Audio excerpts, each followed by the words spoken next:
Everybody will start either side now, okay? So now we've got to be switched on. We're starting both sides. Either side start. Start this one, either side. Yellow! Off the top. And in. Perfect.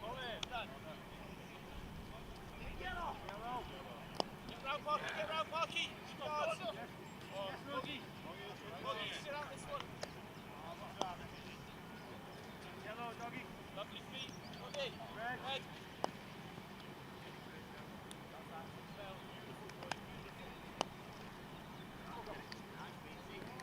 Oh yeah. Up, up, up, up, up. Red. Good routine. Two more rounds. Go. Well done. Well done. I mean, oi!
ball. Get where Helgi is, it's fine. Alright, again.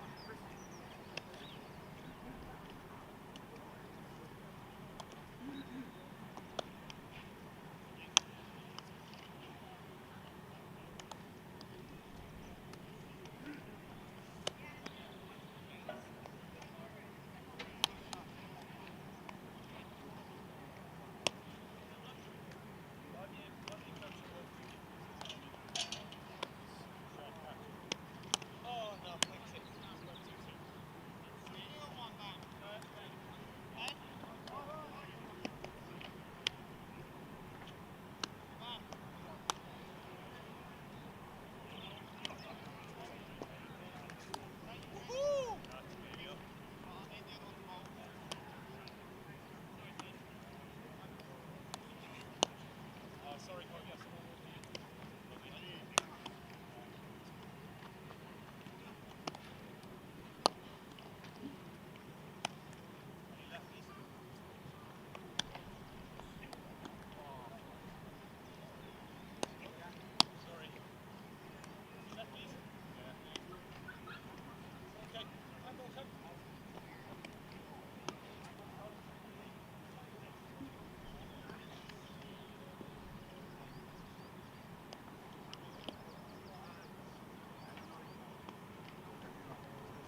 Mark, USB having you?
Good morning, everybody out there. Welcome to, or welcome back to, if you were with us yesterday, the Banks Home Riverside here in Chesterley Street, which is bathed in sunshine once again. Always is, mid-April in England. Day 2 of this Rothesay County Championship game between Durham and Warwickshire. We are in Division 1. It is the second round of the season. Durham are 343 for 7 overnight, having won the toss and elected to bat. Ben McKinney, he's on his way back out into the middle, or he will be. He's standing just by the boundary with his partner, Matthew Potts. McKinney is 143 not out. He batted absolutely beautifully yesterday, batted all day, barely looked in trouble, hit 20 boundaries, 2 sixes, 18 fours. Durham were in a bit of trouble at one point. They were 7 down. They lost 3 wickets in the space of 7 balls. But the current partnership between McKinney and Potts is worth 109 from 178 balls. After rambling for a couple of minutes, I should mention that I'm Sam Dalling. I've got Rob Rush next to me all day, looking resplendent in his Durham County Cricket Club polo top. How are you today, Rushy? I'm all good, mate. I'm all good. I'm looking forward to... it's a bit of a race now to 110 overs and see what happens. That's for the bonus points. So, unless something remarkable happens, Durham should pick up at least one more batting bonus point for getting to 350. The challenge is, can they get to 400 before 110 overs is up? That's about 4 and over from this point. I had a quick chat with Matthew Potts this morning, just as the lads were playing football. I just told him politely if he could get some more runs, that'd be ideal. And he said, "I'll try my best." It's a good thing you planted that seed in his head, because I don't reckon he'd have been thinking that otherwise. Well, you know, it's all this unseen work behind the scenes. Sam. That's all it is. You're a proper club man, yeah. Matthew Potts. He made 149 against this lot, against Warwickshire last year. That was down at Edgbaston. Saved the game. Was that a second game of the season or first? Be about this time last year, wouldn't it? It was second. Technically, it was the first game of the season because we were washed out here against Hampshire. Officially, it was the second game of the season. Interesting. I wonder, but technically, is it not the second game of the season, even though the first one was washed out? I don't know. Where do you draw the line? Where's the technical line there, Rushy? We don't need to worry about that too much, do we? But yeah, you're right. Technically, and in practice, Durham are 7 short of another batting bonus point. 57 short of number 4. 450 is the 5th batting bonus point. Looks a long way away. You never know in 14 overs. Never say never with a Ryan Campbell side. It'll be a fun morning, won't it? That would be a very fun morning if we can get to 450. And then Warwickshire obviously just trying to pick up.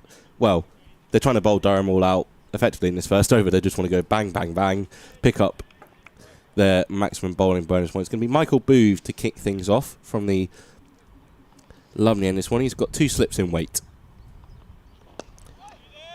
Ben McKinney begins today how he was yesterday, very watchful.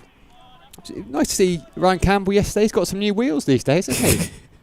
He's got a lovely new motor vehicle. I think it's just so that if he gets a bit bored during play, he can do laps of the ground in it. Very much so, although I fear he may be writing your P45 as we speak. That's all right, I'm freelance.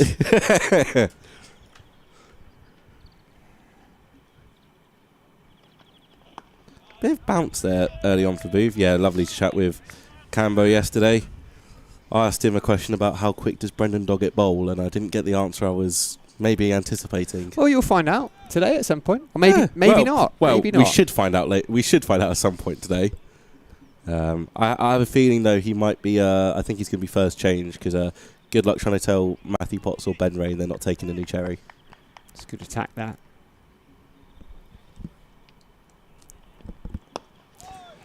Like Warwickshire plugged away yesterday, but they're missing a few, aren't they? Ollie Hannon Dolby, who Chris Rushworth is now chair of the PCA. Yeah, he's missing. Rushworth, who is the record wicket taker on this ground, isn't it? He is indeed. 325. I believe that is the number 325, and I think that tally is probably going to stay with him. It is indeed 325 first-class wickets on this ground for Chris Rushworth. Wonder how many Ben Rain's on by comparison. I'll find out for you.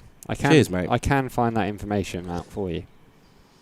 Be interested to see if it's close as McKinney turns his right into the side. Yeah, Warwickshire, obviously they lost Will Rhodes over the winter, making the move up north. They had Hassan Ali this time last year, didn't they? They did indeed. Bowling absolute wheels for them. As you mentioned, I think he's coming back for them later on at some point in the season. I think, though, what we spoke about yesterday is a very nice balance between experience and youth in this squad. They're backing their academy, they're backing their products. Hamza Sheikh, Kai Smith, Taz Ali, all these guys coming through the academy. Very exciting time for the guys from Birmingham. That's a lovely scoring shot from Ben McKinney to get his morning moving. He will be pulled up just inside the rope. That is 2 runs to him. He moves himself to 145. Got overexcited there, didn't you? Thought it was going straight to the boundary. I thought it was going for 4. I'll let him off. We've got a balance between youth and experience in here, haven't we, really? You're the youthful one, fresh face. Although you've got more facial hair than me, actually. A lot more facial hair. What can I say, mate? Some of us are blessed with that gift. I can tell you after this ball how many wickets Ben Rain has on this ground in red ball cricket. So Michael Boo finishes the first over of the morning. It's a solid block out into the offside from Ben McKinney. 345 for 7. In fact, I'm going to make you guess. I'll tell you how many games he's played, first and foremost. Okay.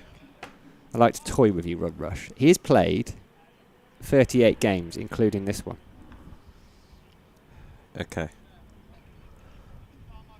I'm going to take a stab at about 175, 180. Not quite that high.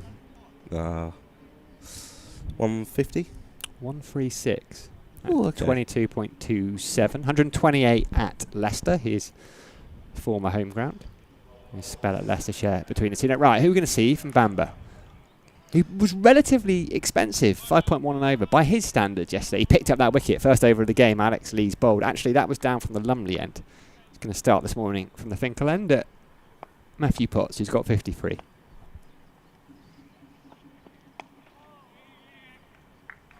Off the mark immediately, just be 1. Yeah, 136 wickets. How many fifers do you reckon Ben Rain has? Oh, we're going to do just a Ben Rain quiz here. now I've got his he's stats probably open. listening to this in the dressing room. So I wonder if he knows how many fifers. I'm going to he's try got. not to insult him here. Go 12 fifers. Not quite that high. Sorry, Ray. A good number of fifers. 5. 5. Fifer. Around the wicket, Bamber, I think, it's going to come to McKinney. Fielder comes across the backward point. Couple of slips in. I was about to say, I wonder how long those 2 slips last in there, considering the runs on the board. The ball's still relatively new. What is it? We're into the 18th over. 17 overs. Oh, this second new ball. Bit of lacquer on it still. I like that word. Lacquer. Lacquer. Is it a South African term?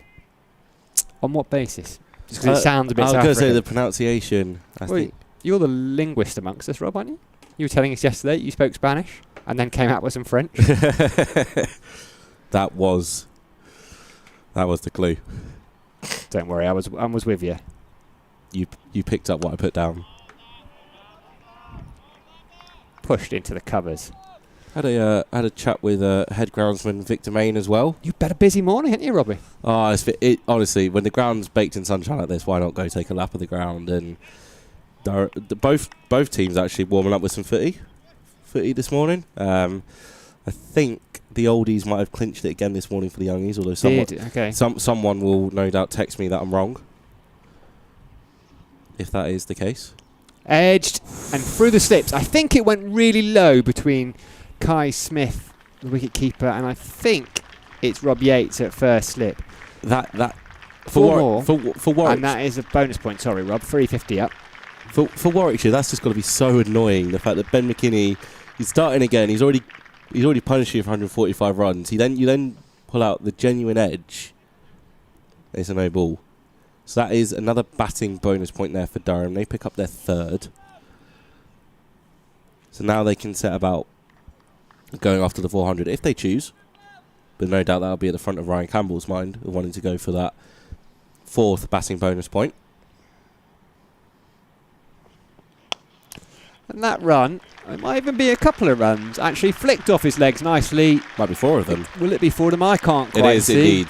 It's back-to-back boundaries for Ben McKinney, and that boundary, the second one, takes him past 150 for the first, but I dare say not the last time in his first-class career. Raises his back to salute the warm applause by a decent crowd in here at the Banks Home Riverside. Ben McKinney, 153 unbeaten from 242 balls. That's his 22nd boundary. It has been an absolute pleasure to watch him go about his business for the last day and 7 minutes. Oh, absolutely.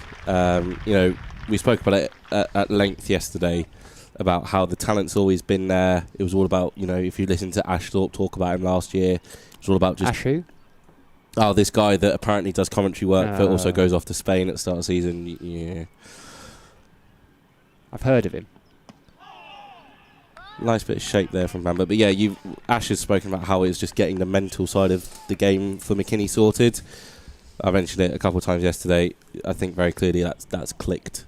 It's clicked over the winter, had a decent preparation, obviously going away with the Lions to Australia. Pre-season in Zimbabwe as well with the Durham squad.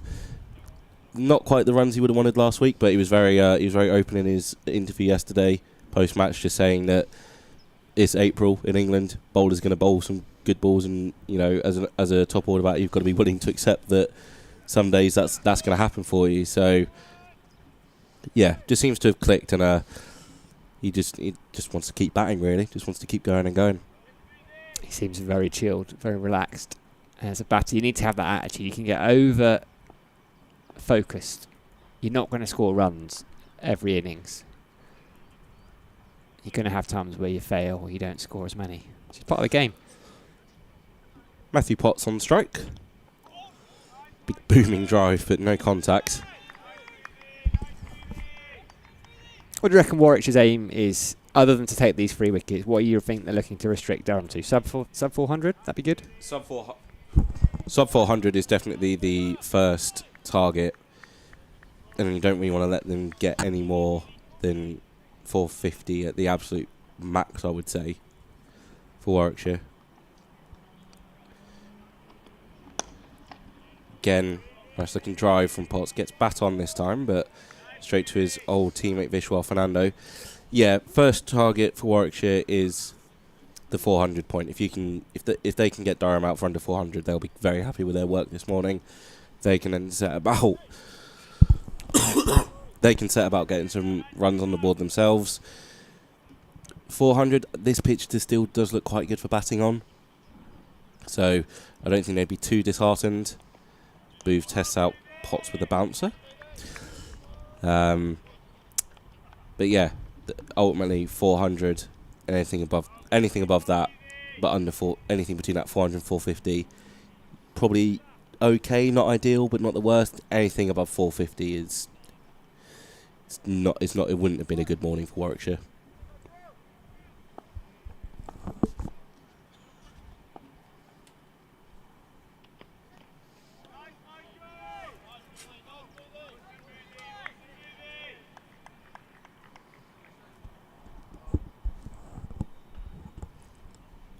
As I spoke to Ben after play yesterday, he's still not even 21 yet. I could be his dad. And he speaks so well, like you can just tell that obviously he's put in a lot of work. He's been captain for England age groups. Wise head on very young shoulders.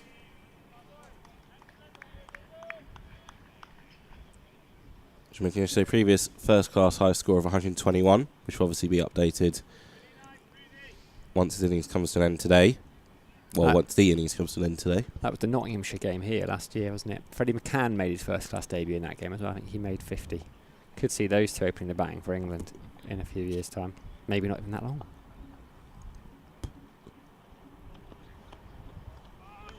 Still a fair bit of zip in this pitch. Michael Booth has definitely got that. As you mentioned yesterday, as Potts sees out a maiden over, Booth's first. Saw it yesterday, Booth having that extra pace, being able to hit the wicket and get that zip through. He has got that little bit of extra pace, isn't he? He's by far, I'd say, the quickest bowler in the Durham attack. Bit of pre-season cricket going on this morning. I had coffee in the community CrossFit Centre. I think it's called Fuel, maybe. Lovely coffee, probably the best in Chester Street. But there was a couple of cricketers in with Chester Street badges on, getting their morning caffeine before they presumably had a friendly or two.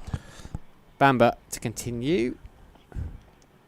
Ooh, little tickle behind. Yeah, I think that's out. That is the end of Ben McKinney. It's not the best ball Ethan Bamba has bowled over the last couple of days, but it is actually quite an effective one. Just a little tickle behind from McKinney, who shakes his head. He'll be a little bit annoyed with that because he has batted absolutely beautifully, and he had expected to turn it away to the boundary. Instead, he turns around and sees Kai Smith diving away to his right to take the catch. They all count for the bowlers. Warwickshire will be delighted. Ben McKinney's stay has come to an end. The career best for Ben McKinney, 153, I think it was, all in. Durham are 354 for 8, and that round of applause you can hear in the background is well deserved for that man, Ben McKinney. He will walk up those steps, probably have a quick shower, and hopefully sit and watch his teammates bat for a while. I think a bit of a tame end Yes. to what has been quite frankly, just a remarkable innings from Ben McKinney. I can't wait for this compilation so I can go back and look at some of the shots. Showed his whole array, showed his whole range of shots, his range hitting. It was just that is the sort of innings that you remember, and it's stamped, and it's when you look back on it, it's like, okay, this is how you go through certain periods. We had a period where Ed Barnard seemingly had him a little bit. Ben McKinney had to put the shots away, had to respect the bowling.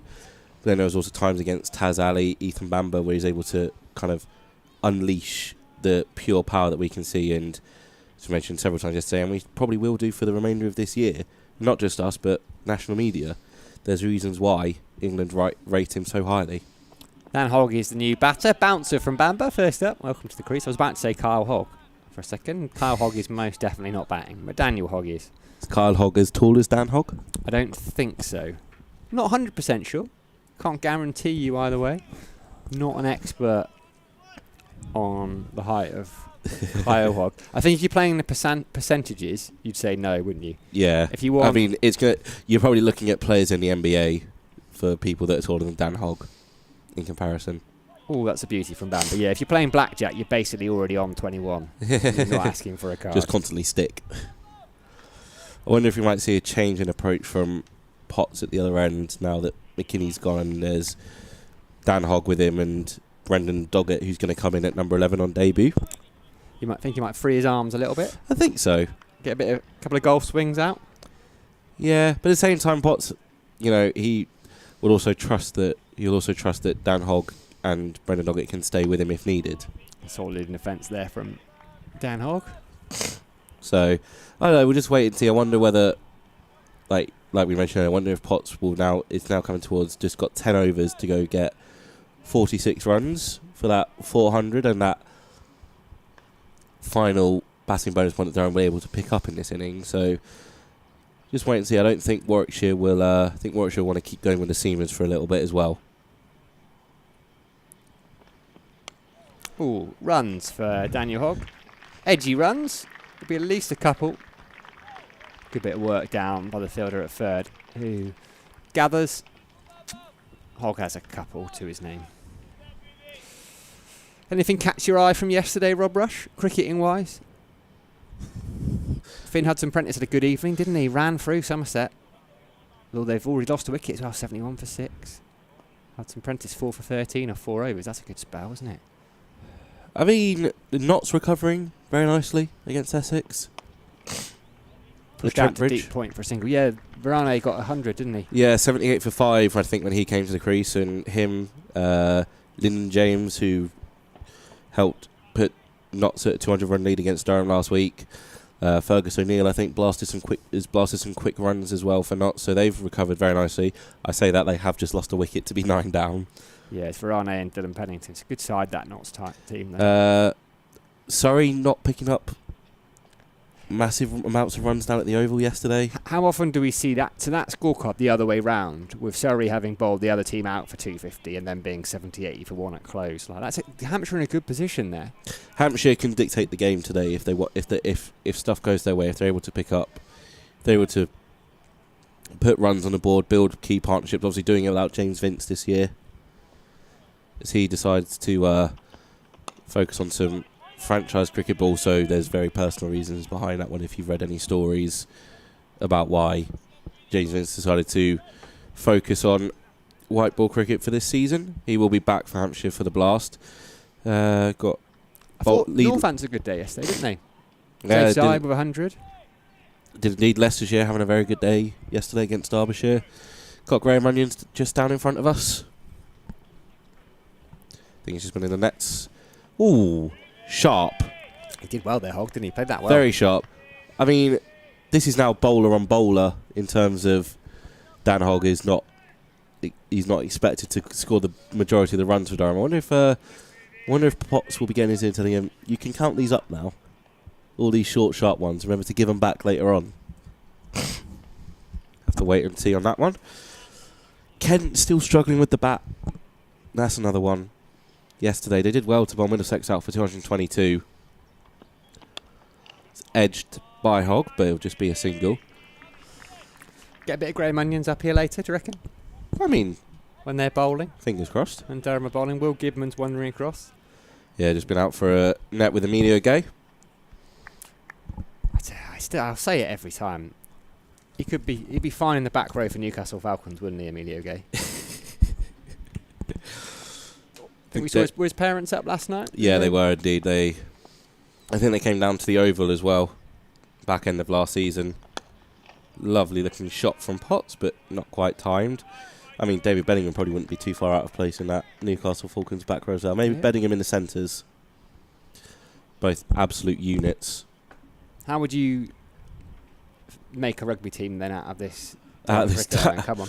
Well, let's try and get you to offend some people. Who's your front row? Oh God, no! Come on. Let's stop here. You've got already to disadvantage. 15 players in a.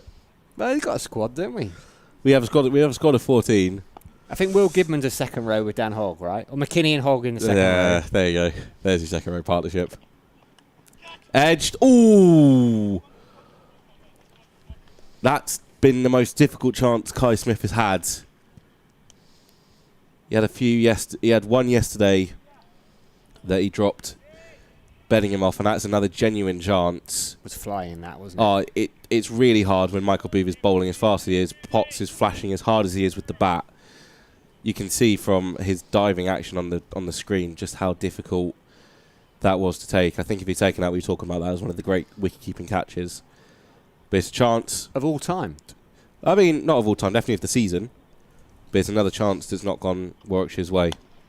Can have another look. I wonder if he could have left it for slip. It's one of those where he was diving across, so there's two slips in there. And as a keeper, you always want your keeper to go for it, right? Or I don't know. Maybe you don't. Maybe that's part of the communication, is it, between keeper and slip, is where do you go? Kind of, Ollie Robinson will have it with his slip corner about if it's in a certain area, Robbo will back himself to go take it. But, I think the slip corner right now is Will Rhodes, Emilio Gay and Colin Ackerman in there for Durham. So I think it's Will Rhodes at first slip. So there'll be that chat between him and Will Rhodes of anything in this kind of area, that's mine.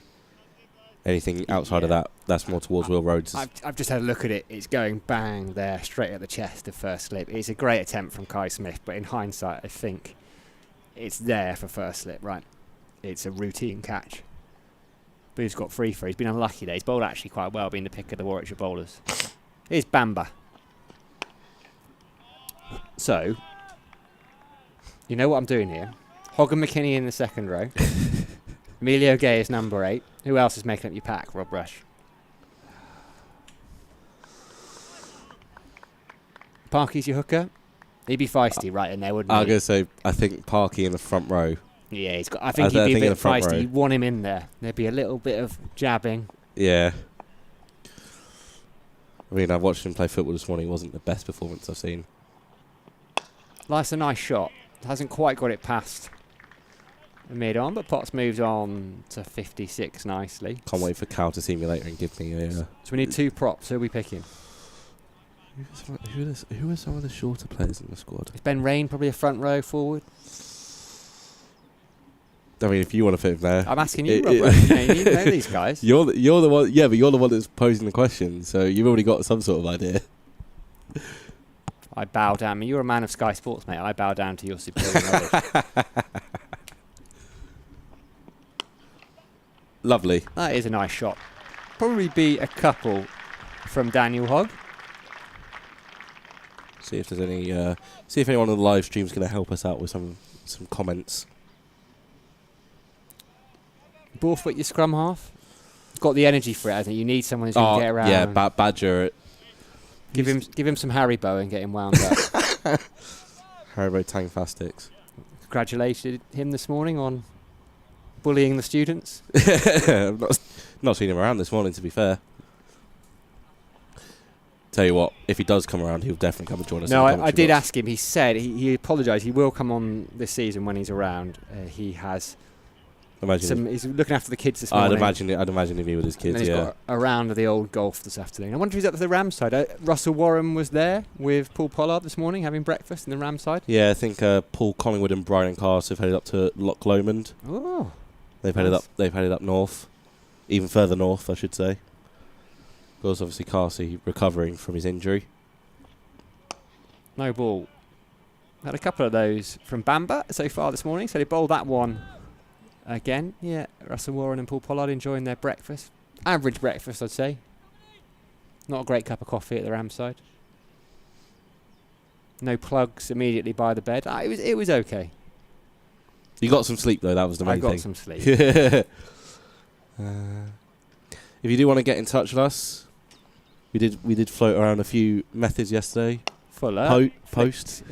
Yeah. Post, carrier pigeon. I wonder if anyone took a recorded delivery.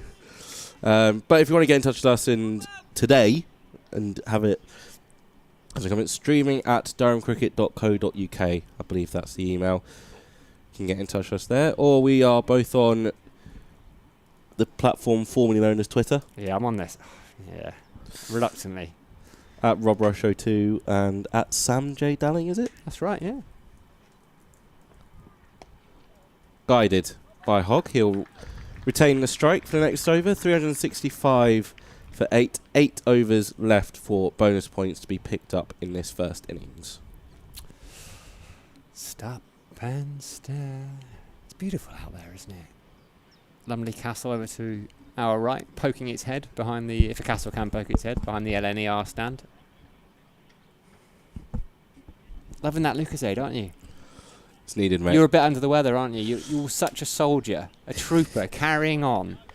Rob Rush, even when he's ill. For the love of the game. Love of the game. Can't let Durham County Cricket Club... Well, to be fair, you've been given a second chance, haven't you? After walking out. I don't think it's second chance. It's more like fifth. Booth now to Hogg. A couple of Bears fans, by the looks of things, on the live stream. You Bears Nation. There's a couple of others in there. James Frelkeld. We'll keep an eye on it.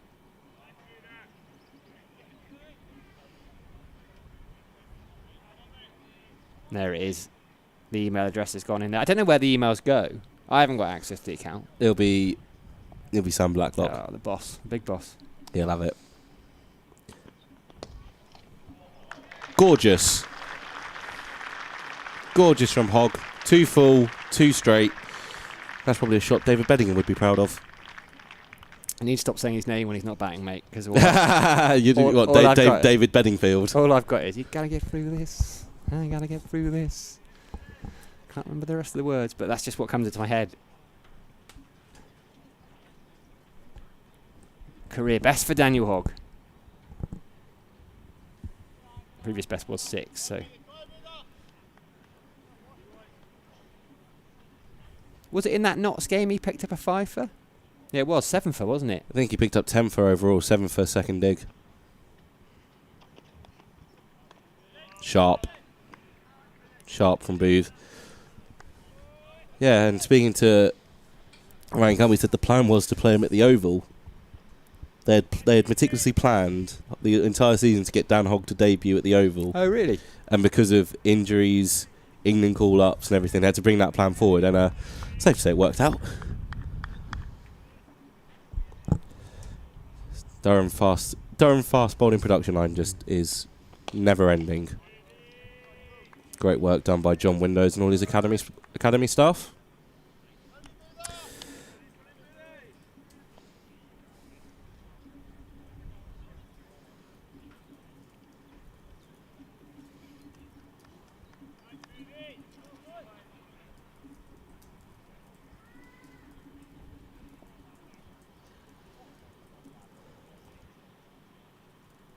Somerset have lost another wicket down at Hove. Stop telling me things I don't want to hear, Rob Rush. 83 for 7. I've never watched cricket at home. I would love to go down there. I've been to the ground. It is incredible. I would highly recommend. I think I will try and get down there at some point. It's a long way, that's the problem. I'm gutted Durham don't have a game down at Hove this year. I wonder, I'm just going to have a quick look at the Sussex fixtures, because I'm down there with Newcastle in a while. Maybank holiday. Go on, Sussex, be at home that weekend.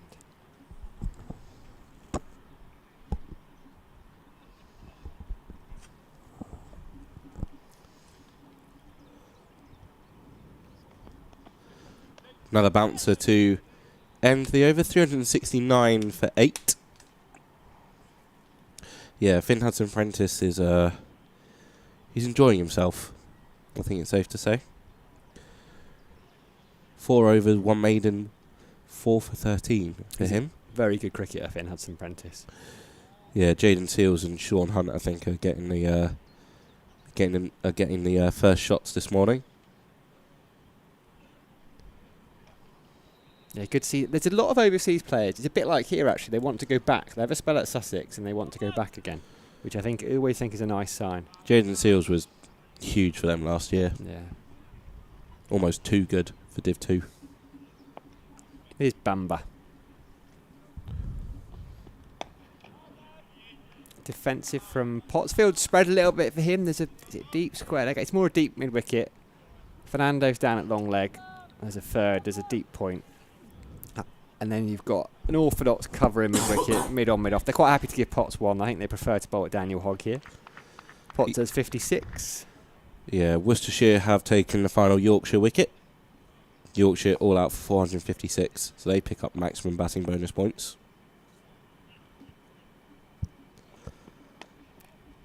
We'll take a single. Durham, where are we? We're 103.2 overs, so that's 40 balls to get 30 runs for another batting bonus point, if my math is correct. Which it isn't always, I'll give you that.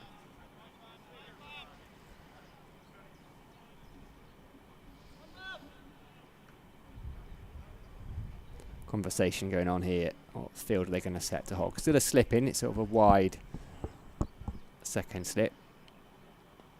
I think mid-wicket's gone a little squarer, but actually otherwise all that's happened is point has come up. Short ball, pulled, doesn't get hold of it.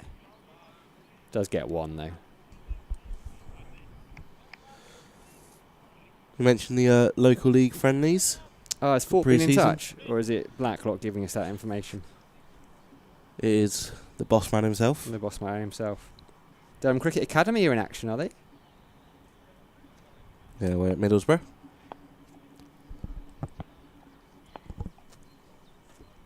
Hey, we've had an email.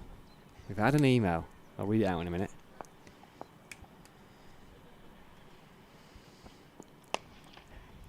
Played Push nicely. on the back foot. Sorry, Rob. Actually, no, you should be apologising to me. It's my Yeah, end. it is your end. Quieten down, Rush. Mute him. Mute Rob Rush. Ideally forever. Matthew Mullins. Morning team from a very sunny Shaftesbury, Dorset. What an innings from Ben. He'll definitely be opening for England one day. Finally a day off work to watch the first part of the day before going to watch Shaftesbury FC in a big game fighting to stay up in the Southern League. Yeah, Ben will play for England one day. One day relatively soon, some people think. Drop and run. Shaftesbury, to which Southern League are they in? It's tight down there. I think it's the National League South, isn't it, that's really tight. I think there's like a 5-way title race, just 3 points in it. But Shaftesbury are presumably down in the Southern Prem or the one below that. Forgive me, Matthew. My knowledge isn't as good as it once was of those leagues. But good luck to Shaftesbury.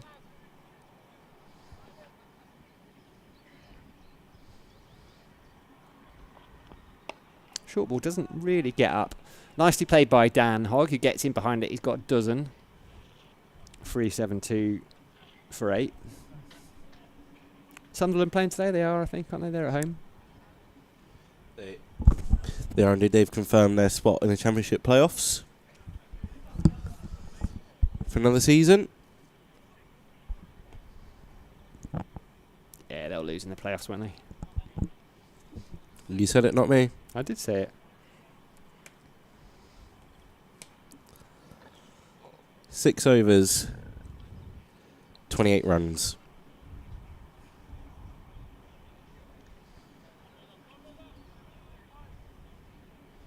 See, well, you would have seen Jimmy Anderson's going to become a knight. Don't think anyone can have any qualms about that. Ooh. Booth settled into a very nice rhythm this morning. Testing that outside edge. Got the outside edge in his previous over. Not able to bring the wicket though. Yeah, fully deserved for Jimmy Anderson. Saw Stuart Broad had already updated contact information in his contacts. Oh, really? Sir Jimmy and 700N. I think that's what the name was. I was thinking drive by Potts, but no run. Interesting field, deep backward point and a third. He's not scored many runs down in this area though, Matthew Potts. His runs have all actually come straight on the offside or through the covers. Just one boundary cut behind square and a couple of singles and twos.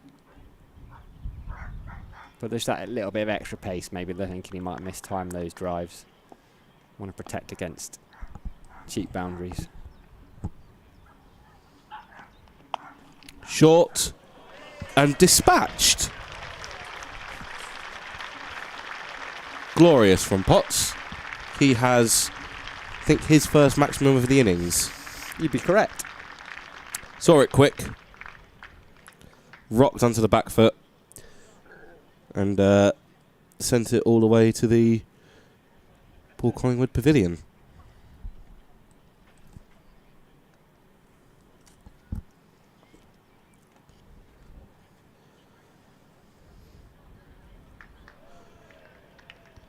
Eventually the ball gets retrieved. Umpire will probably just have a little look. Did you give him the Zimbabwe test? I mean, we were talking about this yesterday. There's so many good English fast bowlers. I'm incredibly biased, so yes, I would. He's got to get there first and foremost. He's got to get there fit. Short again. Pulled again. 4. I thought it was going to be 6 again, but bouncing just inside the rope for Matthew Potts. And suddenly, that 400 looks a lot more attainable from Durham's point of view.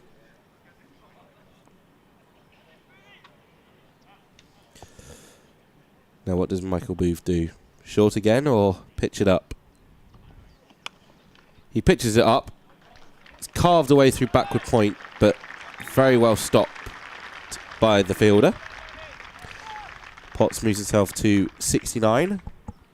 Daniel Hogg has got one ball left of this Michael Booth over.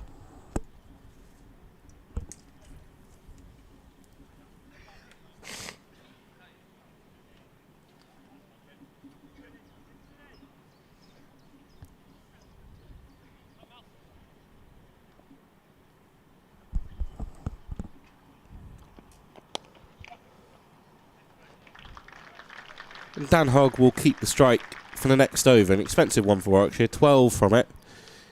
384 for 8.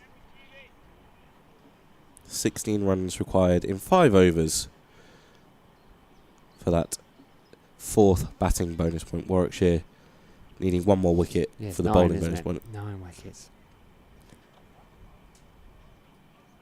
Do you be tempted to turn to a bit of Taz Ali at the moment? Keep going. We've got Barnard. They are going to go Taz Ali. I actually hadn't spotted that. He bowled well yesterday, didn't he? Did. There's a little bit of questions about his follow through. A little bit of a rough patch. Is there? What, for the off spinner for Ackerman potentially? Maybe, but it's just more so. I think from Durham's point of view, they're more worried about it being close to the danger zone. I see. So it's Taz Ali. It's not the first step in his follow through. It's that second step. All right, keep an eye on that. 19 overs, 2 for 63 yesterday. Those couple of wickets both coming in the same over, Ackerman and Rhodes. It's a beauty to get Will Rhodes' wicket yesterday. Peach of a delivery.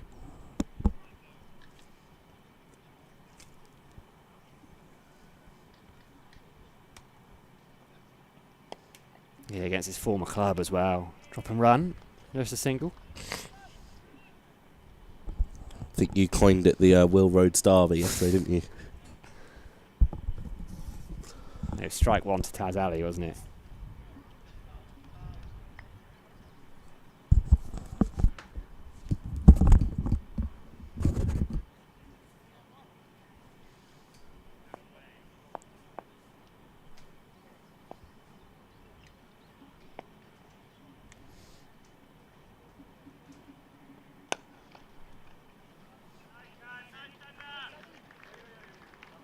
Single down the ground. Potts moves on to 70.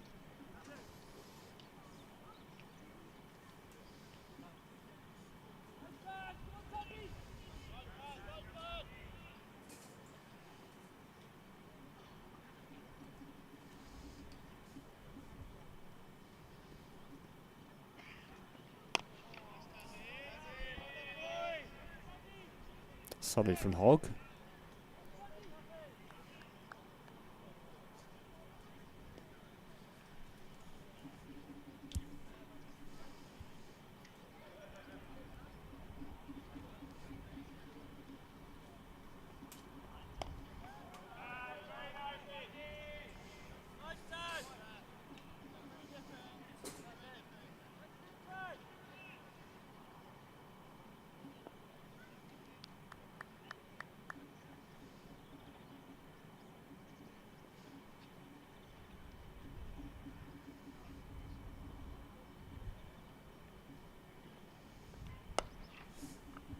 Cut away. Just one for Hogg. Hogg, not Hugg. Shaftesbury in the Southern League Division 1 South. For anyone wondering, I don't know how people were, but thanks, Matthew. One of us is a skunk, Rob. I reckon it's probably me. It's you. You're the one that's brought up. You're the one that's brought up the Newcastle side. I don't know how people can know how we smell through the commentary box. It's 2025. Technology's got. It is good, isn't it? Technology's got so many different ways of working, Sam. I love to see people like listening to a free service and then just insulting people they don't know. It must be a lovely way. It's to great. live. You know, we mentioned technology and it being great, but do you know what I can't? Do you know what I can't beat, Sam? Do you know what can't be beaten? What can't be beaten? Durham. Good old-fashioned yearbook. Oh yeah. Good old-fashioned yearbook. Durham yearbook 2025. Members can pick up their copy at the club shop. You need to show your membership ID. I think I'm reliably informed more copies are on the way during the week. Sam Blacklock's put that together, isn't he? Was it number 6 for him, editing? Yeah, number writing? 6. Number 6 for him. I think we even get mentioned in this as well, Sam. Oh, I love the smell of something freshly printed. It's, you know, a lot of fanzines for different sports, they don't print anymore because it's so expensive, but it's lovely to have some like a hard copy book. Have you got a couple of pages in there? Will you sign this one for me? I'll do anything for the fans, Sam. Anything for the fans. Change of bowling. Ed Barnard's going to come on. I think Warwickshire going to try and keep Durham under this batting bonus point. Just 13 runs away now. Immediately on line and length, testing the outside edge.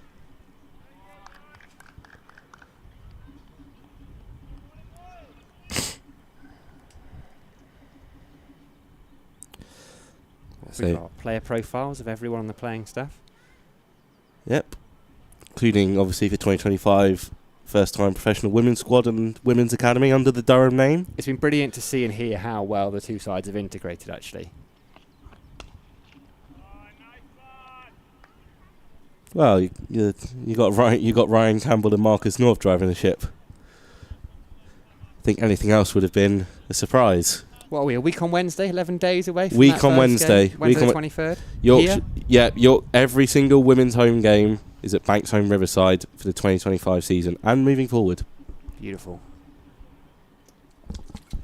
Got some T20 double headers in there as well with the men. So why not come and make a day of it? They've got a really cool tournament as well because there's the Blast, but there's also a knockout, like old school FA Cup style tournament, isn't it, where tiers 3 and 2 are in it. So in theory, very much a semi-pro side could get all the way to finals day. That would be That's cool. brilliant. I like that. I remember the old days. You were probably too young, but like C&G Trophy, Benton and Hedges, I think the minor counties used to enter. You're showing your age now, Sam. I'm an old man. You're showing your age now. Nessie from the hog. This photo on the back is it's one of my favourites from last year. Dave Bellingham. Know which 100 that is? Lancashire, I believe. Ah, okay. Because I believe that is the record-breaking innings. Which record did he break? Which record didn't he break? Highest individual score for Durham. Nice. He also, him and Colin Ackerman just decided with the Kookaburra ball, they're just going to have some fun. And I think they set a new highest 6-wicket partnership between them. Matthew Potts, I think, ended up taking a 9 for in the second innings with a Kookaburra ball during that game. And I remember Ash talking to him after the game, and the ball was just horrid. I love how you say Kookaburra. What, Kookaburra? Kookaburra. I love that. So, good over from Barnard. This going to try and finish off with the maiden. He was definitely the most economical of the bowlers yesterday. For Warwickshire, Matthew Potts 70, Dan Hogg 15.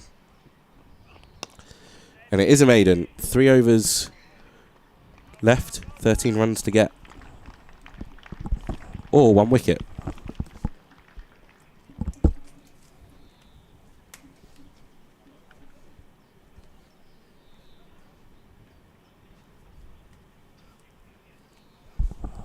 Luke's also done a magnificent job on the front cover. He's done a magnificent job. Looks good, Dad, doesn't it? I wish I had those sort of skills to like, design. Oh, it makes me jealous. Makes me jealous how good he is.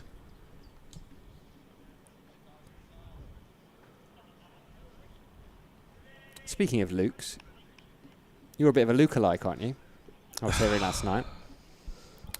Someone walked past and called you Donna's, and I asked what that was about. I didn't know.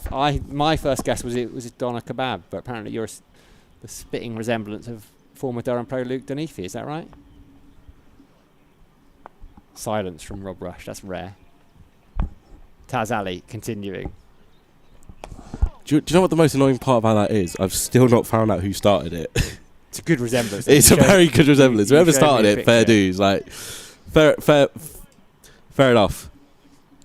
I've worn it for the last, this is now second season of it, but I've got no idea who started it in the dressing room. One day.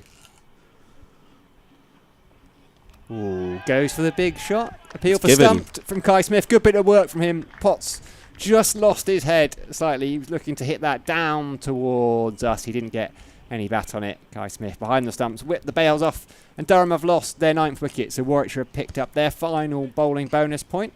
They've got 3 of them, and Durham are 387 for 9.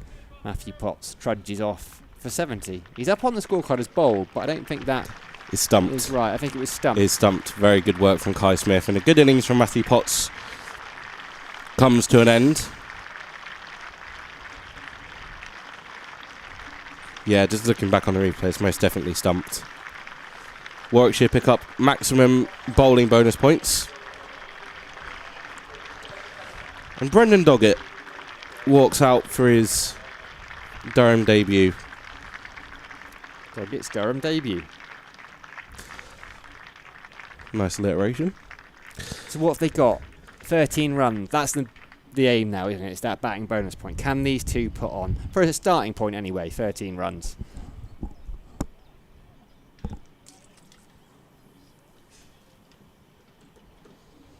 That'll take Durham up to 4 batting bonus points.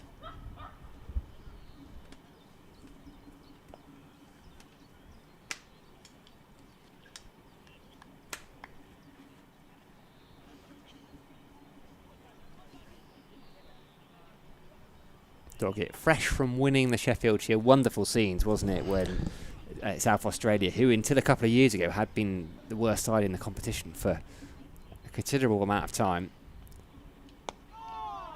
Good start from Taz Ali. They've got Ryan Harris. Are you too young to remember Ryan Harris, or do you remember him bowling? I vaguely remember Ryan Harris bowling. I would say I wasn't massively into cricket when he was playing, so it's more so that's one looking back through old highlights and stuff. He was a unit of a fast bowler. He'd have been in your second row. He was sharp as well. You're not letting this go, are you? No. I wonder who Stu would put in. I wonder, Stu the photographer is also a big rugby guy. I wonder, I'll ask him at lunch, who would he put as his 15? Oh, big peel for LBW and he's gone. 2 wickets in the over. I think it was the wrong end from Taz Ali, and for the second time in the innings, he's picked up a couple of wickets in the over. Brendan Doggett's first bat for Durham hasn't gone so well. He's here, though, to do work with the ball. We trapped LBW by Taz Ali for a duck. So that's a Durham first innings over and done. 387 all out. Ben McKinney top scoring with 153 from 244 balls. Half century from Matthew Potts, who made 70 down the order. There was a big partnership of 120 between McKinney and Potts, which has helped Durham to this very decent score. Dave Bedingham, the other man, to pass 50, 58 from 104 balls. Had a couple of lives in that, though. Taz Ali finishes with 4 for 66. Michael Booth, 3 for 72. Ethan Bamber, 2 for 108. Fernando, 1 for 67. The other wicket taker. We're going to take a quick break for 10 minutes, and we will be back with you for the Warwickshire first innings.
Welcome back. Players making their way up for Warwickshire to get their batting underway. PA announcer, first time at Banks Homes Riverside, saying Durham led out by captain Alex Lees. Opposed to Scott Borthwick. Victor Main walking down in front of us. Him and his boys doing some work in innings. Interval. Looks like it's going to be Ben Rain to kick things off from the Lumley end. Sam, how do you reckon him and Potts go about deciding the pecking order? Is it international recognition? Who's got more hair? Who's got more wickets? Well, if it's who's got more hair, it's an easy contest. Maybe Potts prefers this end and Rain prefers the Lumley end. I think Rain's probably the senior bowler of the two pools rank. Maybe they have a little wrestle for it before. Maybe give him rock, paper, scissors. But it is Ben Rain to Rob Yates.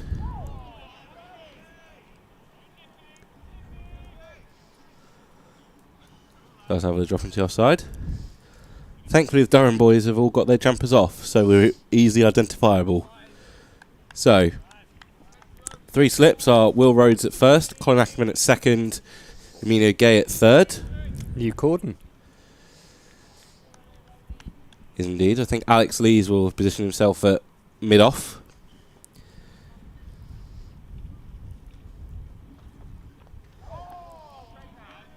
Left alone, got we sitting at backward point. I've got Ben McKinney in at cover. Alex Lees is at mid-off. Daniel Hogg is at mid-on. Matthew Potts is in mid-wicket. And Brendan Doggett is at fine leg.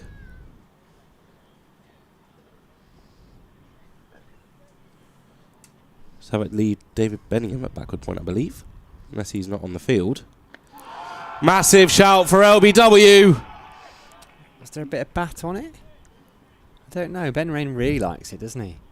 Everyone up in unison. I don't think that is David Bellingham at backward point.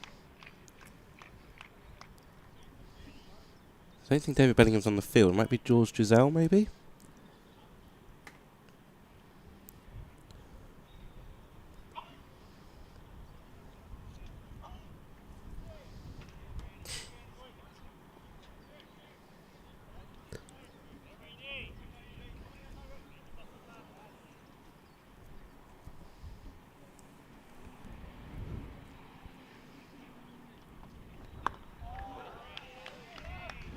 Yates in behind.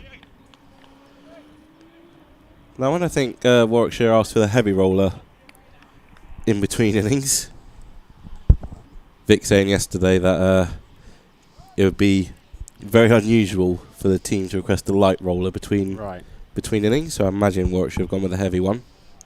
We had this conversation last year. I can't remember what Vic said. He explained it, and it's gone in one ear. It was genuinely very interesting.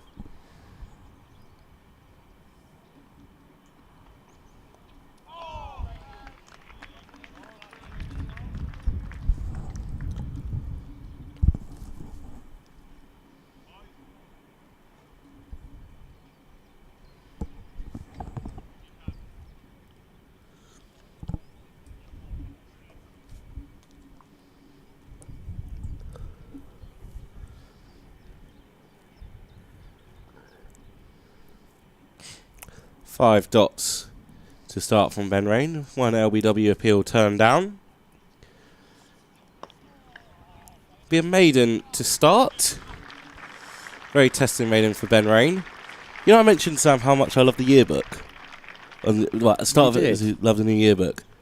Durham members really love it as well. So much so, there's no more left in the shop. All gone. Wow. All gone. After you started plugging it, or yeah, pretty much. Was there a flurry? Yeah, a bit. But we have been reliably informed. More copies are coming in the coming week.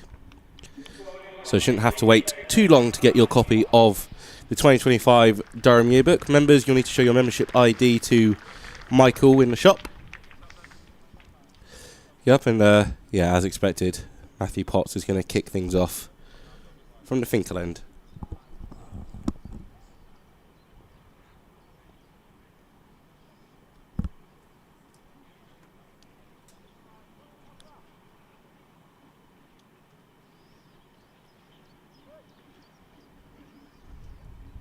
fresh from his 73 slips. He's having another look at his stumping. Could have gone either way, the decision, I think, is fair. Al Davis, the skipper, on strike. Been a good little signing for Warwickshire, actually, since he went down there from Lancashire. These two pretty experienced. I think Yates has played 70-odd games of first-class cricket. Alex Davies now 30 years old. I think he's played a bit of Lions in his time. Played in the 100. Scored heavily at the top of the order. 11 first-class hundreds. Average of 35. Just a very good county cricketer. Fuller. Driven straight to Doggett, I think that is, at mid-on. What did he do last year? Alex Davies. 1,000 runs last year, average of 50. That's not a bad year. Second time he'd passed 1,000 runs. I think he was on that Lions tour as well. With McKinney. Could I be right? Maybe I'm right. I reckon he was, you know.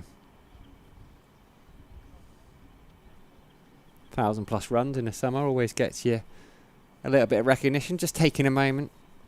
Sort his gloves out.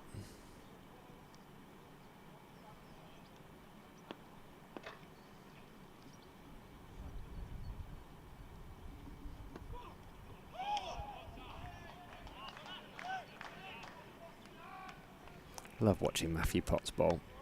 There's a real fluidity to his run-up, isn't it? It's a proper rhythm. Everything just looks like it's moving in complete unison, exactly how it should be.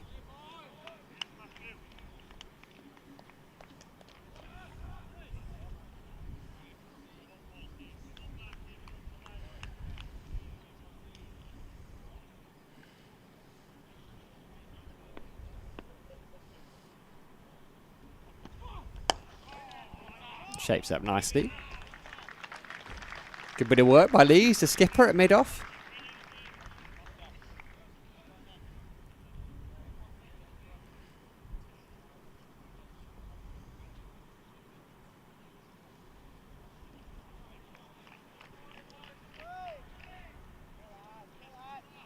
Beautiful sunshine here at the Banks Home Riverside. Ground staff are sat in their usual spots in their deck chairs. Vic's in a deck chair, the rest are not allowed. They've not been upgraded to deck chairs yet. Outside edge. We'll give Alex Davis the benefit of the doubt. He's gone through a spot where Gully might have been. George Drizzle, the subfielder, is going to chase it all the way down to the boundary. First runs of the Warwickshire innings. First runs for Al Davies. And it's 4. 4 without loss, Warwickshire.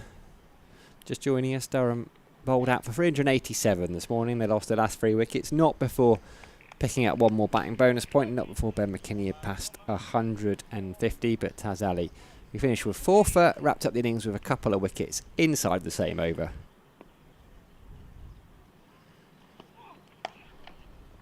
That's better from Davies.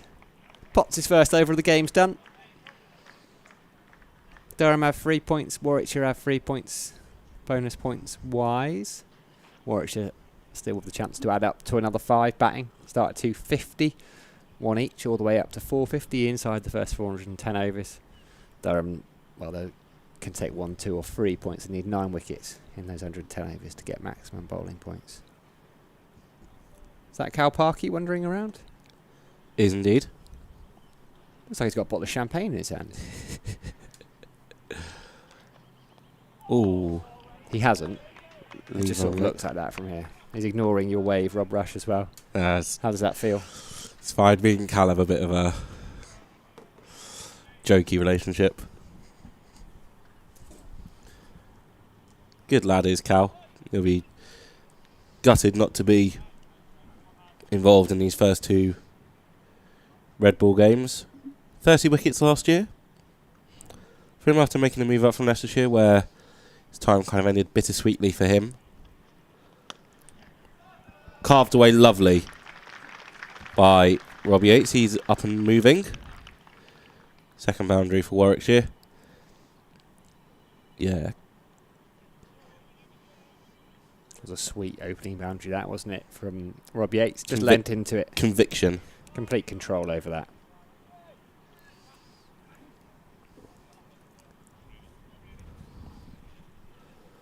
Yeah, Cal will be very disappointed, but also working twice as hard now to get back in the side. Ooh. Edged, and I think it's dropped just in front of Emilio Gay at third slip. Robbie Yates moves himself to 8 with his second boundary in a row. An awkward one for the slips there, isn't it? And just that horrible bounce. Back-to-back boundaries, isn't it? One more convincing than the other, though. Don't know what a bowler would be more fuming about, the first or the second. What do you reckon? Second, because you'd hope that if it's not a wicket-taking opportunity, it's at least stopped in front of the slips. They're able to stop it going for runs. That's my best guess.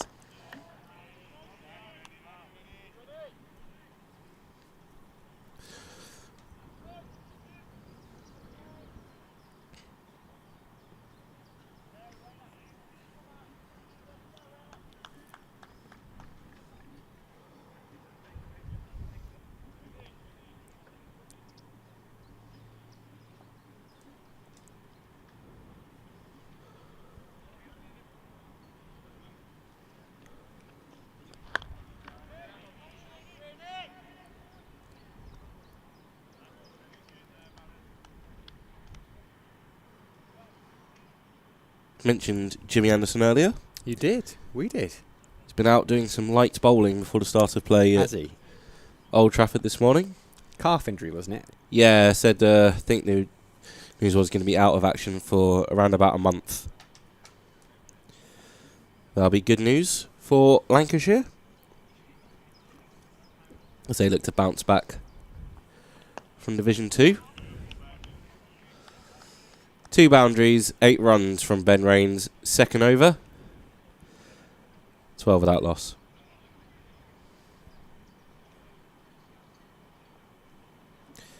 Dan Lawrence has got himself in on the act down at Surrey.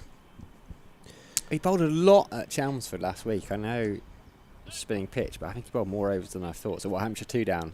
They are indeed. Nick Gubbins has gone for 43. Ollie Pope taking the catch. Worcestershire 36 without loss in reply to that 4-5-6. I think D'Oliveira, though, might have picked up a finger injury. I think he may have shelled a catch and then gone off and not come back. So hopefully he's all right, because he's important to Worcestershire. This is Potts. There's not many county championship sides that have a keeper who opens the batting, is there? Gareth Roderick does it for Worcestershire. Must be tough, that, being out in the field all that time and then straight to open the batting. It's quite rare. It is very rare. Al Davies doesn't keep for Warwickshire, but I think he used to do it a bit. I think at Lancs he did, yeah. Not all out for 347. The Trent Bridge against Essex, they're 19 without loss in response. A very good recovery job from Nottinghamshire. Derbyshire in a bit of trouble. 7 for 2. In response to Leicestershire's 4-8-4. Ian Holland and Logan Van Beek. Good overseas signing, Logan Van Beek. Ian Holland's been a good signing for them as well from Hampshire. Can open the batting, can open the bowling. Made 74 in the first innings. Then takes the new ball.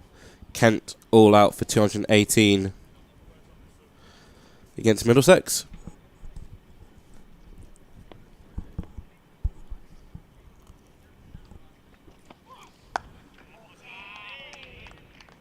Potts settled into a nice early line of length here.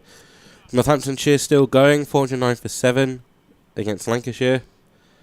And Gloucestershire still going, 435 for 6. Is Bancroft out? Or is he still there? Give me 2 seconds, mate. He is out. Graham Van Buren and Chris Dent. Yeah, Dent's batting at 7, isn't he? Mm. Nice to see him just back playing cricket, though. 100%. Bancroft's out for 163. Good knock, given he only landed on Wednesday. That's good knock in any context. Lovely shot from Al Davies. It's his second boundary down to that vacant third boundary. That one much more convincing than the first one, which was a genuine nick through gully. That was just steered very close to the body. Just opened the blade up. Worked it away. 4 more. Ollie Price, 101. Good cricket, Ollie Price. He was definitely on that Lions tour. Miles Hammond with 54. A few extra runs in there as well from James Bracey, 24.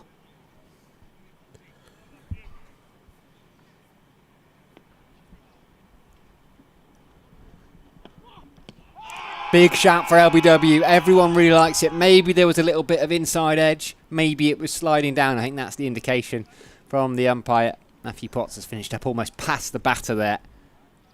Just falling over a touch, Al Davies. Height maybe as well, I think. Couple of shouts early doors from Durham. One from Rain. One from Potts now.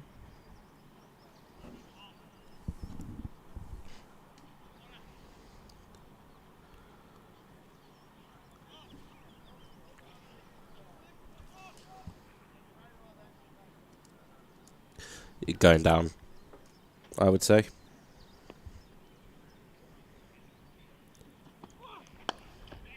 Turn into the leg side. I think it'll just be one. Hogg will do the fielding. Looking forward to seeing Daniel Hogg bowling as well a little bit later on. In the sunshine. Not bad to have Doggett and Hogg to come on first and second change. A little bit of Will Rhodes as well as the fifth seamer in this Durham side. And Colin Ackerman to bowl a little bit of off spin as well. 17 without loss, 4 gone here in the Warwickshire reply at the Banks Homes Riverside.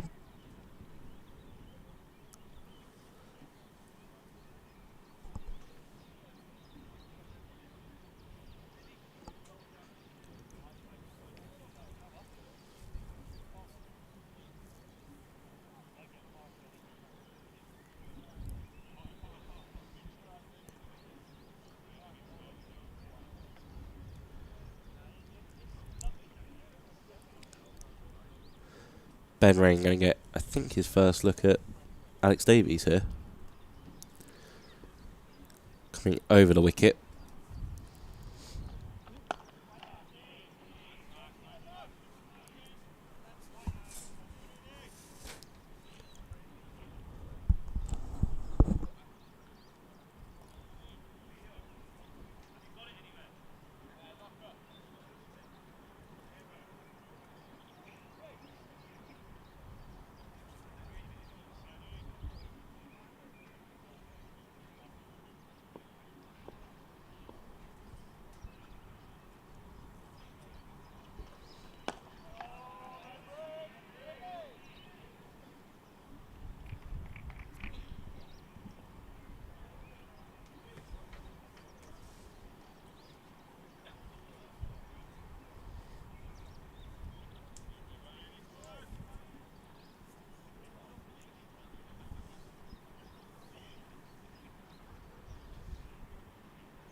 Lovely shot from Alex Davies.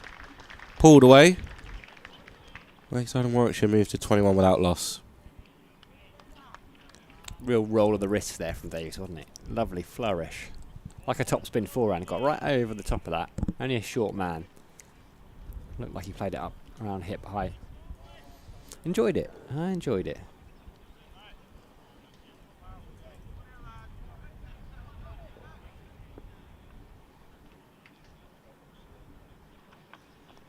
Ooh, Ben Rain replies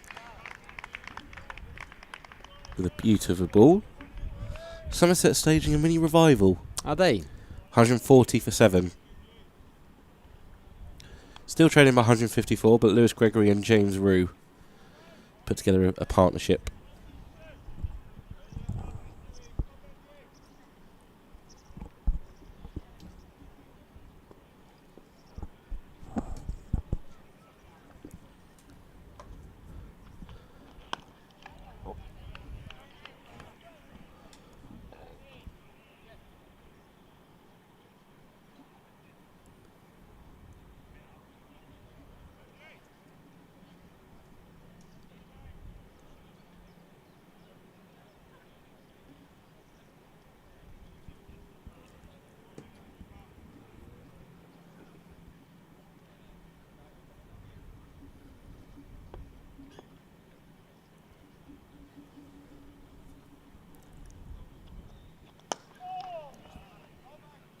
Ben Rain enthused by moving on that last delivery.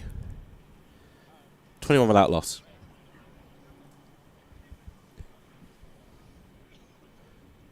Looks like we're going to see Emilio Gay go under the lid. Yeah, helmet just come out straight away. Matthew Potts, he's bowled 2 overs, 0 for 9 so far. Or is he just going to take that lid and put it behind the wicketkeeper? He's going to take that lid and put it behind the wicketkeeper. Maybe Ollie Robinson's going to think about standing up to Ben Rain in the next over. Maybe they've just spotted something about Alex Davis maybe batting slightly outside of his crease. Free slips wait. Left-hander Yates on strike. He's got 8 from 12. He's facing Matthew Potts.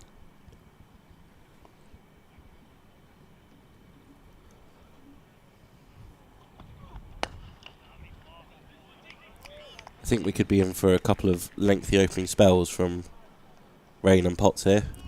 Rain tends to do 7-8. 7-8, and then good luck trying to get Matthew Potts to stop bowling. Yeah, they've got to be careful though. Lots of cricket to play. Got 5 seamers, so as much as they'll want him to bowl plenty, just have to be sensible about it. Alex Lees, I'm sure, will know what he wants. Lovely drive. Alex Lees puts in the dive, but he can't get near it really. It's a lovely stroke. Just over pitched from Matthew Potts, and Rob Yates lent into it.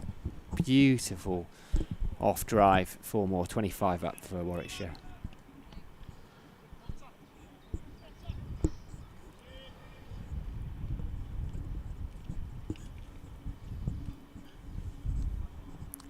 See what he's got as a comeback.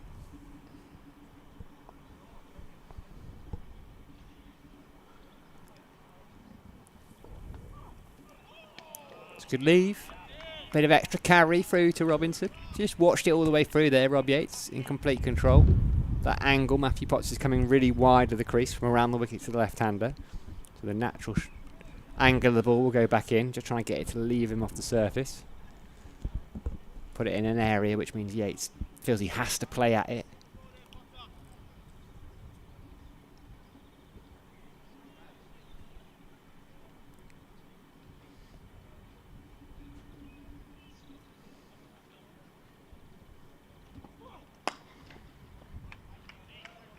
Like he does that one, drives it straight at Lees. Fizzes it into Robinson actually. It's almost that underhand flick. Look after that shoulder.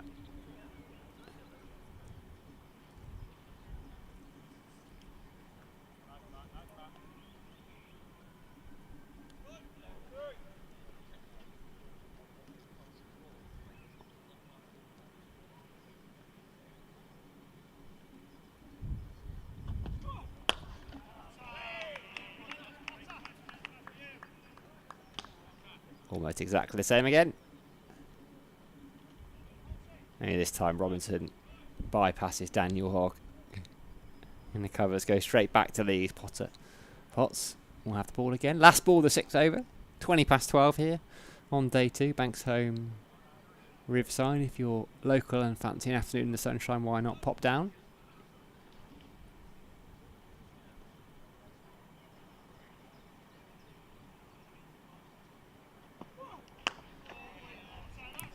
This time Potts does the fielding off his own bowling. Just the 4 off the over. Lovely shot it was as well. Checked off drive from Rob Yates. 25 without loss. Deficits 362. Does that say? Yeah, 62. It's been a very good morning session for Warwickshire. Yeah. Exactly what they wanted, really. Picking up their extra their final bowling bonus point. Able to stop Durham picking up the 400 for their batting bonus point. And we are going to see Emilio Gay. I think it's going to be moving a bit closer. Maybe they're worried about the carry. That's why he's got the helmet on at 3rd slip.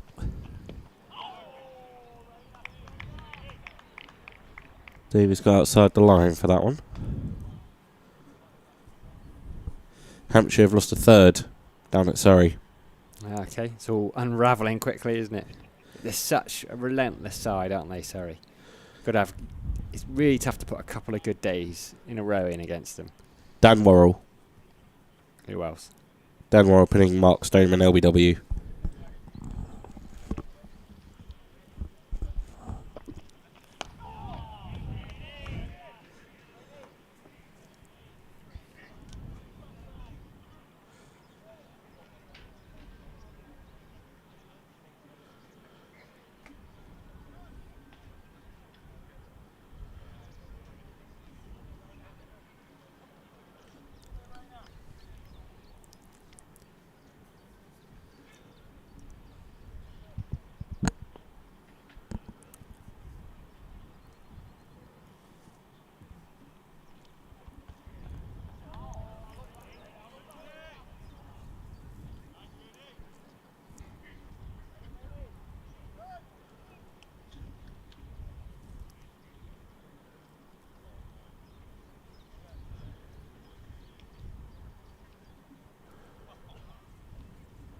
Nicely played by Davis. Going to be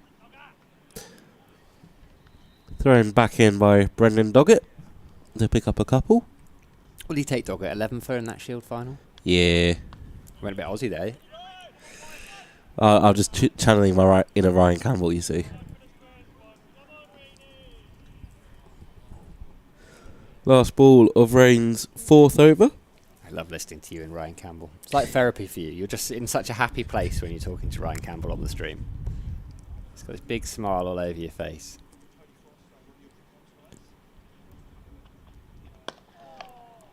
Because it makes my job easy. If we can call this a job. Do you reckon we can call this a job? Oh, technically. If we're going on technicalities. 44 wickets he took in the Sheffield Shield, Brendan Doggett. Average of 20.56. 5 fifers, 1 tenfer. Good signing.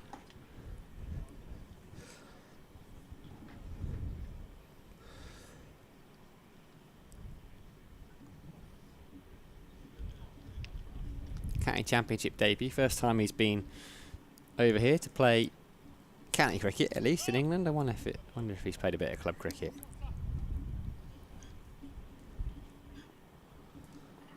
Toured with the Australian Aboriginals in 2018.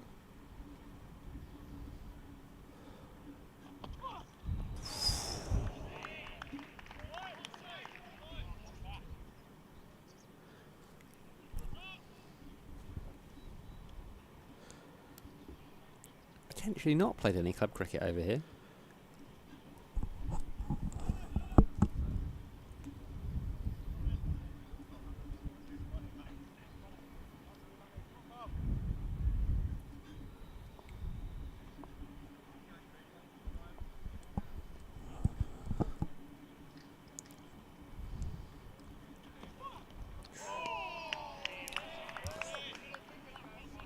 Potts into his 4th over of work.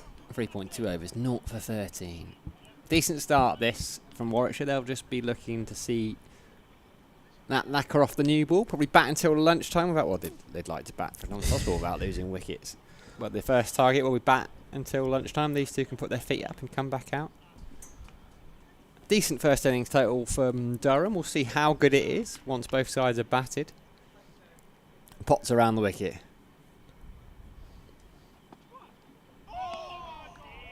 It was like a squeal from first slip there, wasn't it? I wonder how much that missed off stump. He's really this over. He's just settled on that line. He's just settled on that line and length there. It feels like he can just repeat, doesn't it? That action is very repeatable. It's metronomic. Was it him who was calling you Donners? I mean, the quickest way is to just list who doesn't call me Donners. Right. That's the quickest way. Can't believe we've got that on a live stream now. That's good from Matthew Potts. Thought I could hold it. Thought I could keep it off the airwaves. Alas, nothing. We will find it on the Durham live stream.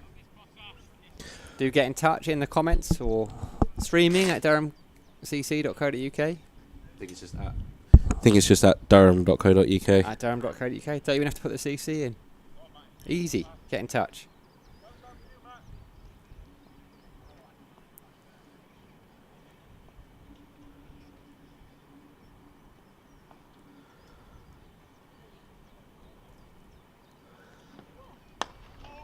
Nice drive from Yates, but once again, straight at skipper Al Davies. He's got to get it either side of him, really. My bad. Skipper Al Lees.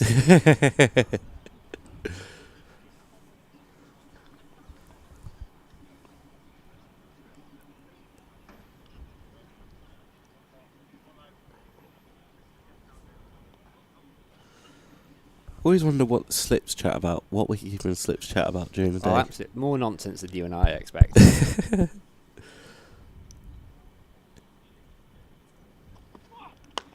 is great from Potts. Every ball's an effort ball with him as well, isn't it? End of the over. 8 gone. 12:28 p.m. It's a maiden from Potts. He's bowled 4, conceded just the 13 runs. Sam Dalling alongside Rob Rush. We got any guests today? Vic will pop up.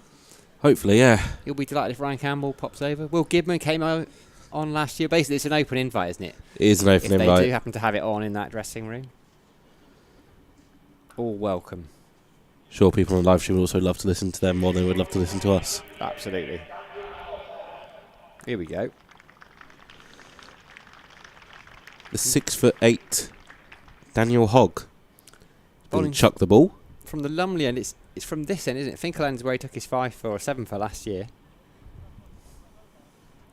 Not as long a first spell for Ben Rain as you might have imagined either. Maybe just looking to get everyone into the game before lunch. Yeah, try something different. They look quite settled, these two. Not been a lot of alarm so far. Couple of early LBW appeals, but that's it. And that's a loosener from Hogg. Just be tucked away down the leg side.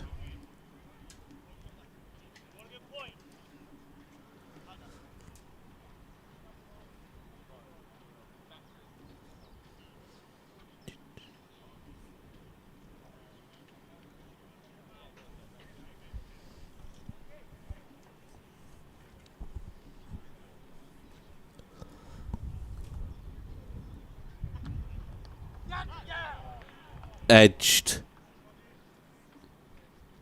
Dropped just in front of Ackerman at second slip. So difficult to judge, isn't it, where to stand that slip.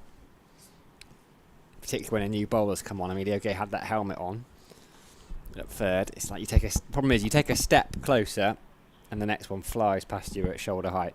Really difficult. You're almost willing the ball to travel just that bit further through the air.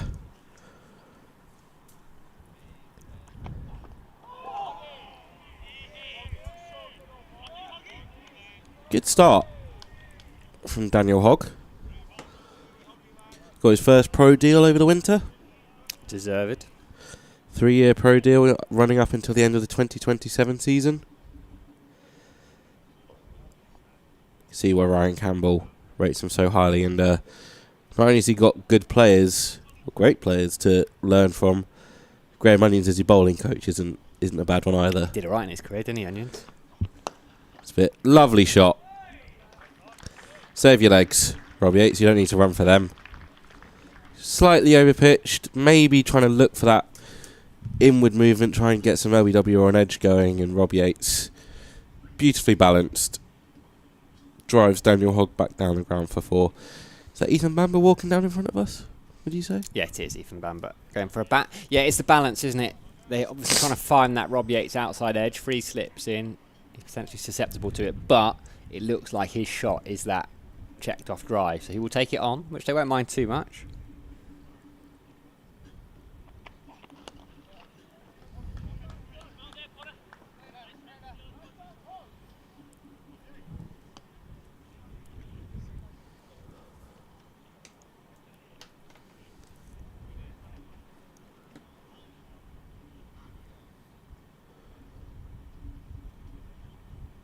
Worcestershire still to lose a wicket.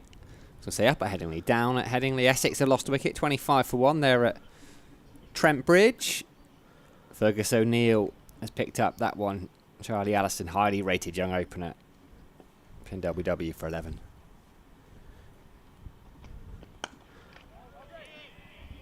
Six from Daniel Hogg's first over, including an edge that just dropped short of Colin Ackerman at second slip. Warwickshire 33 without loss. Middlesex have lost their first wicket down at Canterbury, 14 for 1. Good game's a quick game there, 2-2-2, followed by 2-1-8 for Kent, 14 for 1. You can always hear when Rob Rush departs. Slams his microphone down, isn't he?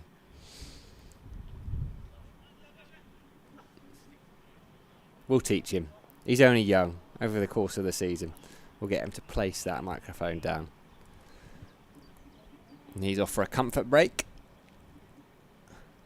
And Matthew Potts is coming out of the attack. And Brendan Doggett is going to have the first bowl of his county championship career. Had a little bat this morning. It was a very little bat. Didn't last very long. But this is what he's here for. Man of the match in the Sheffield Shield final for South Australia. And they were victorious over Queensland, I think it was. Right, here's Doggett. Can't be far away from the test side either. Couple of shuffles. Into his work. Coming over the wicket to the left-handed Yates. He's got 17 from 29. Still 3 slips in play.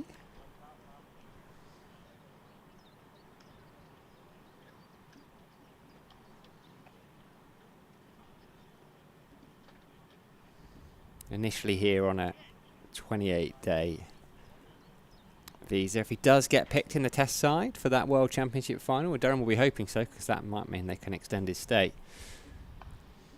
Fergus O'Neill likewise down at Notts. Ooh, bit of extra pace. Rob Yates caught in 2 minds there, really. He was on the front foot, looking to cover drive. Then he felt like he changed his mind, went to cut, did neither, played and missed. Good zip through to Ollie Robinson behind the stumps.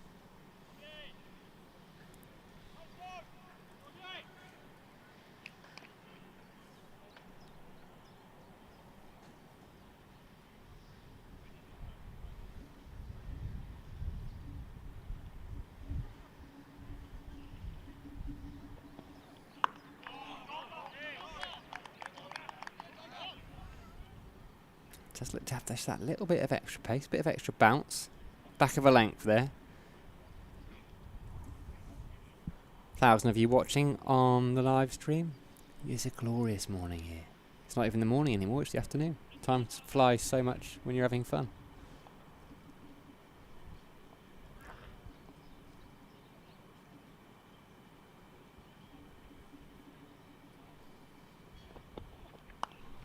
This time he does cut it, but only into the hands of backward point on the bounce. Good start from Doggett this though. A little bit less fluency, I'd say, in his run-up than someone like Matthew Potts. A couple of almost stuttering steps to start.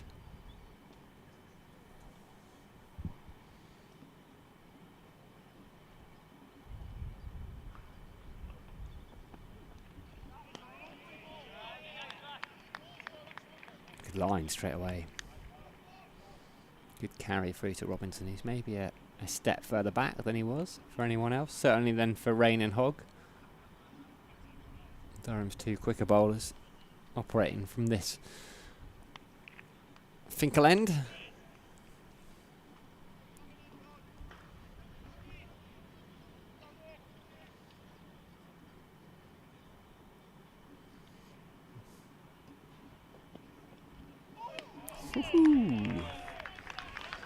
Fizzes through to Ollie Robinson at head height, really. Maiden over to start. Good start from overseas signing, the Australian Brendan Doggett. Opens up with a maiden. 33 without loss. 10 gone in the innings, so plenty of cricket left today. 23 minutes before lunch. 72 overs, a minimum of, to be taken in the day. I can't imagine, based on current time and overs, we'll get more than that in today. Durham gone without a frontline spinner. They have got Colin Ackerman though. Fuller from Hogg. Davies sees it coming and punches it past Ben Rain at mid-on. That's a nice stroke. 4 runs, moves Alex Davies into the 20s at a decent strike rate as well. 20 off 27 balls. Punchy little player. Davies scores quite quickly when he gets in. Starting to feel like he is in at the moment as well.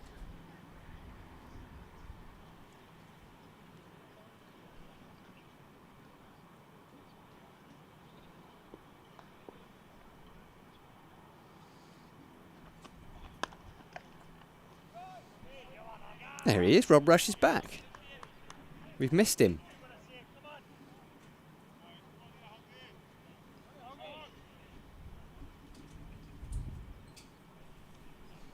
I've missed the dog being let out, have I? We've been waiting for that one all night. Actually, Smoothly back into the com box as well, Rob. actually just thought of that one in the last 20 seconds, so... You right there? Bit out of breath? Yeah, just a little bit. Jog up the stairs, did you? Yeah, guess you have to, yeah, just steps in. I don't know what you just said there. Probably. Is that the southern accent or? No, I think it was just the pace at what you said, combined with being out of breath. Yes, I think you said, and then you said something else. Yeah, I can't even remember myself now, to be honest. Yeah, is George Giselle on at backward point as sub-fielder. David Bellingham was hit on the toe yesterday during his innings. He's unable to take the field to bowl. As I mentioned, George Giselle, he's almost straight into the action. Genuine edge there from Al Davis. Dropping just short of George Giselle.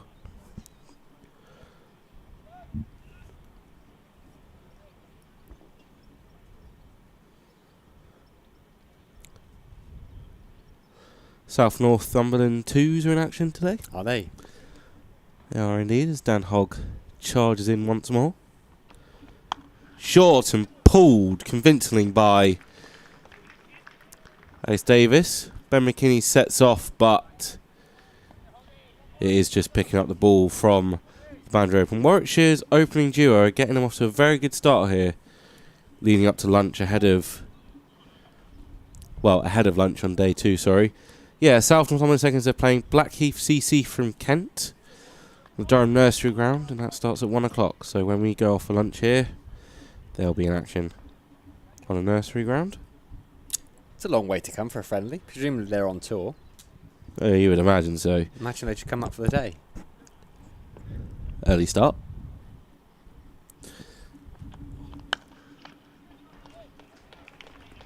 Punched. Dismissed by Alex Davis. He has all 12 from that over. He moves himself to 28, and Warwickshire's open duo racing towards that 50 opening partnership. Yeah, trio boundaries in the over. It just gives Alex Lee something to think about. I'm hoping for something a little bit tighter. He's getting it from Brendan Doggett, who started with a maiden. All those balls coming over the wicket to the left-hander, Rob Yates, who's got 17. Alex Davis has got 28. So South Northumberland, that's Tom Seymour's club, isn't it? Is that right, the big boss? Silence means you don't know, do you? You pick it up. I think it is. Nice club. There's a one-day cup game there this year again. Right, It is indeed at South North. 3 slips. Yates gets bat on ball. Encouraging from Doggett. I do like an outground game. And that is what the Metro Bank One Day Cup is very good at. It's very good in many ways, but the outground games is just superb. Get to go and watch some cricket in some wonderful venues. Enjoyed South North last year. So did Durham, beat Hampshire convincingly. First runs off Doggett. Drop and run to McKinney's left. Come through for a single, so Doggett's going to have his first bowl of the... perhaps ever. Maybe he's never bowled at Alex Davis. He probably hasn't. Maybe in the Big Bash. Did Davis go over and play Big Bash? Can't remember. Anyway, he's going to bowl at him now.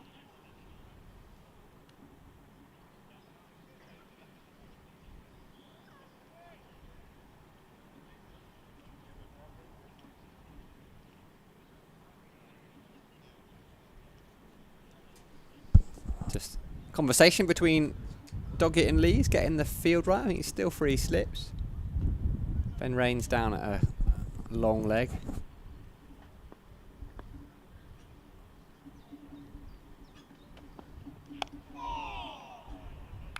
Squeezes that one away. Davies picks up a single.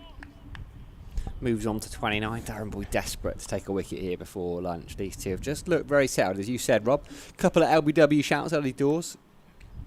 One for Ben Rain, one for Matthew Potts. But that aside, and we saw it was a good batting pitch for much of yesterday, and they just seem to have... they're being a rhythm of their own, really, these two batters. They won't really want lunch to come, I don't think. 11.5 overs in. 47 without loss. They're going to smidge over 4 and over.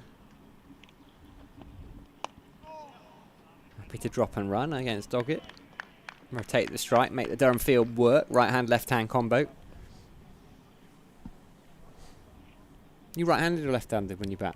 Right-handed. You decent? No. Smash it? Yeah. Eyes closed, head gone. Yeah, one ball to get a look in and swing for the hills. That's my strategy, if you can call it that.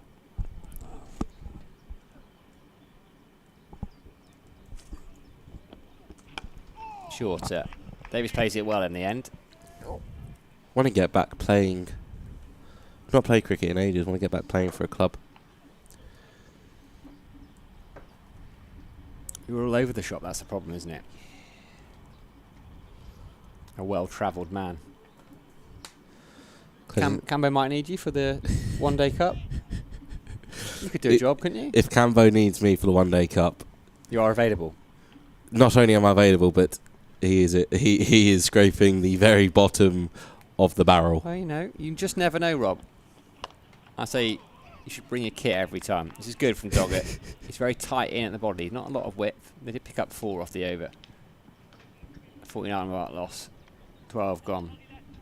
You offer a bit with the ball as well? Not anything at this level. Absolutely not. Surprising. It's effectively been net practice. You just never know, Rob. Back yourself. Could be a late bloomer. Could well be. Have to find out, won't we?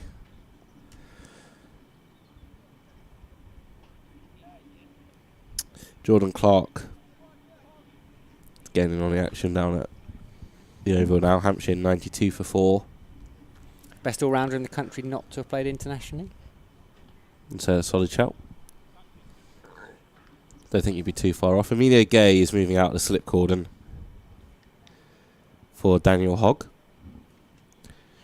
Going to jump into a short extra cover.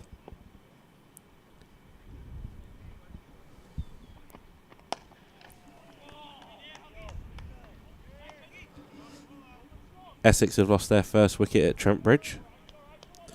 39 for 1. Old news, mate. Am I late on that one? Old news. Shock horror, Fergus O'Neill with the wicket. Yeah, such old news. You keeping an eye on your Somerset scorecard? Not my Somerset scorecard. But no, I'm not. Too short, too wide. And we got the treatment from Alex Davis. That's a 50 partnership between these Warwickshire openers. They're making batting look very easy. They're mating, are they? It's a bit of a problem here for Alex Lees because he's taken a bit of a shine to the bowling of Daniel Hogg. Has Mr. Davies.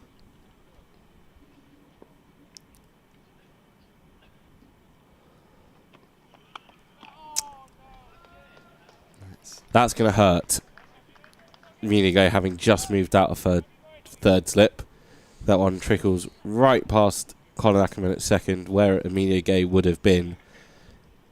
And yeah. It's his 5th boundary in about 9 or 10 balls off him. Good test for the youngster here. Not played that much first-class cricket, Daniel Hogg. We know what a good bowler he is, what he will develop into, hopefully. But this is what red ball cricket is all about, these testing periods. What's he going to do next?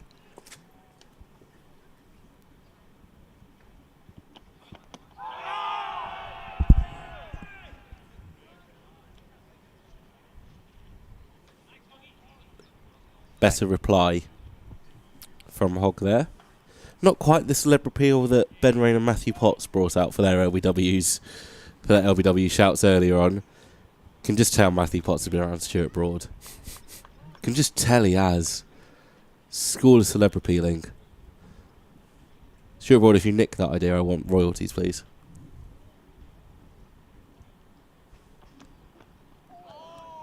Good bounce there from the youngster.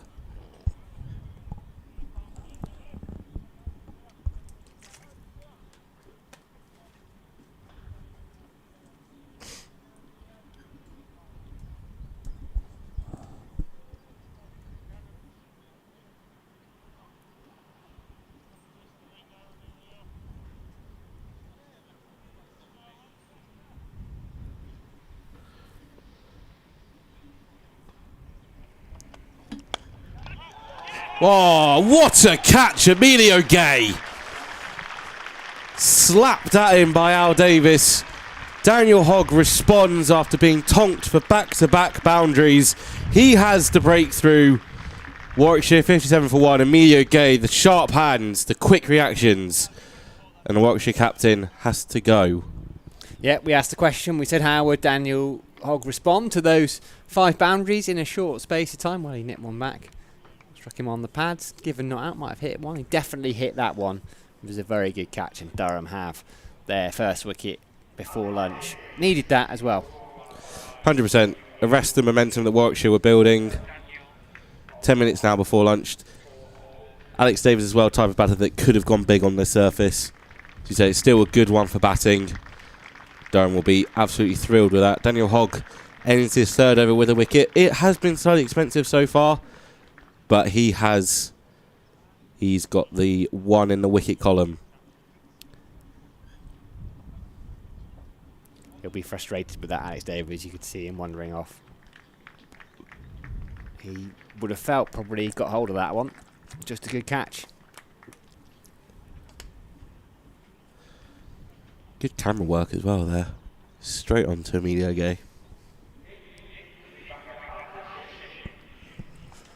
Now this kid is a very highly rated player. We've talked a lot about Ben McKinney for Durham.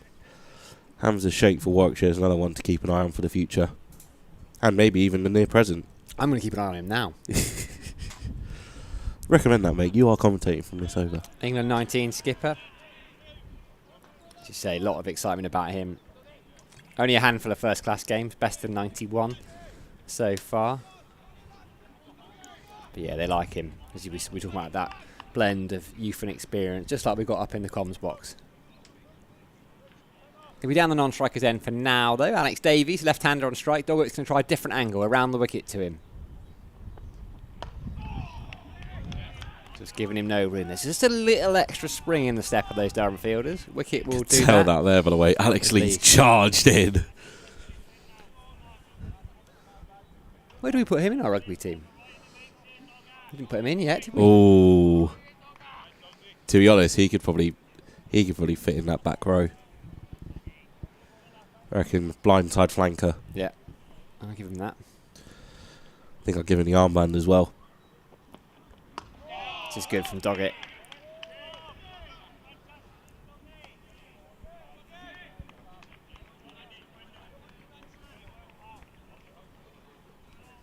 Introduced. Well, given his cap before day one yesterday, I think it was Will Gidman who did it. Nice very funny. Yeah, very funny speech at the end. A very funny moment towards the end of that speech. I told him that basically, no pressure. As long as you stay fit, you'll do better than the other guys. Driven. Good work from Lees. Tumbling away. Yeah. I wonder if Wags has got something to say when he rocks up in the second part of the season. I wonder if Wags will have something to say about that. It was nice from Will, though. He's a good speaker, and he talked about how it's a very special group and a special time to come into it. Must be lovely to walk in. It's a very welcoming dressing room, I'd imagine. It's a family club. Really wide of the crease. Good carry from Doggett. Good leave from Rob Yates. His job now really is to hang about until lunchtime, I think. Warwickshire, the last thing they want to do is lose a second wicket before lunch. And regroup. Probably got another over after this. Might get 2 more in. Probably not, though. What, for 68 in the day left after these 2 balls. It's a little bit behind the over rate. Short ball. Ducks underneath it. Rob Yates saw it early. Good carry through to Ollie Robinson behind the stumps. Good pace. Good pace from Doggett.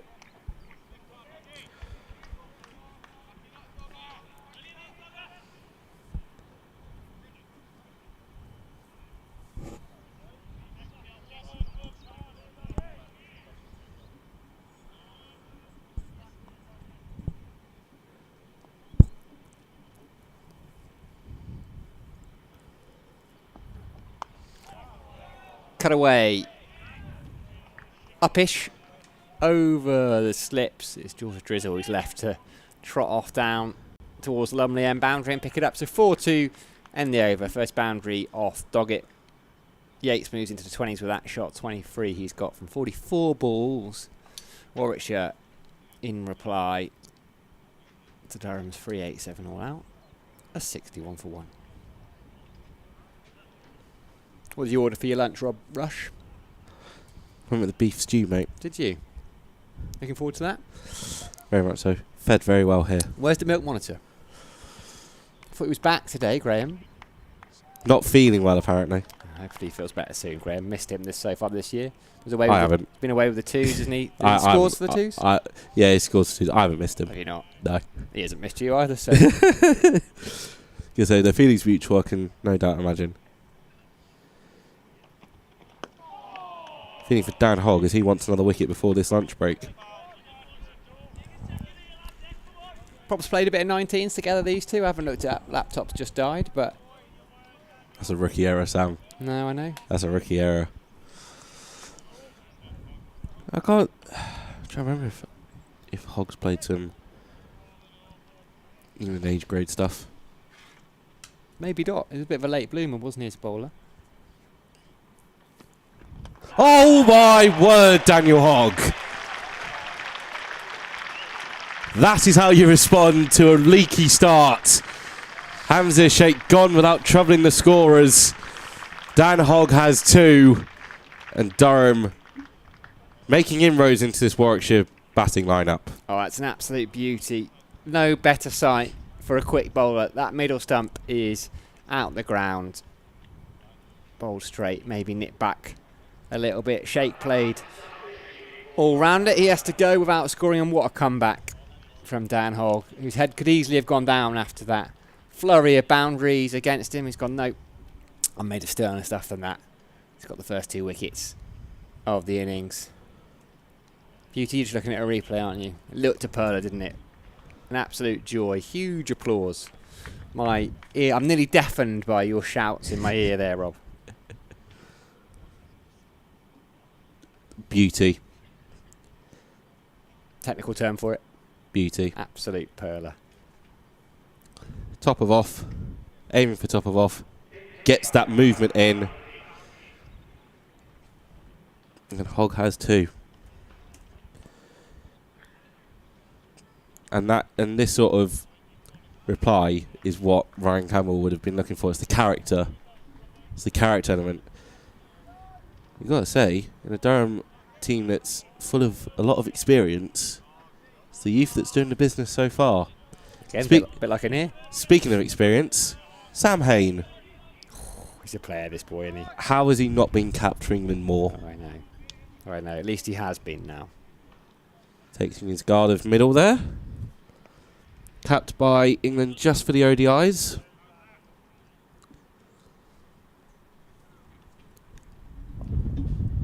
He's got the task of facing up to Dan Hogg before lunch. Forward to that one. Do you reckon, unfortunately for Sam Hain, the time has come and gone for him in terms of the test setup? With the way Brendan McCullum is looking to build his team? Yeah, never say never, but it feels like age might be against him. They'll look to refresh that team in the next year or two, maybe even a little bit longer, but yeah.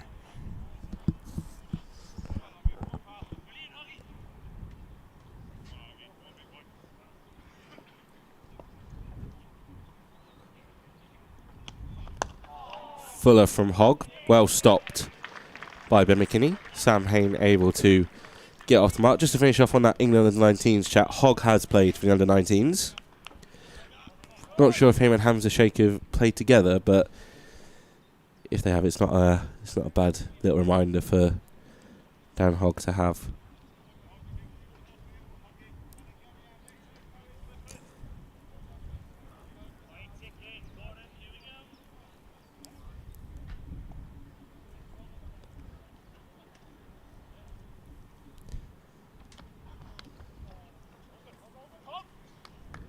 Tickled away.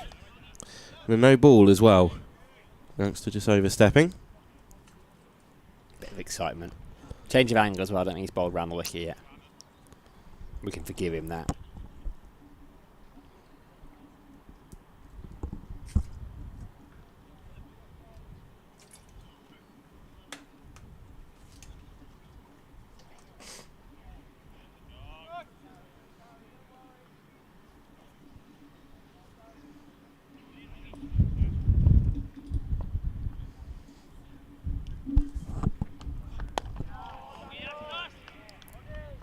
Hayne forward. What do we reckon? Last ball before lunch here? I think so, Rob Rush.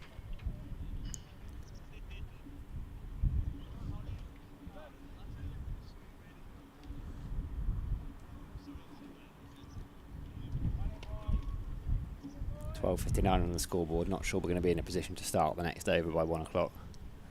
I think Yates and Hayne just coming together to have a chat, just to waste that extra couple of seconds just to make sure.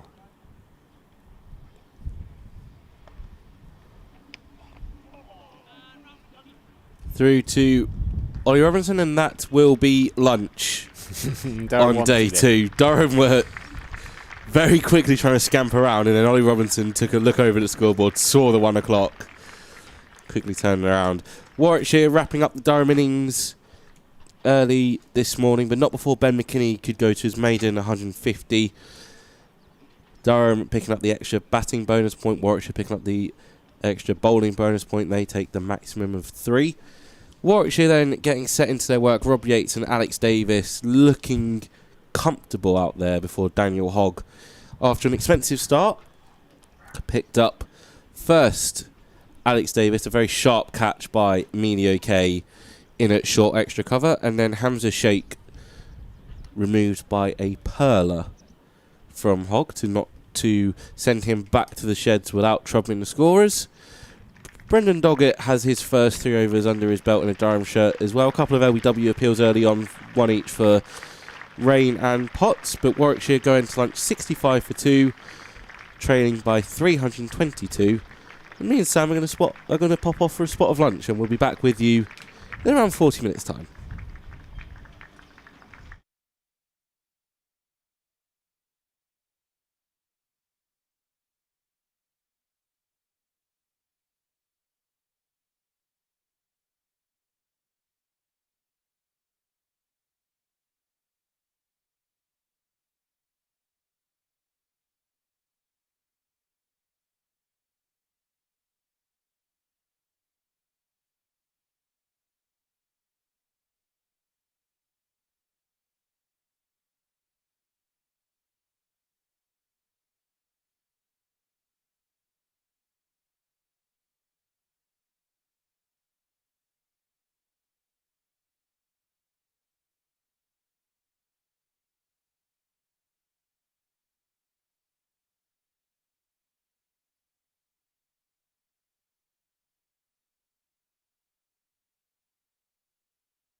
Welcome back. Hope you all had a nice lunch break as players make their way out to the middle for the start of this afternoon session, developing into a very nice game of cricket this. I don't think there's been a session yet where one side can claim they had the better of it. Warwickshire would have been able to claim that had they got through to lunch unscathed, but Daniel Hogg put end to that with some good bowling just before the break. Sharp catch by Emilio Gay in short cover to dismiss Warwickshire captain Alex Davies, and Hamza Sheikh sent back to the sheds for a second ball duck. The Rob Yates 24 off 45 for him, and Sam Hain just a 1 run for the 4 he faced in that last over before lunch. Yates on strike.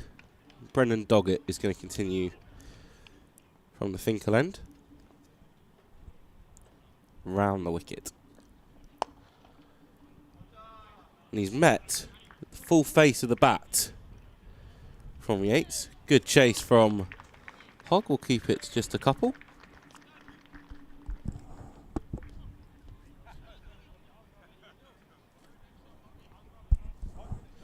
As we said, get in touch with us in the live stream chat at RobRusher2, at Sam J. Dalling on Twitter, or if you want to send us an email, streaming at durhamcricket.co.uk.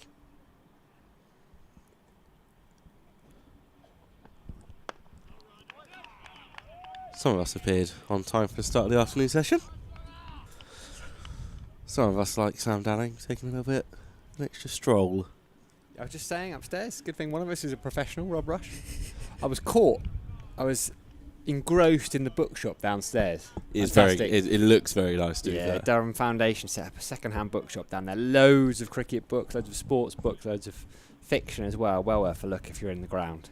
Busy in there as well, roaring trade.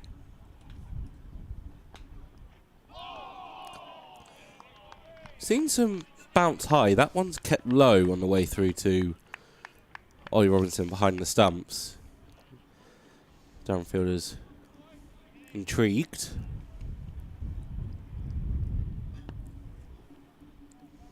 Did keep a little low, isn't it? There's just signs of a couple of things batters might have to think about. That one will just make Rob Yates question whether he can leave things purely on length.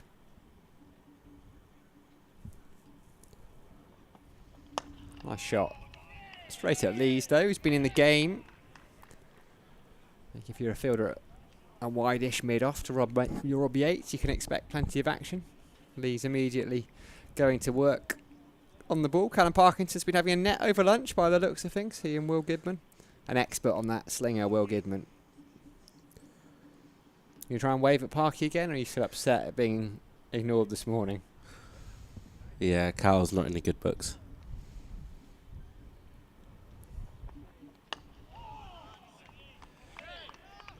Opened the batting for the twos, didn't he, Cal? Yeah, captained. Opened the bowling first innings, opened the batting first innings.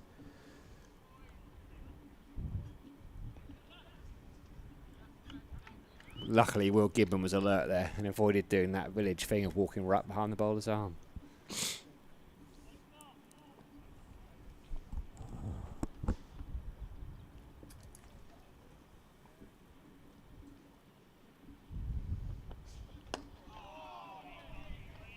This is good from Doggett.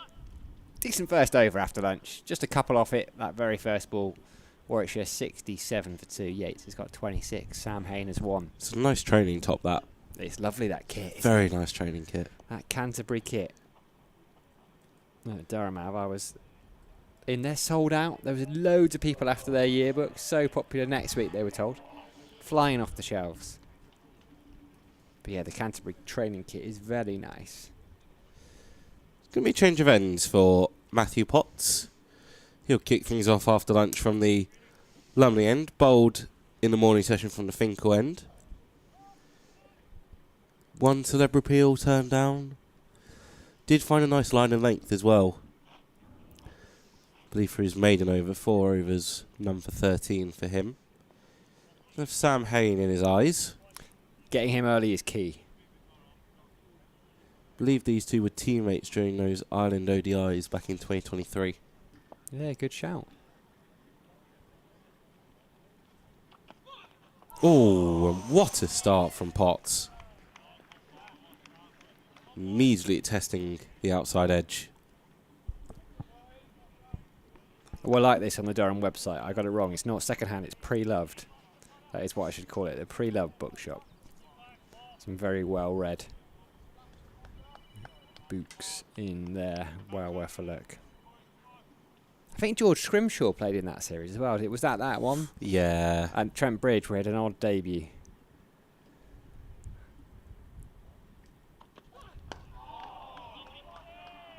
Could be a good battle, this, between these two. Yeah, I think Scrimshaw picked up the yips. Came back and picked up a couple of wickets, didn't he? But it was expensive early doors. Yeah, just look at those Canterbury shirts. They are lovely. I like the shorts and the gilet as well. And the cap. And the backpack. Just good kit. Okay, so should we just give it out? Sam Hain getting a very early working over after lunch. Mina Gay donning the helmet again, back in at third slip. Reworked slip cordon for this year. Will Rhodes stepping in at first slip. Colin Ackerman has been a staple at second slip ever since he joined, and Amelia Gay joining that cordon for this year. I think Alex Lee's taken himself out. He was in there in 2023, not so much last year, and I think as captain wanting to be close to his bowlers at mid on and mid off. Sam Hain's underway after lunch. Nice clip through mid wicket out to McKinney, who's patrolling the fence.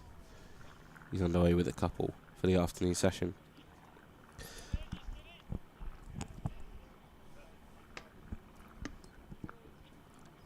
Potts now in talks with his skipper. It was just a bit too straight there, wasn't it? Haynes very strong there. I mean, what a record Sam Haynes got. He is remarkable he's not played Test cricket, really. Yeah, safe to say it's been unfair. Did he take a bit of a break at the start of last season, but came back and averaged 40, but averaged near 50 the year before, 63 in 2012. Just a run machine, isn't he? What they call it, the Hayne train. Hayne train.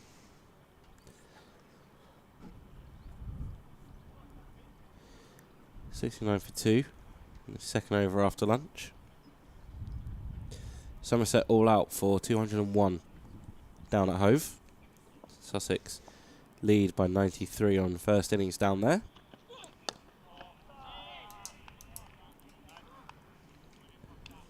Worcestershire, decent start to the response that Yorkshire set them at Headingley. 456 all out for the White Rose, and Worcestershire 70 without loss.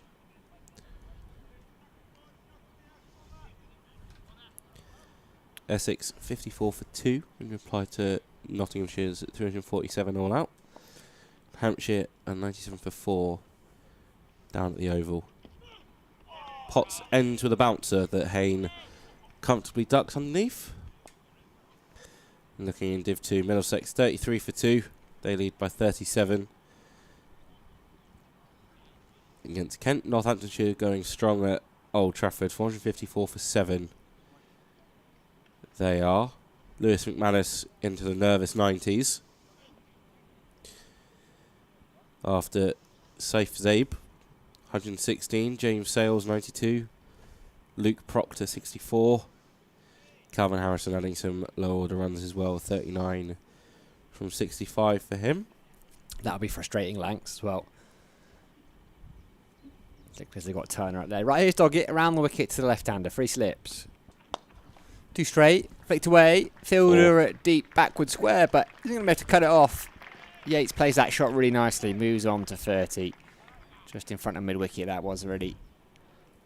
73 for 2. Yeah, just like I say, 2 straight from Doggett, and Rob Yates does not need a second invitation. Derbyshire 57 for 3.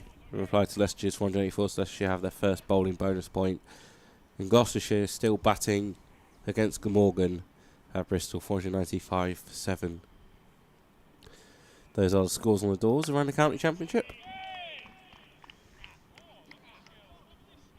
I was going to say fancy handwork. Wasn't fancy footwork, but Doggett managed to juggle it.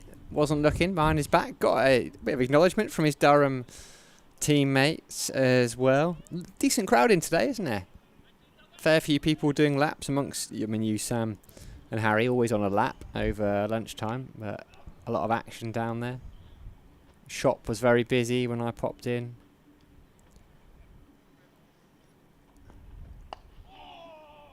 Just one. Deep square leg. Will do the fielding, ping it in, 31. He's got Yates, Sam Hain on strike, 3 from 10. Feels like a big wicket, Sam Hain. I think when you sit down before a game and go through the opposition, you look at their batting lineup, you try and work out who can hurt you. Maybe you already know who can hurt you. Sam Hain will be pretty high on that list. Can we get Sam Hain early? One of those wickets that just makes the whole dressing room, the whole Warwickshire dressing room, if he doesn't make many, he'll be like, okay, bit of work to do here. They've got a strong batting lineup though. Far from a one more man team. That's a lovely stroke from Sam Hain. Maybe just searching for that magic ball. 2 straight, over pitched. And they've raced to the mid-wicket boundary. Second boundary of the over. 9 off it already. 4 balls gone. And there's Doggett has given Matthew Potts the shout. Please stay out there. Don't bother running back. Say a deep square leg. 3 slips though. Durham searching for wickets. Daniel Hogg brought them back into the game just before lunch. It was very much Warwickshire's morning before that. Same shot again. Not quite struck as well. And they'll just get 2. Potts comes round.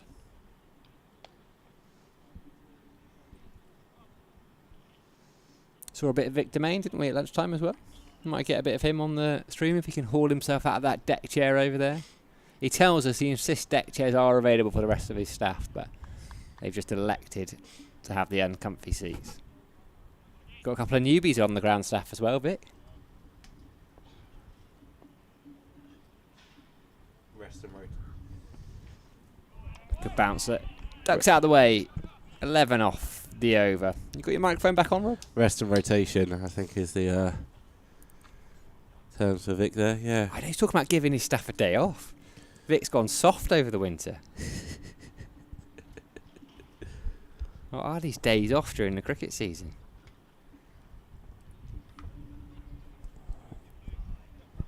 Got an Aussie, I think, over from Western Australia. That'll please Ryan Campbell and Marcus North no end. I'll be delighted when they've got that CV in. Yeah, yes please. Seen Marcus patrolling the dressing room balcony. You got him over here? You dropped him a text? You're a well-connected man. Hopefully he'll come over and spend some time with us. I've put the request in. By post or? I forgot to put the stamp on it. That's going to be a problem. That's going to be a problem. Potts round the wicket. Yates pleading that the ball doesn't roll back onto his stumps. It's like an owner pleading with its dog to not yank it away from them. Don't run away, don't run away, don't take the lead.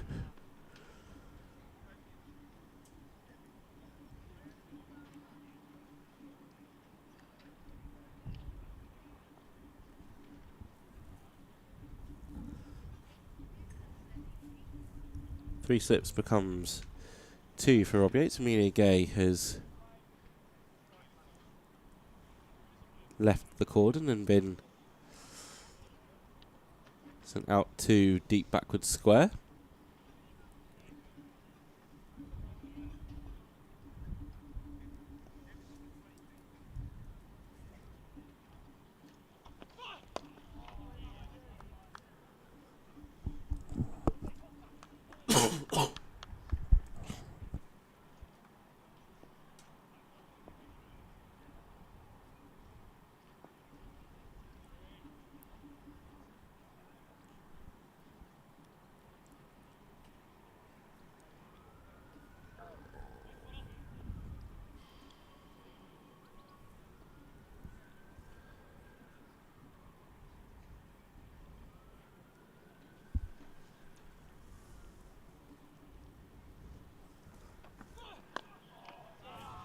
Played late by Yates.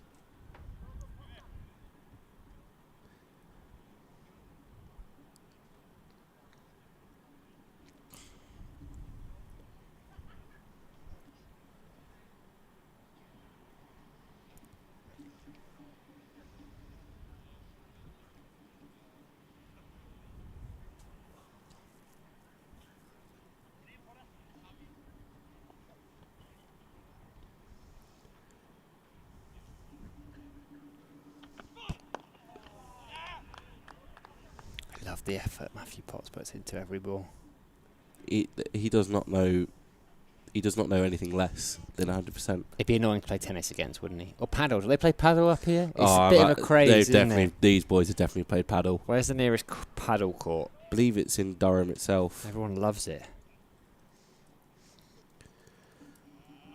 You know, Matthew Potts doesn't know the term doing things by halves.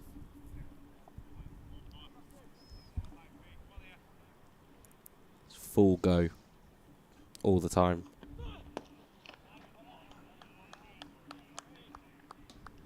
Seems to have settled in nicely to line and length since lunch.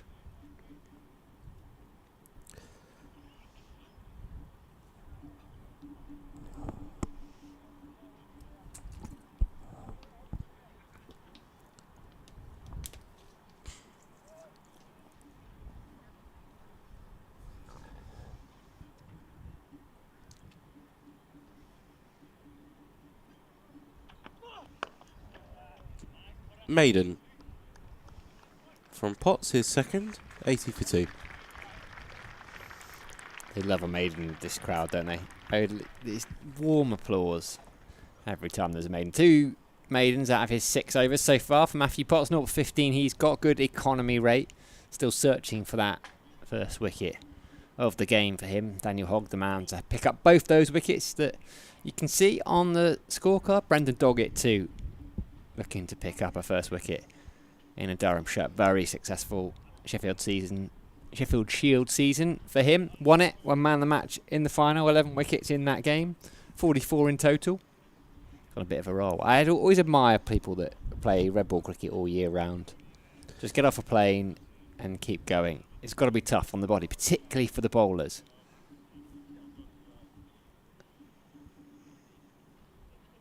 Looking for a test cap. Baggy green.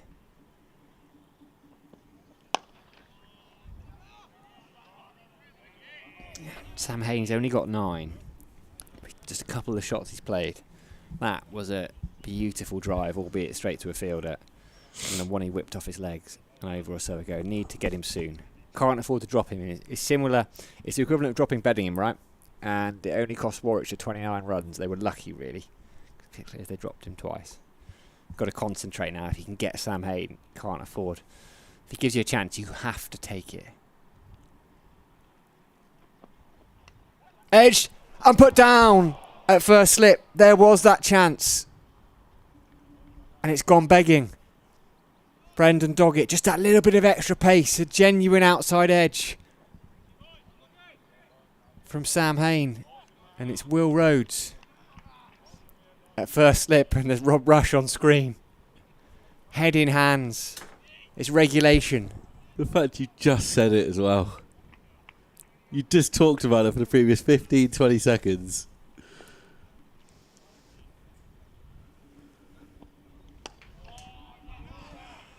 His old mate. It is Rhodes at first slip, isn't it? Sam Hain, who he shared a dressing room with for all those years.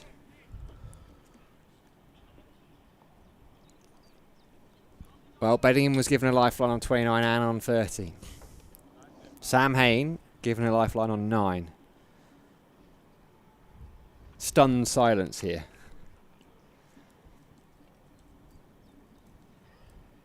It's good from Doggett though. Bouncer. Bit of frustration. Hain ducks underneath it. Every side talks about you need to create at least 20 chances to win games. You don't want to have to create more than you absolutely need to. You saw Warwickshire create at least 24 to 25. Well, not 24. We saw them at least create 13 to 15 chances throughout Durham's first innings. That's Durham's first one they've not taken.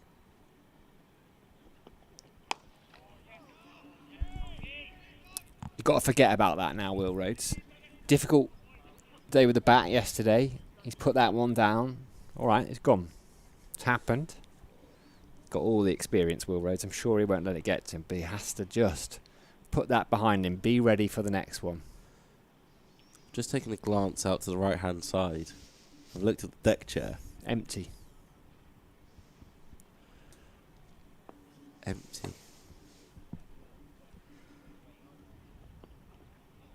Bouncer, good take from Ollie Robinson. A bit extra in that, Brendan Doggett.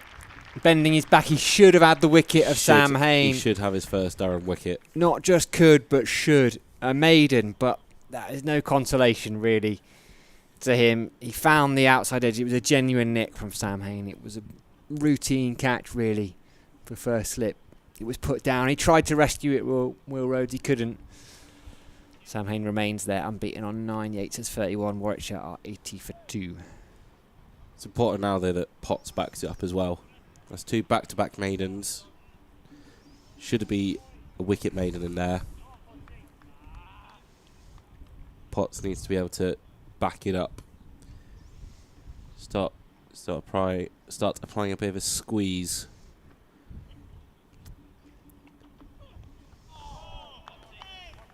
Good start. Very good start.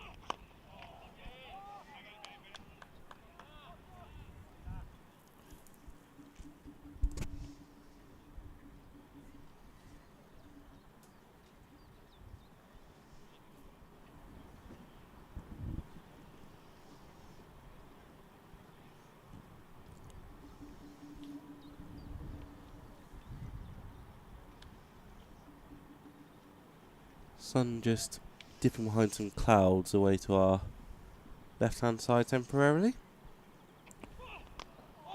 Ooh.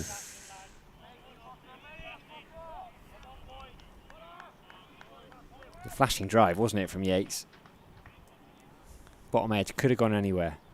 Sometimes you know it's your day when those miss the stumps.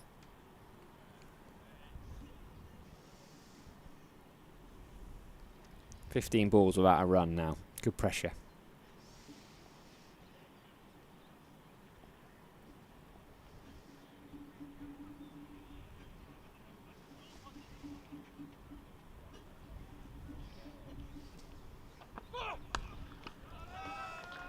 That's a way to end the pressure. First bad ball from Potts since lunch, and Rob Yates dispatches it to the fence. He moves on to 35. Yeah, it's relieved it, hasn't it? It was there to be hit. Wasn't the best ball Matthew Potts will bolt. I think he'd be the first to confess that. Short, wide, stood up. Rob Yates said, "Ta very much." In that accent, yeah? In that accent, yeah. It's exactly what he said as he was playing the shot.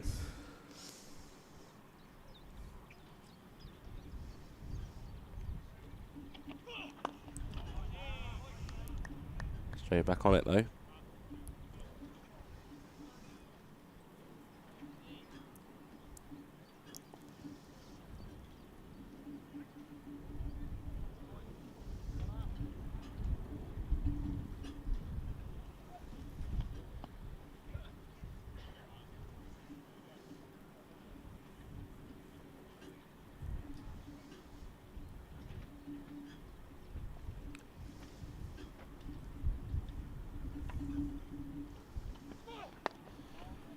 Just a one boundary off that over. The only bad ball really that Potts bowled. 84 for 2 is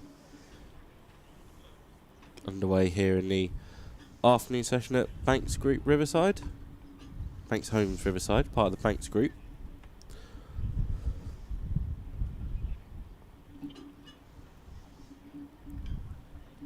Vic has returned to his deck chair. Oh, false alarm. He was just getting a brew. Probably for himself. He does not want to get the round in, does he? No. Not for his minions. No. Definitely not.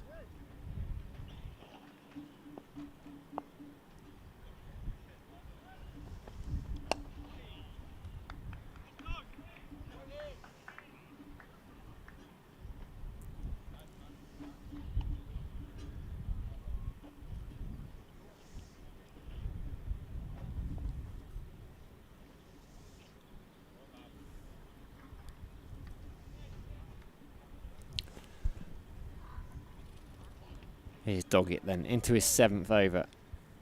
Spell either side lunge. Deep square leg and a long leg to Rob Yates. 3 slips weight around the wicket. It's been impressive, Doggett, so far. Should have had his first Durham wicket in that last over, but we'll try not to dwell on that too much. It's difficult not to mention it, though. Looks a decent signing.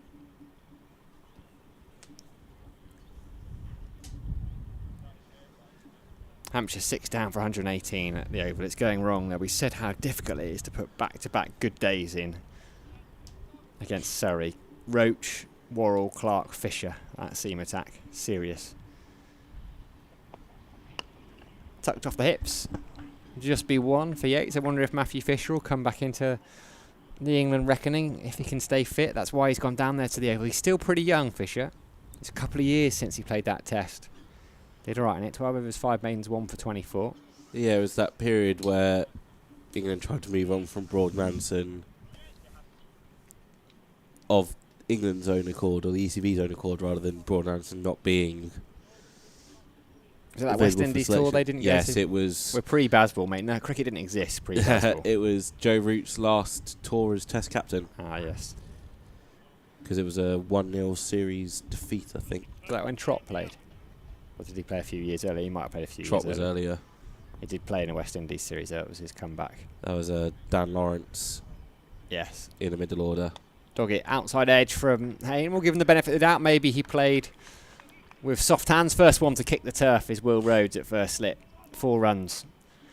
Rhodes would have sat and watched Sam Hayne score runs for so many years. He'll have stood out there at the other end as Sam Hayne is churning out the runs. He'll know what that drop meant. I'm going to try and move on from it.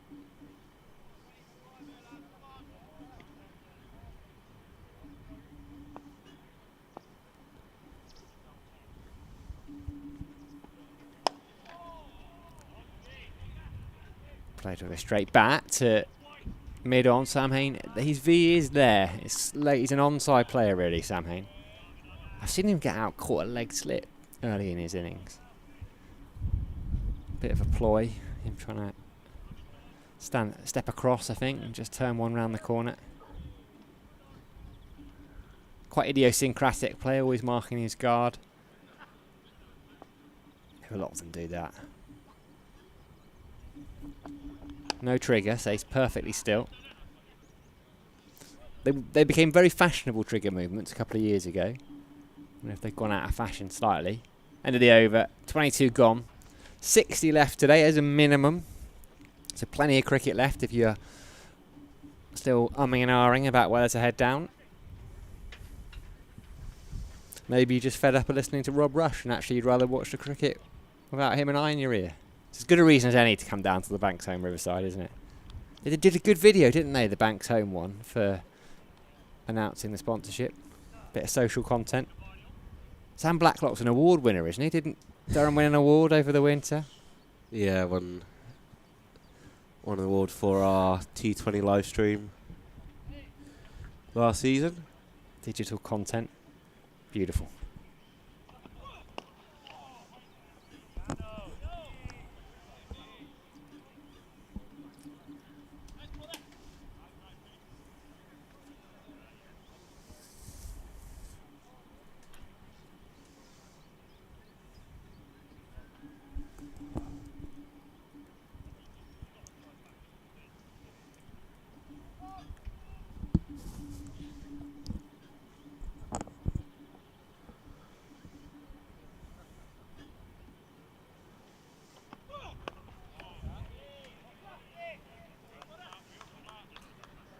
You could spell this from Potts after lunch.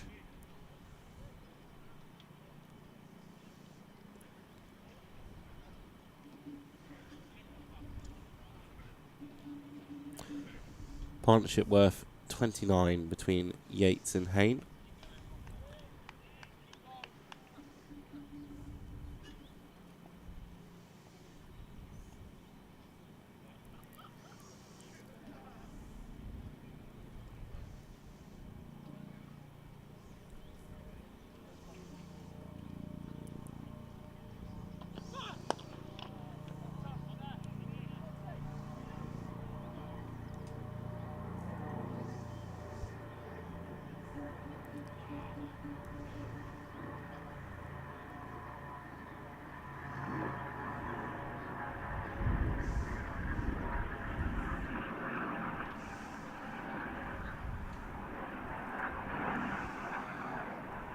Alex Lees asking him to check the ball. Gonna have a conversation, aren't they, the two umpires? Yeah, a little bit of a conflab.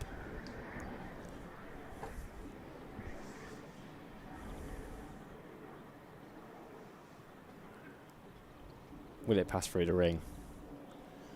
Looks to me like the answer is going to be no, Alex. Look at that. Goes through. He's making his point with a smile on his face. Is he trying to point out something about the seam, maybe? Seam on the ball coming a bit loose. Sam Ain paying some attention there as well.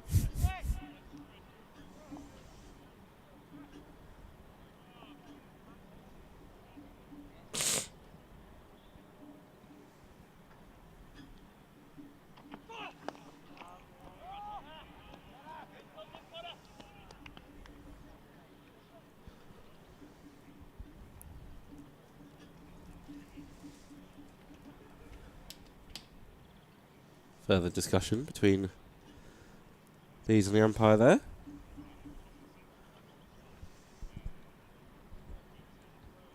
The answer's going to remain no, Alex. Get on with it.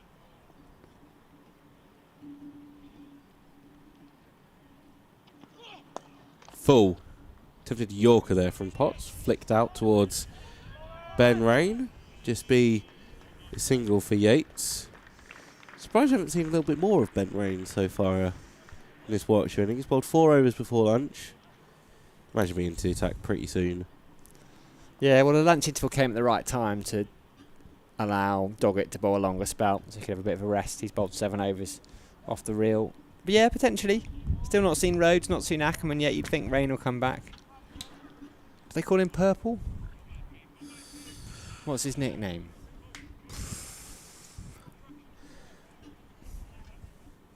To be honest, I imagine it's just as simple as Rainy.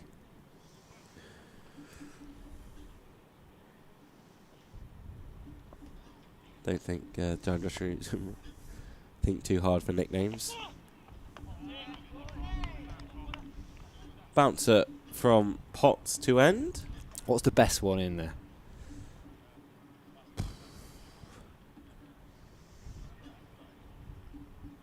To be honest, Please do, be honest. Best policy and all that. think Scott Borthwick might have it as Badger. The Badger. I Is it just think- Badger or is he the Badger? Badger. Just Badger. It's just Badger. I reckon Scott Borthwick's got it. Potter for Potts. So it's all right. Probably you got it then, have you? Donners. They'll you say that to them, they'll all jump on it at once. So Right, here's Doggett. Around the wicket to left-handed Yates. Free slips. Durham looking for another breakthrough. Doggett still looking for his first breakthrough.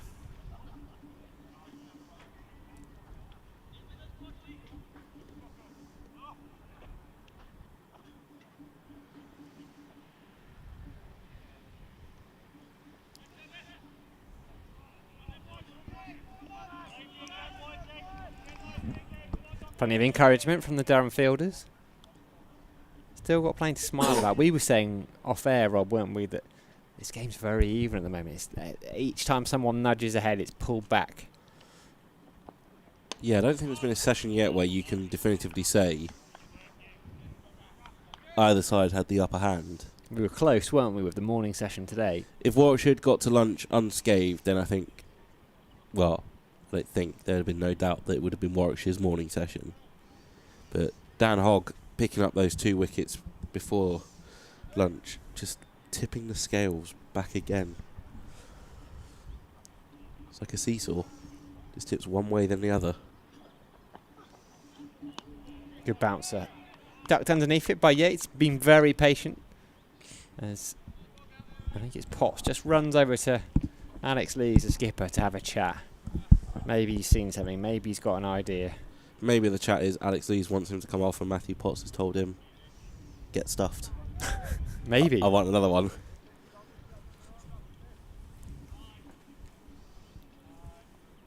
Him and Ben Stokes cut from the same cloth in that regard. Once you give them the ball, good luck taking it away. Emilio Gay sprinting in from third slip there. Still high energy. Sharp catch. It was, wasn't it? You can go on the Durham County Club socials and see the umpire cam from that. Really good reactions from Emilio Gay. You can see why Alex Davies was frustrated. He would have felt, wow, got a boundary there. Oh no, I'm walking off. Right off the middle. Good work from Emilio Gay.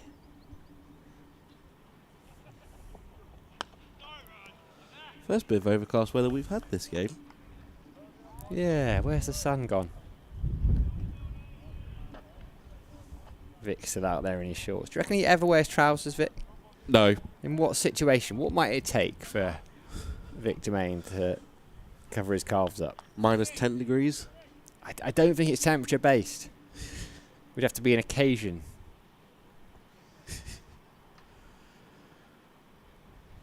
We'll ask him.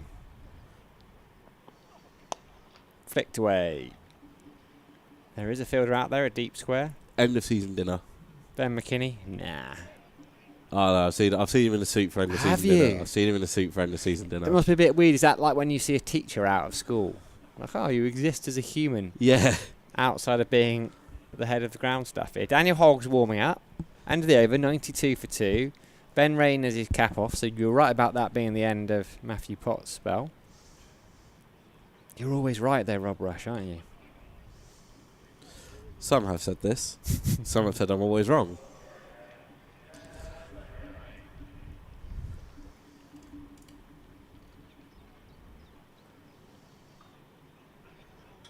Could be a game of cat and mouse in terms of how quickly does Rob Yates explore the possibilities of batting outside of his crease, and how quickly does Ollie Robinson put a pay to that by standing up to the stumps. We shall wait and see. Just the 4 overs for rain in the morning session. 1 made and none for 14. Looking to pick up his first wicket on home soil this season. Edged. Don't think it carried to Colin Ackerman at second slip. Think it's bounced just in front of him.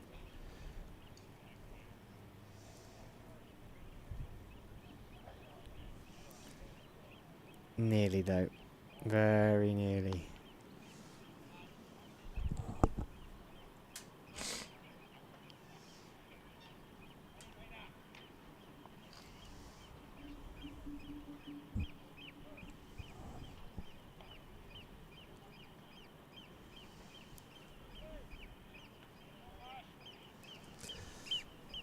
Yeah, I think it's bounced just in front of the dive of Colin Ackerman.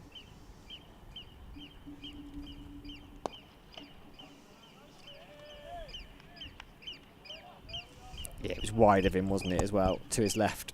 Close. Frustrating. Close but no cigar.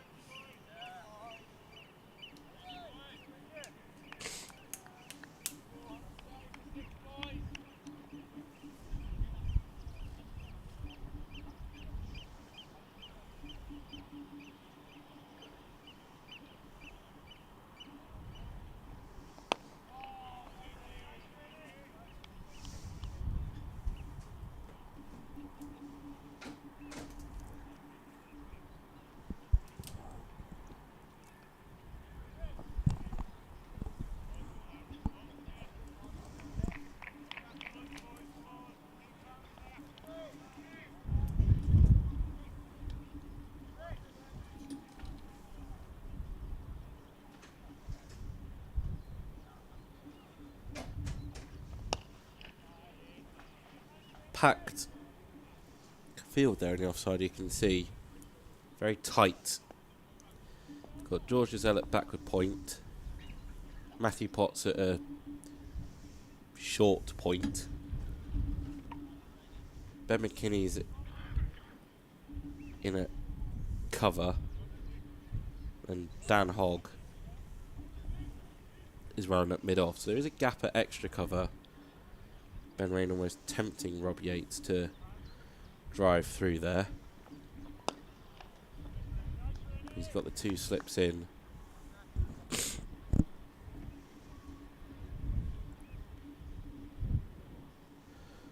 How do you reckon? How many more do you reckon for Brendan Doggett? Just one more over? Yeah, I think so. And then we'll see maybe a bit of Daniel Hogg, change ends for him. This is the end where he picked up that 7 for last year, or certainly the majority of it. He's probably too young to have a preferred end. Ben Rain definitely prefers the Lumley end, doesn't he?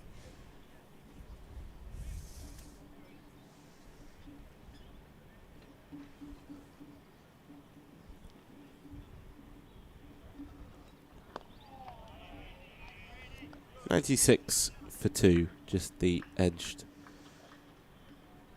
drive for 4 at the beginning of the over. No extra over for Brendan Doggett. Daniel Hogg has his cap off. He's going to hand it over to the umpire, and he's going to have a bowl here from the Finkel end.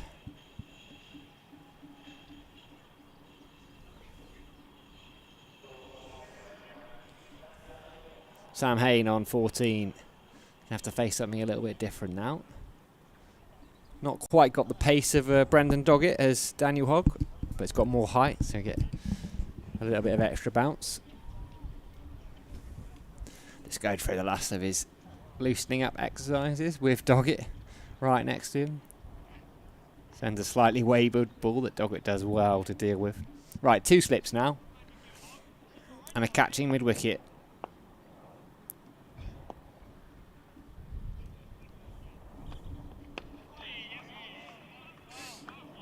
Who is there? Emilio Gay's already taken one brilliant catch in close.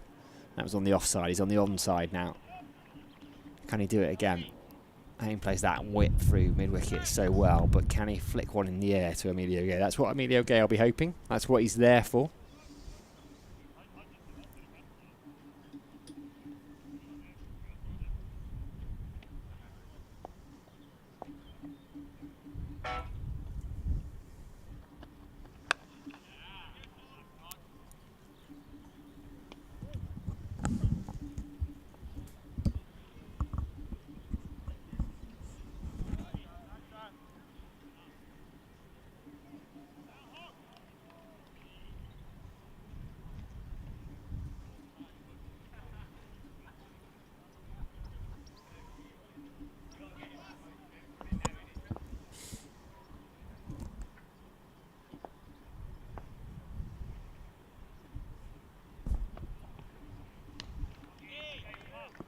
Good carry through to Ollie Robertson, just a bit too wide to tempt Sam Hain into that. Happy to leave that one alone through to the keeper.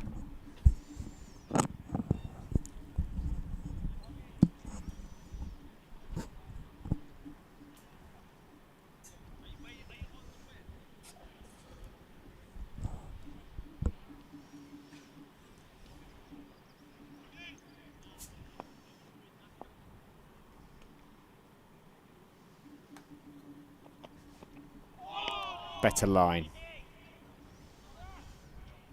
Not a million miles from off stump, based on the reactions of Emilio Gay and the wicket-keeper. Nah, much better line there from Hogg. Took a while to locate his radar this morning, but does have those 2 wickets.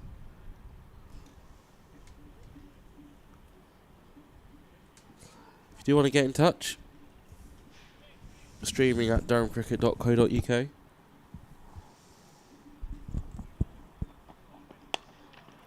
Nice shot. Didn't try to overhit it. Don't think he'll get a boundary because Ben McKinney's going to chase it. Just leant into it and almost pushed at it. Hey, Lancs have bowled Northamptonshire out at Old Trafford. 496, huge total. Tom Hartley, remember him? 3 for 91. Do you need to remember Tom Hartley? Carwyn Harrison made 56 down the order. That frustrated, would really frustrate Lancs, that lower middle order. There's that forward defensive from Hayne into the onside. End at the over. 26 gone. Over 8's level. 56 left today. There's still another 22 left in this session. Not seen any spin yet from Durham. Won't for a while because Ben Rain and Daniel Hogg have just begun their spells.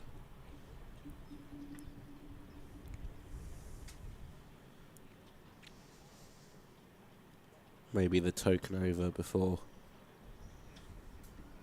the tea break for Colin Ackerman.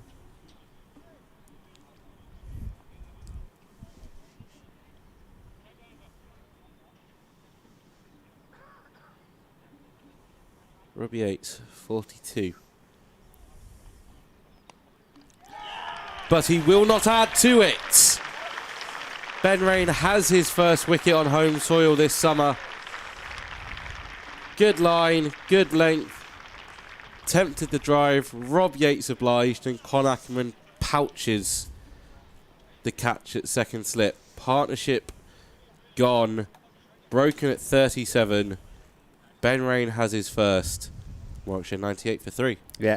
Beautiful delivery from Ben Rain. That's exactly what he is searching for. He found it. He went looking. He found it. And Colin Ackerman doesn't drop many, does he, in there? Oh, he's got good hands, old Colin. Good hands. Colin's claws. You'd back them, wouldn't you? Colin's claws. Huh? You'd back Colin's claws. Yeah, definitely. To hang on. Glorious. 3 down. First bowling bonus point on the board for Durham.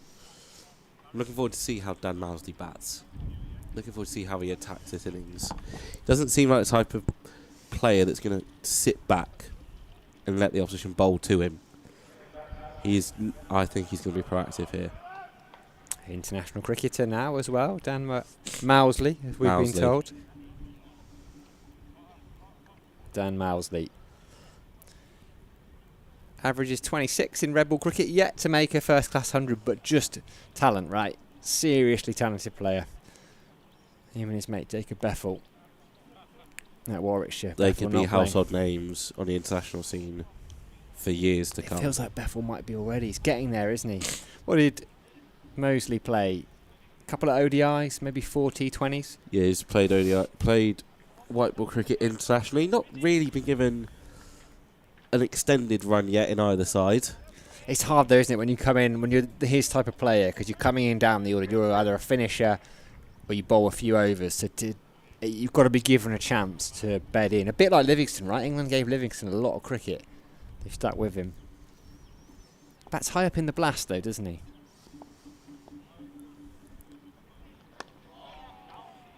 Nice looking punch off the back foot, but straight to George Giselle. Wondering why George Giselle is on the field. David Bellingham is not on the field. Took a little knock to the toe while he was batting yesterday, and as a precaution, not fielding. I love that phrase. And like a knock. It's a very footballing phrase. As someone just jabbed his toe, caught him with a stray elbow. Amelia Gay rejoins the slip corner now. Trying to put the pressure on Dan Mousley. You've had all 3 wickets, haven't you? The Rob Rush effect. Have indeed, mate. Have indeed. They call it the Rob Rush effect up here.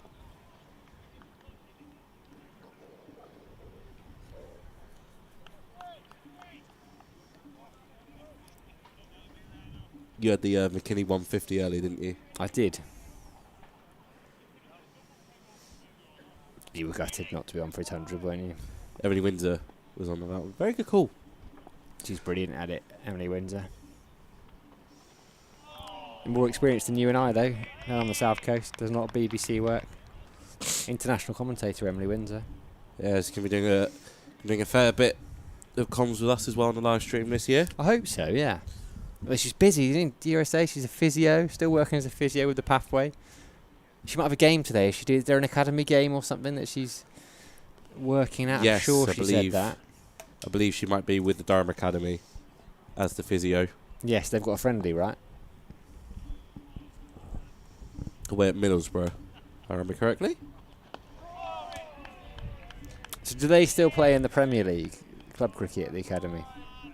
Blacklock will know the answer.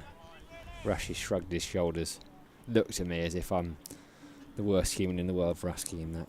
Looked at you as if you're chatting nonsense, mate. I think it's a legitimate question. It's a very legitimate question. I just wanted to get a little bit of a rise out of you. There's much more nonsense I've chatted, I tell you what, in the last couple of days. Far more irrelevant rubbish. Could just pick up the entire day and a half. Pretty much.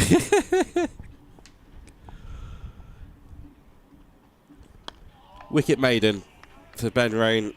The all-important breakthrough of the partnership. Warwickshire 98 for 3. Durham have 1 bowling bonus point to add to their 3 batting bonus points. Cal Parkey races onto the field.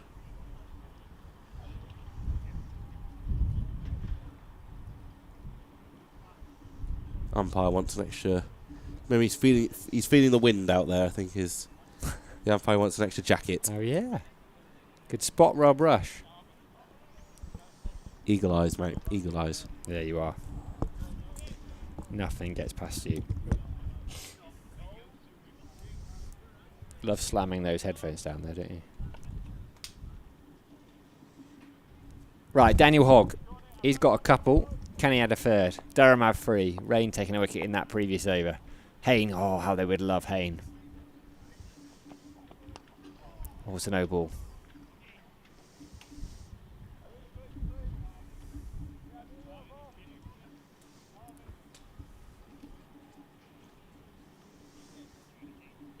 Scorers have acknowledged it.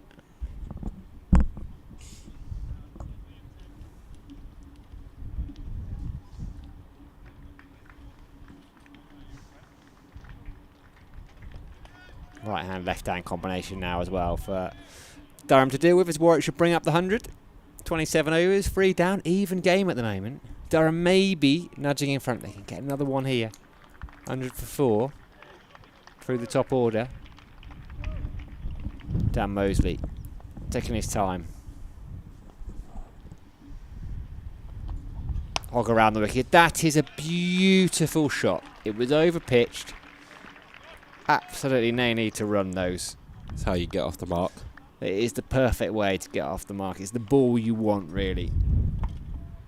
And Alex Lees just wandering down towards us to pick it up. If you're wondering why the Durham players are wearing black armbands in this game, by the way, it's because Durham cricketer James Minto's mother sadly passed away recently, so everyone here at Durham very much has the Minto family in their thoughts. And that is why the Durham players have those armbands on. Another shot. Can Lees get down? He can. He needed to. Brilliant bit of work from Alex Lees. If it had got past him, it was a boundary. He didn't want to be running after that. So he made sure he was down to it. Set the tone. Got to set the tone in the field. Lead from the front.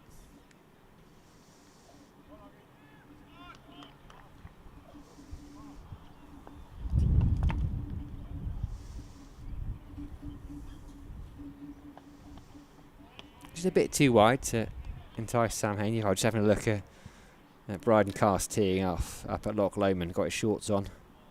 Collingwood's taking his dog as well. Bonnie's up there. It's a good day out for those boys, isn't it? Yeah, it's not bad. You a golfer? No. Oh, yeah, you hate golf, don't you? Yeah, not a fan. Don't begrudge anyone for being a fan, but Do you hate everyone that plays golf? no. Only a select few. 2 slips in. That's better from Daniel Hogg. Not just better, it's lovely. What is it you've got against golf? What's golf ever done to you? Don't rise to it. Don't rise to what? You're the bigger man.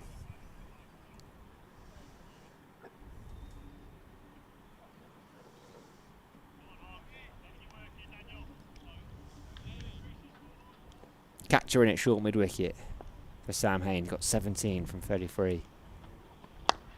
Attempted Yorker. We don't see enough of those. And Hain just went wandering as well. It was good work from Dan Hogg, who did the fielding off his own bowling. And he shied back at the stumps. He missed them by a fair bit as well. Got a lot of time for that, though.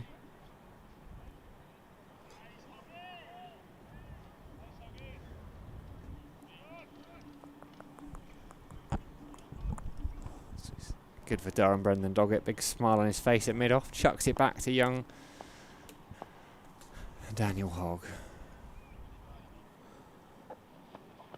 Ooh. That's it.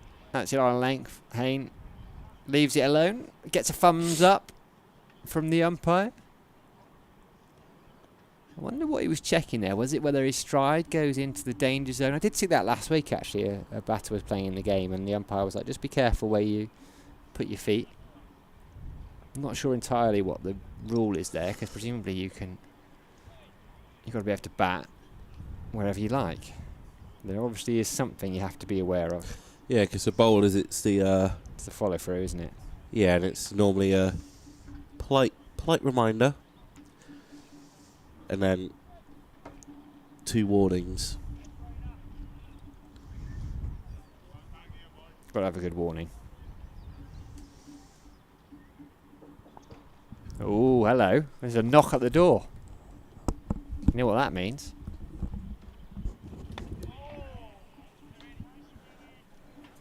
The man has left his deck chair. Victor Main is going to come in alongside myself. Rob Brush is going to head down to the driving range for a bit.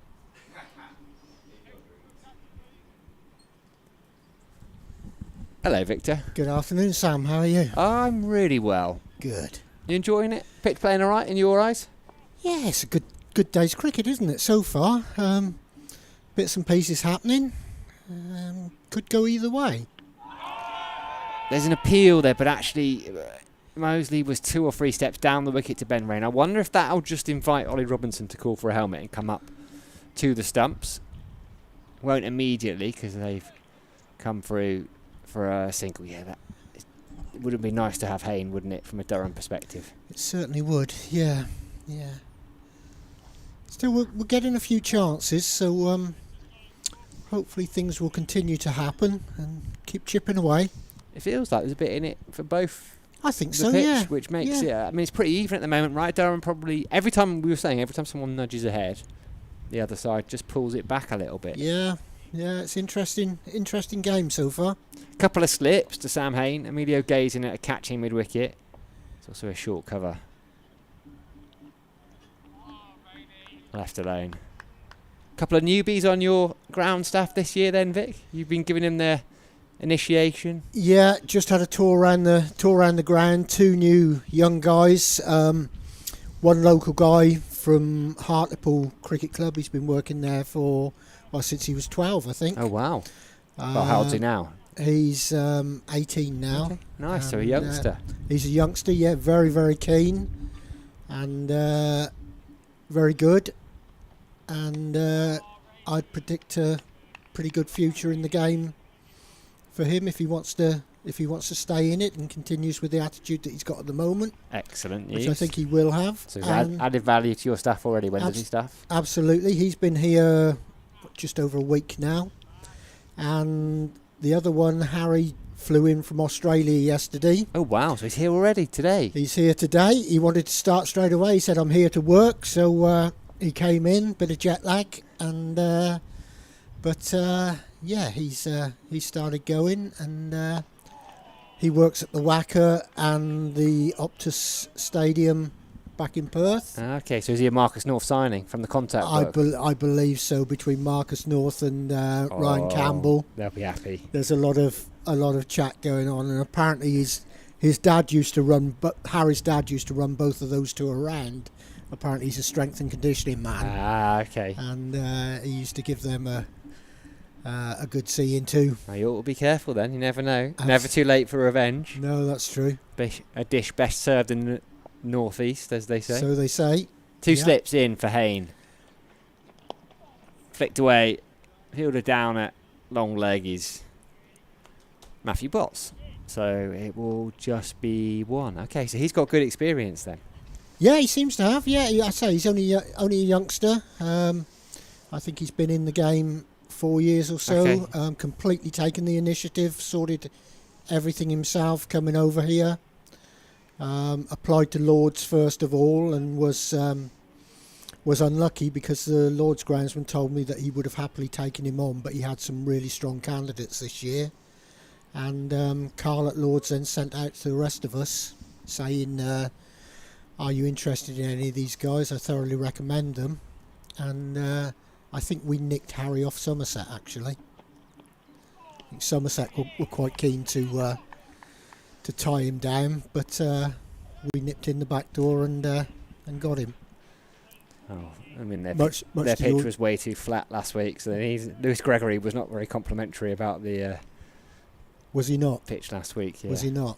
Perhaps overly harsh, actually. Oh, really? Well, That's a shame. it was just more it was in a post-match interview, and you just went, Yeah, I mean, Nick at Somerset, he's fresh into the job. I think he's been there, a season and a half now. He's fresh into it. It's a tough enough job anyway without that sort of pressure being put on. couple of slips, wait for Hogg. Lovely action. Driven to cover. So is he over on just like a temporary one season? Is it almost an internship? Yeah, both of these lads are they're here just for the summer at the moment. That could change. Of course. They're here for the summer only. Dangle that carrot, Vic. Yeah, hopefully if things go well, and Harry will have a 2-year working visa, so if he wanted to come back next year and we were in the same position, then I'm sure we'd like to have him back. And also it might be quite nice if we could forge some sort of relationship with the Western Australian team to do a sort of reciprocal thing. You fancy a spell in Perth, do you? I might be a bit too long in the tooth for that, but maybe some of these youngsters, I think it's great to go over to other countries, and we're working with different soils, we're working with different types of grasses. What grows in our cold climate can't stand the heat of Australia, and so whilst we're doing the same sort of job, it can be different in many ways. It's interesting that we think about cricketers going over and spending the winter in Australia to experience different conditions, something slightly out of the ordinary for them, push them out of their comfort zone. Don't really think of it in the ground staff way. I like that. I guess it could work for Yeah. sort of all sorts, but certainly in our industry, and I think it's great now that these youngsters get the opportunity to do that sort of thing. But then we get so many youngsters going over there.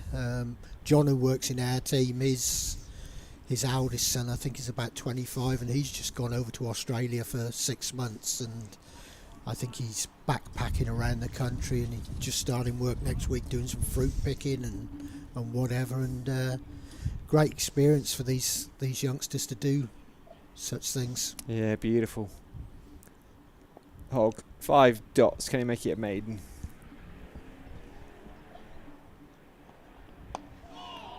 He can't, but it's still a good over. Just the one off it. Slightly expensive, his figures.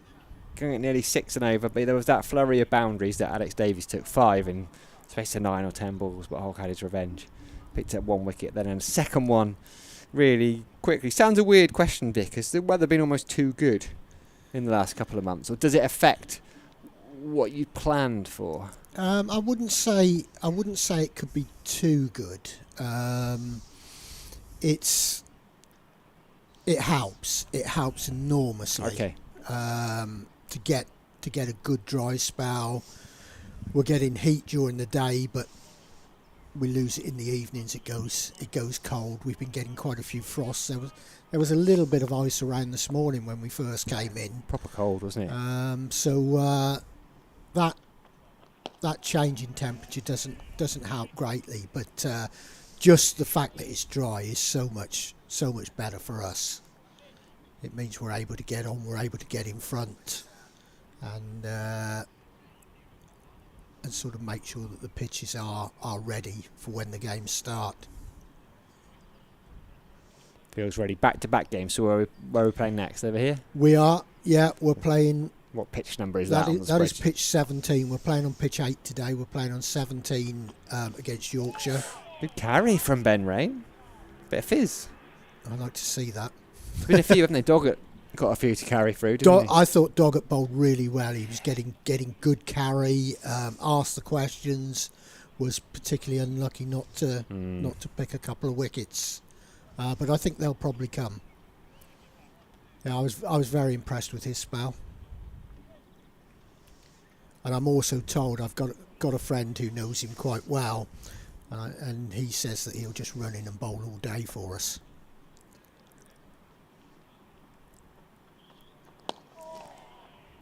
Well, he's match fit, isn't he? Straight Yeah. from that Sheffield Yeah. Shield, and such a good competition he had. You got a few bowlers like that. Try and grab the ball out of Matthew Potts' hand. Yeah, Ben Rain could hold up an end all day. too true. Let's hope that they stay fit. I know. We've had a number of overseas that haven't stayed fit. Well, we were talking about Will Gidman's speech, handing him his Yeah, cap yesterday. Yeah, but the unbreakable man is coming back for another go, isn't he? Neil Wagner, a bit later in the season. Again, I was very impressed with him last year. Very impressed. The one game that he did play here, he made something happen. It's like that 1 innings, wasn't it? Yeah. I remember that.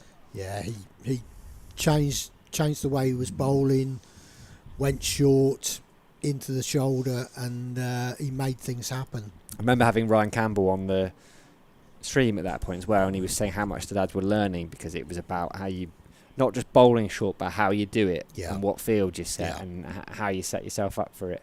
It's an art form. He's made a blooming good career out of it as well. Too true. It's got to be harsh on the body though, digging it in like that.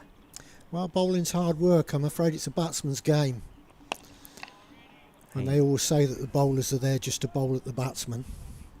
And it is hard work. It's punishing. A couple of batters going well down at Trent Bridge for Essex. Paul Walters reached 50, Jordan Cox 41. Partnership of 79 for those two, Essex. 127 for 2. So a bright start from Nottinghamshire, but they pulled it back, Essex. They replying to 3-4-7.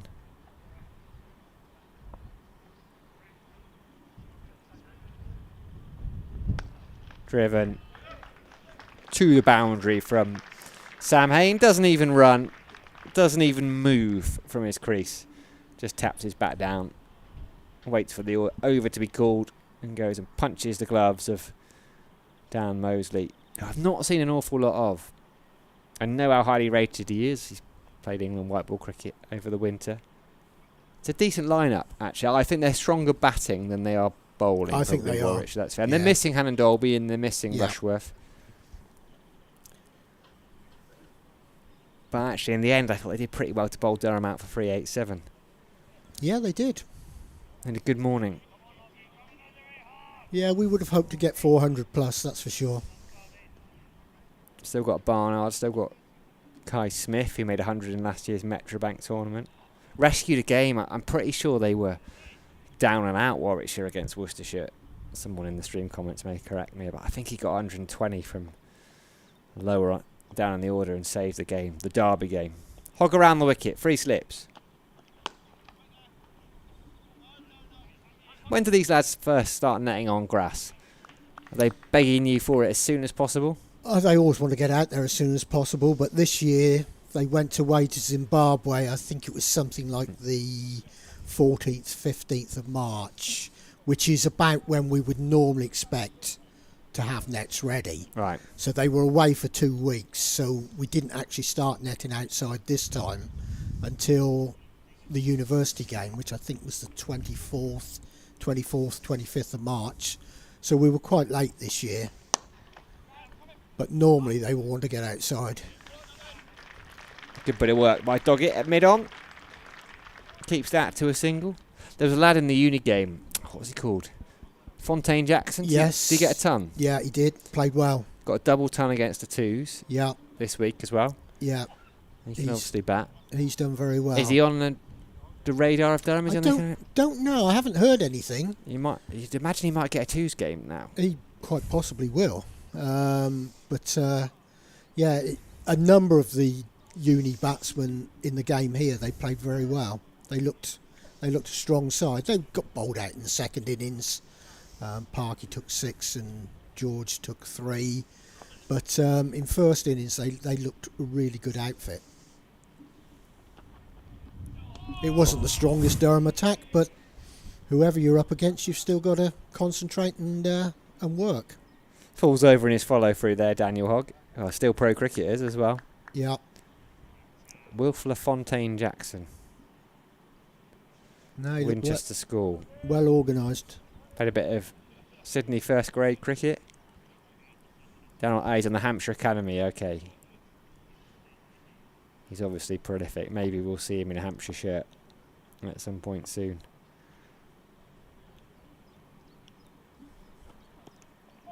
Good carry from Hogg. Has he grown over the winter? He's standing a little bit. I don't know. He's pretty big last year. He was pretty big last year, yeah. I just didn't know he was. You might notice these kind of things, Vic. No, I wouldn't say he's grown a lot. He's long in the back, that's for sure. I don't know what they do with these youngsters up in Durham. Feed them something, don't they? It's McKinney and Hogg. water. I mean, God, they'd make a good basketball team, wouldn't they? We were talking about rugby earlier, but yeah, you're right. They might well. Good carry again from Hogg. This is good from him. Been tidy this spell so far. Yeah, we don't mind him going for a few runs if he keeps nipping the wickets. It was a good test for him, wasn't it? Going for those 5 boundaries. So okay. Yeah, some players, young players, head might drop. Sure. Maybe some senior players' head might drop. Yeah. Bit fed up with things. Get frustrated. He didn't do that by the looks of things. But they went hard, didn't they? The Davies, good player. top order batters, they certainly went hard at it. They looked quite settled as well. Yeah. Driven by Hayne, who also looks quite settled now. 23 from 55. He's been out there a while. Dropped on 9, remember. 114 for 4. It's a busy summer this year, Vic, isn't it? Is it more busy than usual? Because obviously the women's team will play all their home games here. But I mean, you're always pretty busy with games. But there are extra games this year? More days? Yeah, there's more days cricket. But, it's not so much the games that are the problem. It's the training. There is so much training goes on around the games. Both sides, whoever's playing, both sides will be in the day before the game. Durham will train in the morning, the opposition will train in the afternoon, and then with the ladies' games as well, the same will happen there. So if we've got double-header T20, we could have 4 sides in, practicing, and that reduces the amount of time that's available to us to get out on the ground. We're lucky we've got a big square, we've got 24 pitches. When you think of some of these smaller squares, like Trentbridge has got 13, and with all the cricket they have, I don't know if their ladies are going to play at Trentbridge or whether they'll play at their second ground, Lady Bay. And Essex as well, Chelmsford, I know they're really struggling for where they're going to play their games. Oh, good use of the feet there from Dan Mosley. He'd sat there, he'd had a look at Ben Rain. Little shuffle down the wicket towards him. He'll see that as a low risk option. He is better on the attack. Nice boundary from him. Yeah, I don't think Ollie Robinson will allow him to do that too often.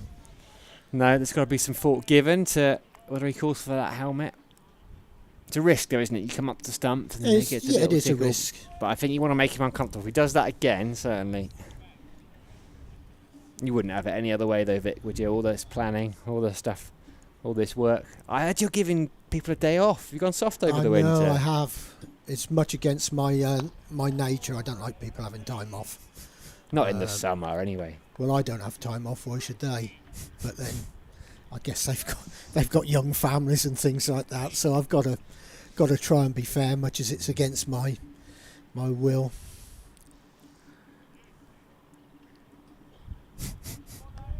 You're a nice man, Vic. Oh, it was actually good this morning because I'd given one of our team off. I'd given Barry the day off today, but another one of the team, Ben, his wife phoned in 6 o'clock this morning to say that Ben had gone down ill. So I took great delight in messaging Barry at 6 o'clock this morning, telling him to get himself back in. Oh no, poor Barry. And did he come? He did. Oh, Yeah. it's that regime of terror you run, Vic. No. They all work for a good boss, you see. That's Oh, what it yeah. is. They know they'll get it back. 6 off the over so far. Rain around the wicket. Change of angle. That one fizzes through. Maybe a touch. Though. I think Mosley was playing on the back foot and it wasn't quite the length there to cut. Goes to have a look. 120 for free. Last ball of the 33rd over. Be nice to nip a couple more before tea. I suspect there's a few up in that Durham dressing room. A few out there in the middle will be thinking the same. The Warwickshire lot, they won't be interested in that, Vic. No, I'm sure they won't. What's happening here? Mid-wicket's going out to deep mid-wicket. Still got a fair while till tea. 15 overs after this one, so we're going to be late. Pretty similar before lunch, wasn't it? We were thinking they've got off to a good start. They're looking really good, and then 2 quick wickets makes all the difference. And there's always periods, right? You've got to be patient. Cricket so much Absolutely. is instant these days. A T20, even 50 over cricket, but actually this game's all about patience. 4 days is a long time, as we saw down at Trent Bridge last week in the Durham game down there. I mean, we scored 400. We're looking really well set, but a lot can change in the course of a couple of days. Matthew Bott's back into the attack from the Finkel end. Daniel Hogg coming out of it. Looks like he's going to go around the wicket to the left-handed Mosley.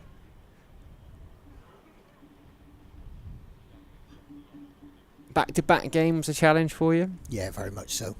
Very much. Because you so. can't work on that Just pitch. can't work on. It's easy for the first game. It's the second game that's always the problem. You've just got no flexibility. The pitch has to be made early. So when would you ideally, so that pitch, how it's looking at the moment, which is still very green, but you can, if you look out of the square, it's pretty obvious which pitch is going to be used next. Is that earlier than you would like to have it looking like that? Yeah, absolutely. I would sooner be sort of the way it's looking now would be sort of 2 days before the game started.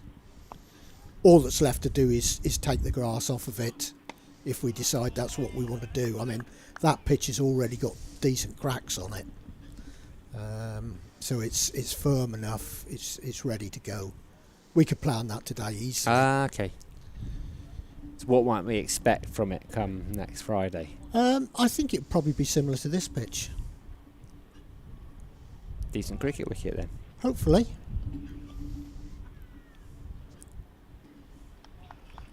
I think you should tell the match manager that when he gives me another below average. Ooh, inside edge, could have gone anywhere. Is that how they rate? It's not a score, it's not a numerical score, is it? It's a... Well, it does convert to numerical, but you've got 5 ratings. It's either very good, good, above average, below average, or poor. No average then?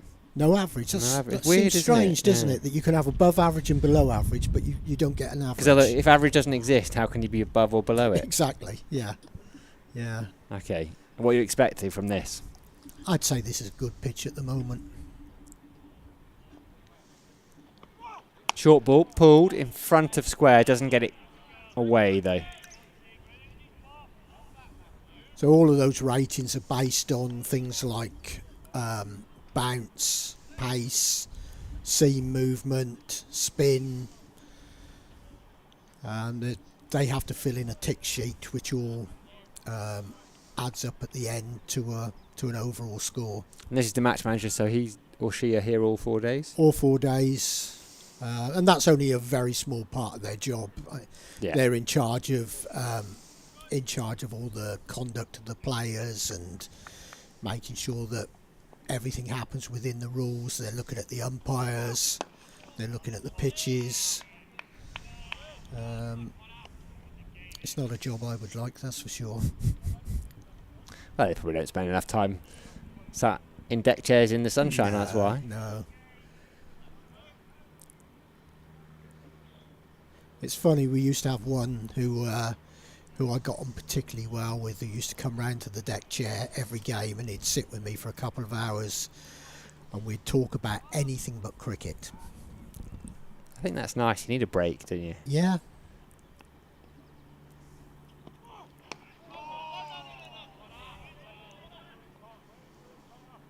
Are there any concerts or anything here over the summer? No concerts Drone now. shows or anything? No. Drone show we had a couple of weeks ago. Ah, okay. That successful?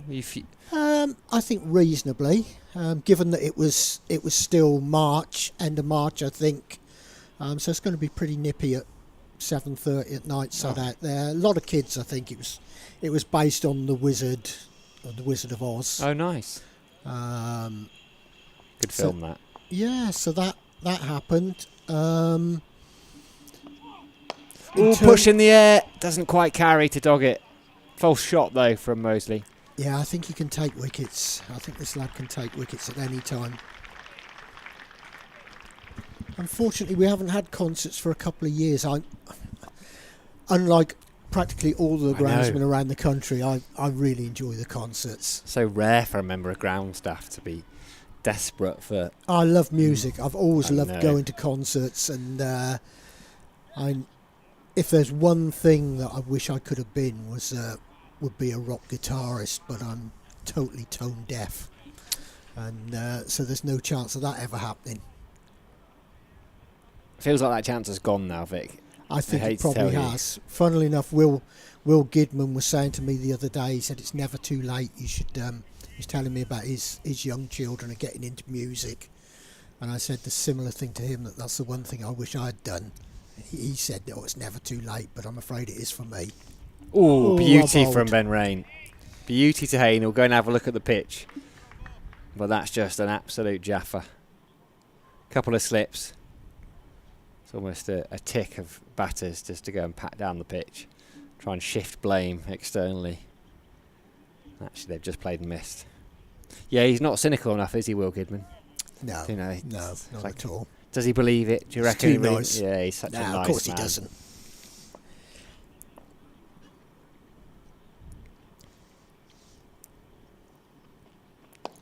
Funnily enough, all of our coaching staff are good men.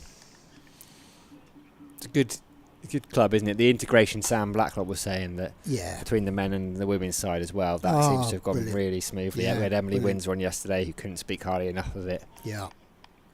And there will be counties where it hasn't been well done. No, I'm sure. We're really looking forward to the women getting going. We're pleased to have them out here training, and very much looking forward to the first home game in a couple of weeks. Yeah, week on Wednesday, isn't it? Week 23rd. Wednesday, is it? I'm hoping we'll get some people in. Oh, it'd be good, wouldn't it? Easter holiday. Is it? Yeah, still the Easter holidays still up here, just isn't about, it? I think. Yeah. Hopefully they get a good reception, and of course we've got 4 more players coming back or coming in from abroad, so that's going to strengthen up the side a little bit as well. Yeah, a few of them on the A tour playing right now. I think England Yeah. Lions are taking on Australian A. Women's side over in Australia. Bess Heath's over there, isn't she? Yeah, Holly Armitage. Yeah. Flicked into the leg side. Just one. I saw Izzy Wong picked up a couple of wickets. Good to see her I hope she's still so young. She was so impressive Yeah. when she first burst onto the scene, and hasn't quite. The trajectory hasn't been the way many people expected it, but that's not unusual in professional sport. No, it's not. Change of coach may bring a different thought.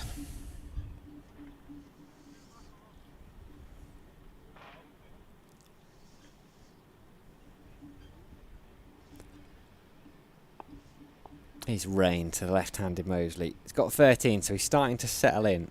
Can they pick up a wicket, Durham? Oh. A little bit of bottom edge onto the bat. Tentative. I thought Ben had a really good shout for LBW earlier on. Yeah, I've not seen a replay of it. He liked it. Yeah. It's bowled beautifully. In this spell, into his 6th over, 1 for 17, sorry. From 6 overs. I think he's ideal for these sort of pitches because he bowls very straight. Hopefully the odd one stays down a bit and nips through LBW. Cut away. Good bit of work from George Drizzle, who's on as a sub-fielder for Dave Bellingham.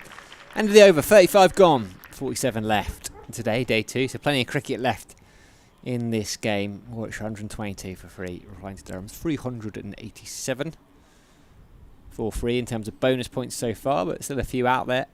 Plenty of time. 110 overs is the cut-off point in this innings, so we don't have to worry about that. And a few pots, I'd imagine he's going to continue, given he's just 1 over into this current spell. He's bowled 9 overs, 3 maidens, none for 20 so far. Daniel Hogg has the other 2 wickets to fall. Doggett and Pot still wicketless. It's a very good seam attack this though for Durham. Spin option, they're not playing a front line spinner in this game, I think, for the first time under Ryan Campbell. Yeah, I think that's Red true. Ball cricket, certainly here, if not home and away. Yeah, I think that's right. I think it was a very difficult decision for them. The pitch was dry. It would indicate that if it's going to spin, this one should have a chance of spinning certainly later on in the game. So it was a big call, but they went in with the 4 frontline seamers, and I think so far they've done a pretty good job. What did we see? 26, 27 overs of spin in that of the 107 overs when Durham batted. Taz Ali was impressive, 4 for 66. 18 years old.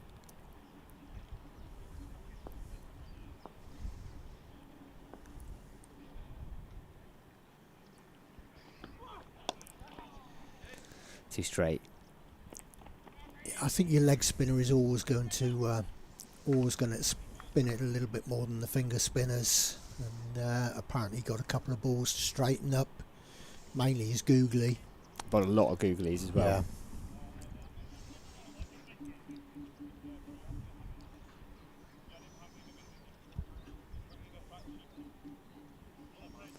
What's going to do? Come around the wicket to left-hander? I think he is. Deep square leg, long leg. Durham having to change the field around completely after every time these 2 change ends.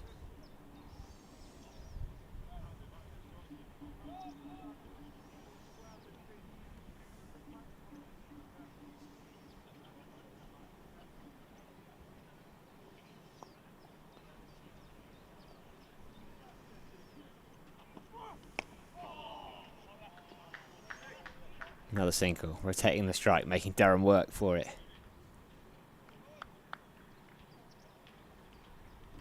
Time are you in, Vic, this morning then?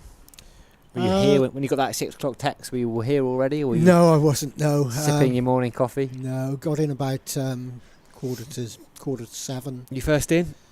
Possibly. No, young Oliver from Hartlepool, driven all the way in, and was parked in the car park when I arrived. Keen. Yeah, I like that. no, it's good to see from a youngster. And he'd actually been in and started doing some work. Beautiful shot there from Sam Hain. Just back of a length. Punched away. Doesn't have to run that one. Moves on to 29. So that drop has already cost 20 runs. That was a lovely shot. He's a lovely player. Stood up tall, punched it.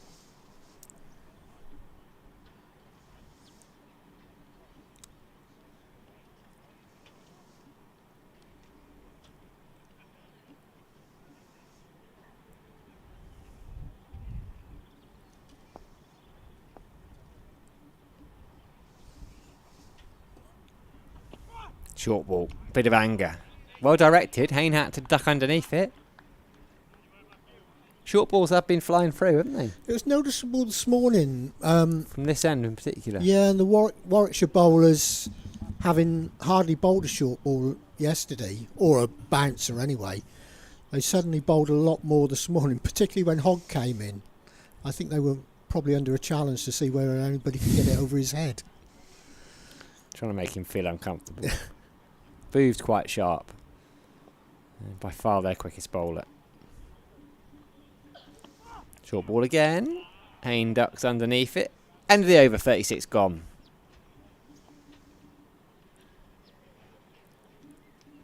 .46 left in the day. Still no spin. 20 minutes at tea. What do you guys do during that period? There's very little we can do. We just go out, sweep up any dust, remark the lines, and that's about all we can do. So your work probably largely comes pre and post play, right? Yeah, it's funny during a match day in that we come in, we have a really busy 2 hours in the morning.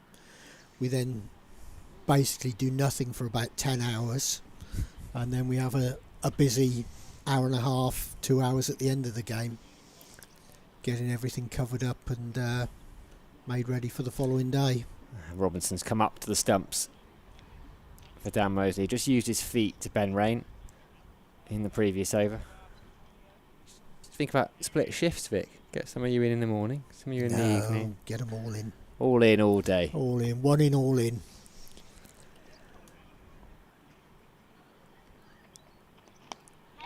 Squirts that one away, but can't get past George Drizzle. Is there a little place for everyone to have a nap in your shed? John's quite good at having a nap. We've got quite a few pictures of him. Barry tends to take a picture every time John falls asleep, which is most days. I think I'd like a nap. About now, there's an old mattress in your equipment shed. Yeah, I'm not sure any of us are going to lie on that. Oh really? There is one in there, is there? There is one in there. Yeah, I think it was taken out of one of the players' houses a while ago, and that's thrown in the corner of the scoreboard. Oh, I see. But John's quite happy in his seat in the tea room. He can drop off there. I'm jealous of John's life. I like that.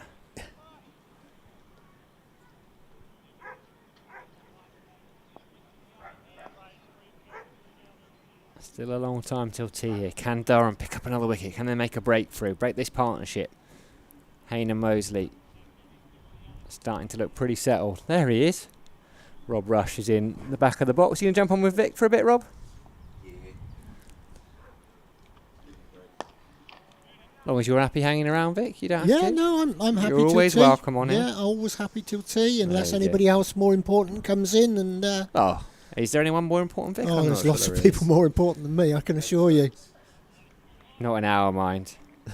If Ben Stokes walked in, we'd probably kick you off and say, yeah, really? Yeah. Maybe we wouldn't. Who knows? I'm sure you wouldn't if Mark Wood came in.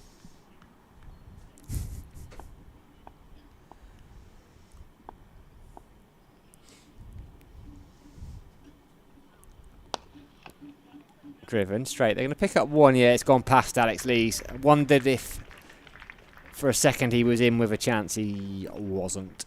4 runs to Dan Mosley. Patience here from Durham is needed. Patience, maybe a bit of luck, a little bit of quality. The one thing I always say about this is if 2 batsmen get going, it looks very, very easy at Durham. It looks very flat and you can't see where the next wicket's coming from, but then suddenly you get one and 3 and 4 can drop very quickly. Saw it yesterday. Yep, so we've got to stay patient and hopefully we get a bit of luck. Something happens and we can get in amongst them.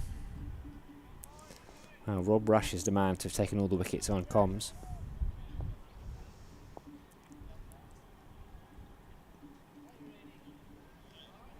Well, perhaps we need him in a bit quickly. We always need Rob Rush. One more ball. We'll make him wait one more ball. Kind of having him wondering and come straight on. He's got to get another selfie on Instagram before he comes in. He's probably on TikTok doing some kind of video at the back right now. He loves dancing on TikTok. Does he really? Yeah. Old Luke Deneathy in the back. Yeah, he's going to sit. Vic's going to do a spell alongside former Durham cricketer Luke Deneathy.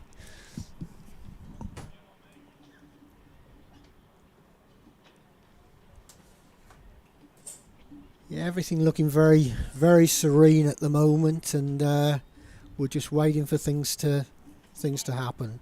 Rob's going to update me on the Swindon Town score, and also how Middlesex are doing.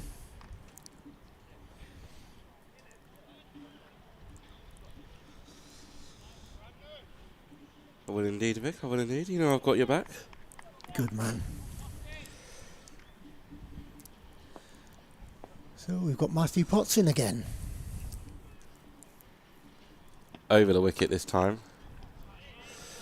To Hayne, who's added 20 runs since he was dropped by Will Rhodes. Middlesex at 97 for 4. Against Kent, so they currently lead by 102. That game's well advanced, isn't it? Down at Canterbury. Well advanced, that.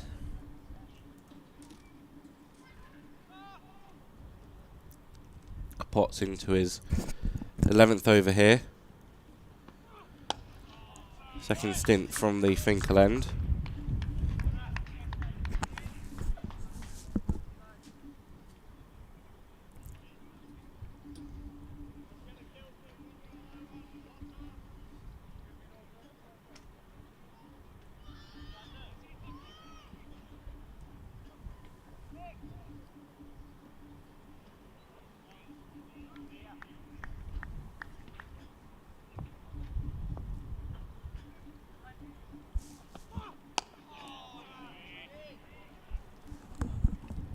It's been a good battle this since lunch.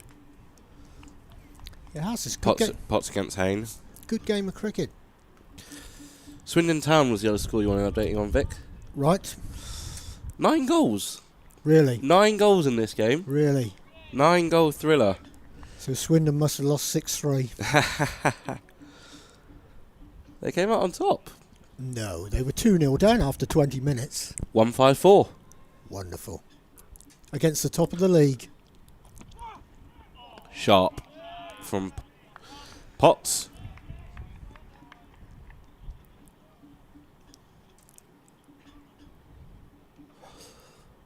Having a bit of a break upstairs and saw Dan Hogg walking off and walking back with him. I wondered if we were going to see spin, but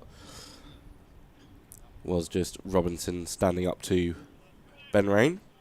Yeah, well, Mosley came down the wicket a couple of times, and I think Ollie wasn't going to let him do that too often. Just seen Will Rhodes go through some warm-up actions. Back of the length. Dug out from Hayne, who's faced 69 deliveries for his 29 balls. 29 runs, sorry. Over it, I think, says -2 on the big scoreboard over there. I think it says -2. Could be a late evening. I think it will be. Still 12 overs away from the tea interval.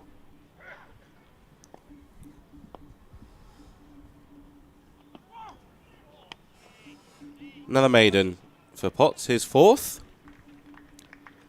Deficit for Warwickshire, 255. So still a fair bit to go. I think we're going to get the first sight of Will Rhodes bowling at his new home ground, Vic.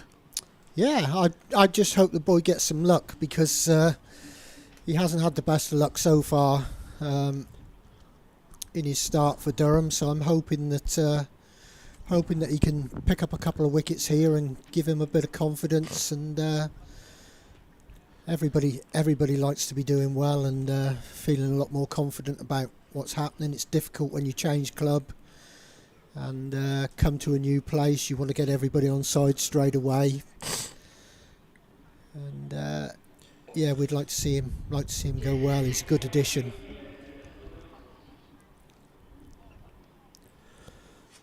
Used to batting in the top 3 for Warwickshire last year, coming to the North East, dropping a little bit down the order for Ryan Campbell.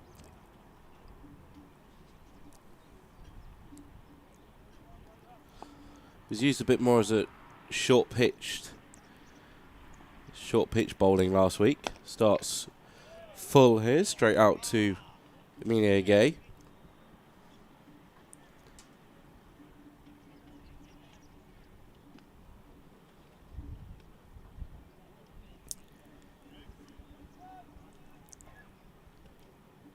It looks at the moment quite a difficult team to come into as a batter. There are a number of batters there, and trying to force your way in. Yeah, good luck as Mousley opens the face of the bat, runs it down to third. Be a couple. Looking round the other grounds, Essex going well, 171 for 2. They trail by 176, replying to Notts 347, and they are 171 for 3. As I say that. Hampshire started the day in a very strong position down at the Oval, but they are now 203 for 8. Sam mentioned earlier, just difficult to stack good days against that sorry side. As that's whipped away by Dan Mousley, he'll pick up a boundary, and this Warwickshire pair just starting to put some runs on the board between them.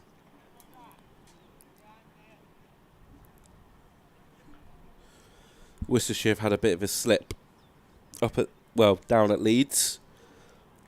114 for 6. They're in trouble, trading by 342. And Sussex opening pair going well. They've added 115 without loss against Somerset. So that thuds into the pads of Mousley. So Sussex leading by 208. I think Sussex are going to shock a few people this season. You reckon? I think so, yeah. I think they've got the makings of a good team. Dark horse candidate for a good season. If I was allowed to bet on cricket, which I'm not, I think an each way bet on Sussex wouldn't be a bad one. Big shower given! Will Rhodes has his first wicket at his new home ground. Dan Mousley has to walk. Another inspired change by Alex Lees. You called it, Vic. You're hoping Will Rhodes picked up some wickets. He has his first one here. Yeah, I'm hoping that we go on, and I was just saying that batting looks very easy when two guys are going well, but take one wicket and 2 or 3 could go down very quickly. It'd be nice if we could take them into tea, 5 or 6 down. This game, it's like a seesaw. It just keeps on, the balance just keeps on flipping one way then the other.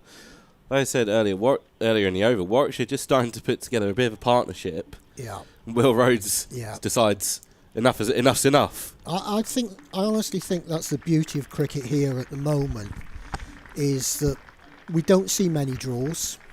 Most games we do see a result in, and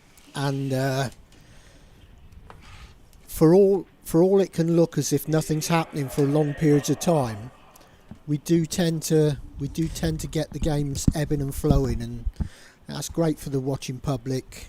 And I'm hoping that it will continue throughout this game. For Warwickshire, it's another experienced player walking out to the middle now in Ed Barnard. 34.8 batting average. He has, not a bad player to be coming in at number 6 for them, and deficit still around 250. What she could do with these two putting together a partnership.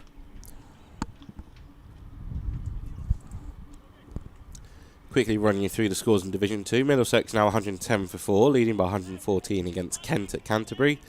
Lancs are 22 for 1, replying to Northamptonshire's mammoth 496. Derbyshire 159 for 6, replying to Leicestershire's 484. And Glamorgan are 56 for 1, replying to Gloucestershire's huge 546. Ed Barnard on strike to Will Rhodes. Slightly back of a length, and that is the end of the over. Successful one for Durham. They've broken open the partnership, and Will Rhodes has his first wicket. Bit of a lift in the Durham side, springing the step now. They're all running around and geeing each other up. So hopefully Matthew can come steaming in and get a couple more.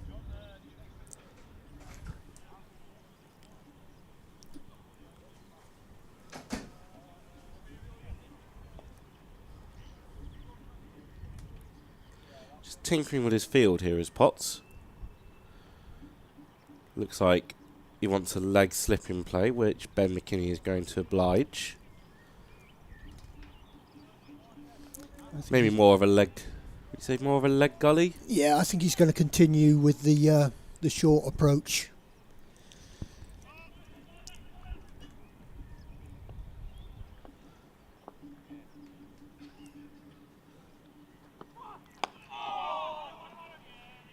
Dug out nicely by Hayne. He moves himself into the 30s. And now Potts is instructing Ben McKinney to jump over to the offside.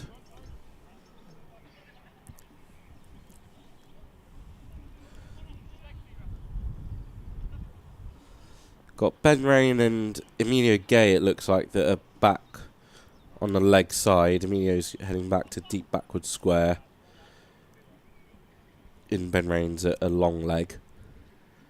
Alex Lee's at mid-on. Doggett at mid-off. Daniel Hogg in the covers. So that's full from Potts, and Barnard sends it down to Doggett. George Giselle at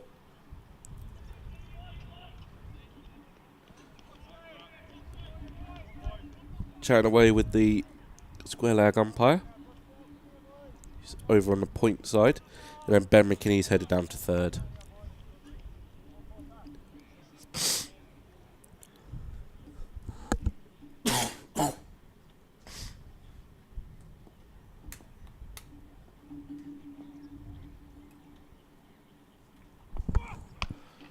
Nicely played off the back fin, and Barno's underway. 3 fielders converge, and McKinney will haul it up inside the rope for a couple.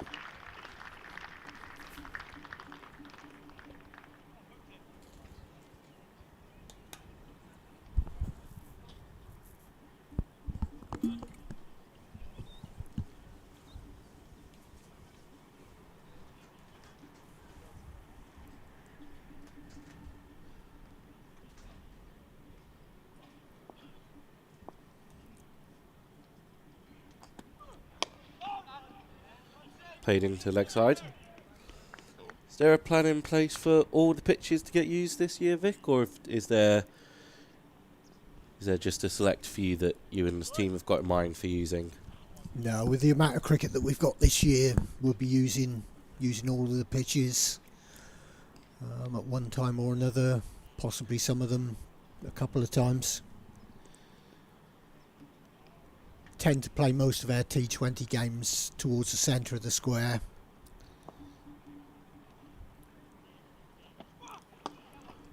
Allowing for slightly bigger boundaries. And then the championship pitches sort of more towards the sides.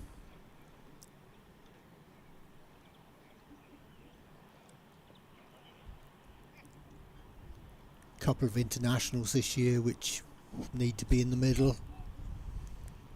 Does that come from the powers above? Well, they need to be TV pitches. We've got 6 TV pitches here.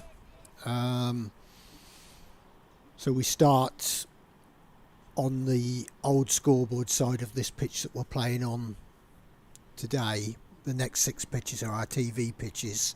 So they're the ones that have to be used for the internationals. So we're a little bit limited there. Any game that we have on TV has to be played on those 6 pitches, which is fine because the TV cameras, they don't often come up here. They like to stay in the Midlands, at Trent Bridge, Edgbaston, those sorts of places, or in London. Yeah, they seem... It's a long way to Durham. They seem quite happy at the Oval as well. Yeah, it's a long way up to Durham, so and long may that continue. 142 for 4. It's a lot of extra setup for a TV game. Is it an extra day's prep for you guys? In terms of pitches? Not so much for us. The pitches are pretty standard, but it's the setup of the ground with the cable in, the 3D board in, and advertising and all that sort of thing. It's always quite a big build. Brendan Doggett runs around. There'll be a couple for Ed Barnard. He moves him up to 5.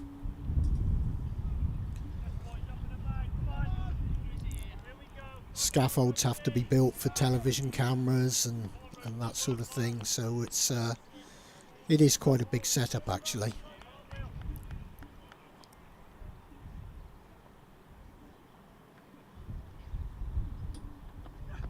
Ooh. Lovely stuff from Will Rhodes.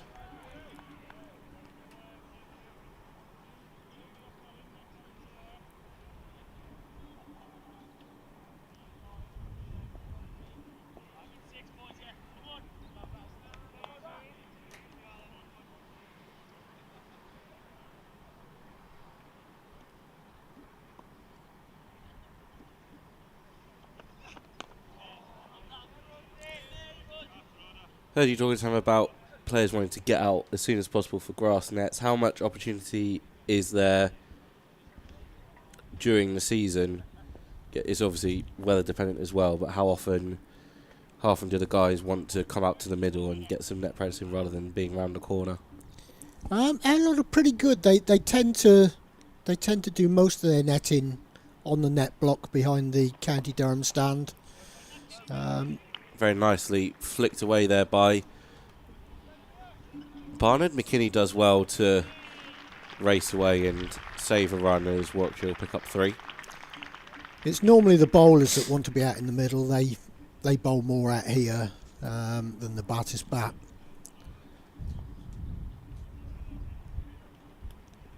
But I was saying to Sam a bit earlier that now with the ladies side as well, there's a heck of a lot more training than we've had previously.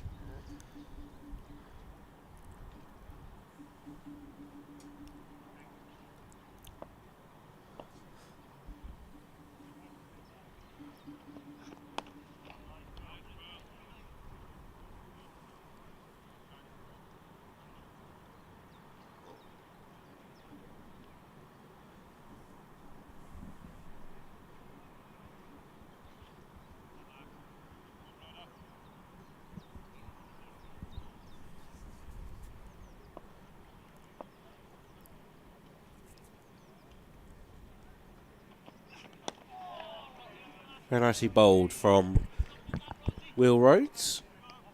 147 for 4. Surrey have now picked up maximum bowling bonus points against Hampshire. 219 for 9. So Hampshire still trailing by 34. Down at the Oval.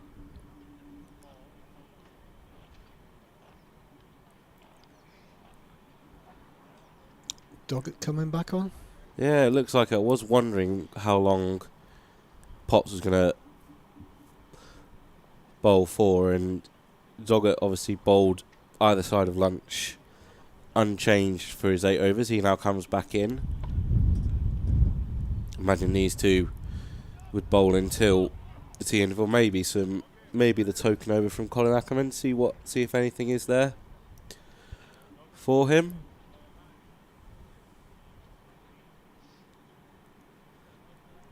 See what the South Australian quick can offer in his second spell. I thought he was very impressive this morning. I thought he bowled very well. Should have had a wicket. Starts with a bit of a loosener that will run away through extra cover.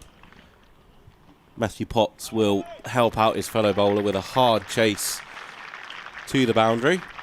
So we're having a little chat with him before he started his bowling. Any words of advice you passed on to him there? No, not advice.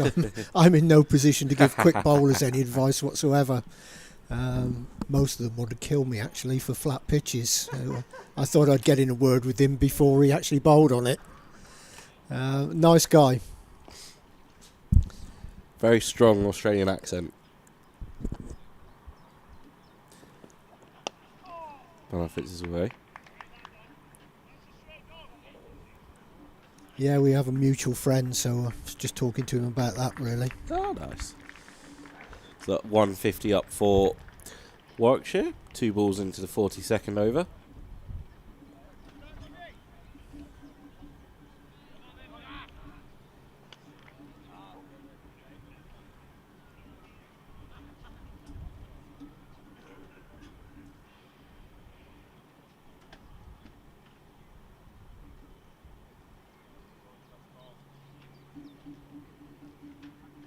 Hayne just wandering out doing a bit of gardening.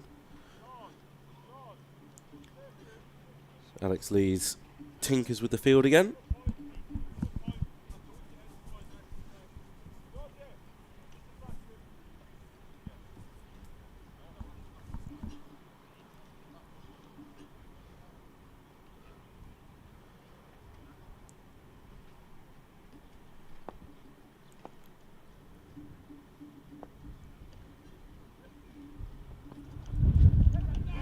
Big appeal and given! Brendan Doggett has his first Durham wicket. He should have had Sam Hayne on 9. He has Sam Hayne on 30. Good diving grab by Ollie Robinson down the leg side. Not the best delivery from Brendan Doggett, but he won't care. He's off and running in Durham colours. And 1 brings 2. Sam Hayne gone for 30. Yeah, I think he deserves that. I thought he bowled so well this morning with not a lot of luck. Got really good carry. So I think we'll give him that one. Sam Hayne with the slow trudge off, and suddenly, and with 8 overs left till tea, potentially see them 7 down at tea. I admire your optimism. Vic. Well, we saw it just before lunch. Everything was going well, and then we nipped a couple of quick wickets, and it would be nice. Dan Hogg calling for some pads and helmet. I highly doubt he's going in under the lid, but it looks like someone's going to. Imagine Emilio Gay gets given that responsibility. I think the first session of the game we could say it's swung towards one team. Yeah, that's true. Kai Smith walks out to the middle at number 7, wicket-keeper batter. Only made his debut last week, but as Sam mentioned, picked up a century first-class debut last week, but picked up a century in the Metro Bank One-Day Cup. And Emilio Gay does indeed have the helmet in his hand. Slip called and reinforced. I think that's George Rousseau who's gone in at the 3rd slip, and Emilio Gay is going to strap himself in under the lid at short leg.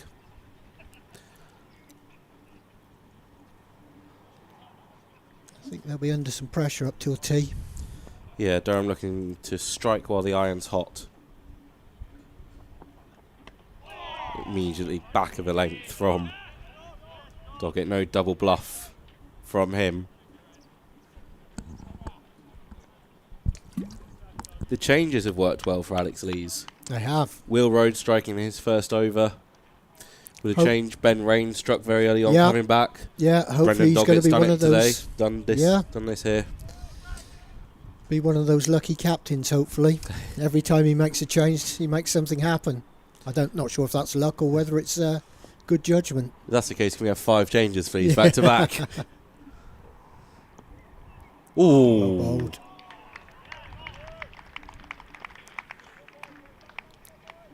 I say, can just sense a bit of momentum shifting towards the home side here. That's just what I've liked about Doggett, the way that he's got the ball through. Keeper's regularly taking it sort of up around about his waist. Gonna say, I think you mentioned last year, the one thing you don't want in a pitch is tennis ball bounce. No, we had a discussion about that, didn't we? Yeah, so just, I can't remember the ins and outs of it, but a refresher. Why is tennis ball bounce a bad thing? Is Brendan Doggett finishes his first over back into the attack with the wicket of Sam Hain. A little bit later than he would have liked, but he has it nevertheless. So yeah, why is tennis ball bounce a bad thing? No, it's not a bad thing at all. It's not a bad thing at all. It's just a different thing. Tennis ball tends to be sort of a loopy bounce. Where the ball slows down a bit and goes higher than expected. What I like to see is a ball hit the deck and then climb steadily rather than being a sort of more of a curve. Right. Where you'll see tennis ball bounce a lot is on the hybrid pitches.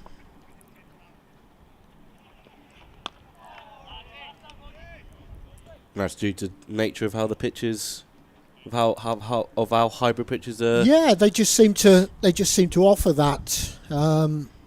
We no longer have any hybrid pitches. We did have a couple, and immediately we put them in. We saw that on our hybrid pitches. Good pitches, they really are, but the bounce is slightly false.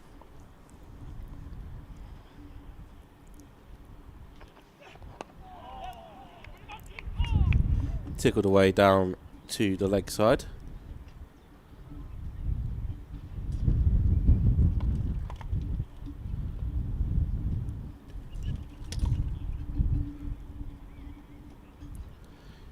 It's a funny old day. That sun seems to have gone, and it's almost hazy. Decent wind blowing.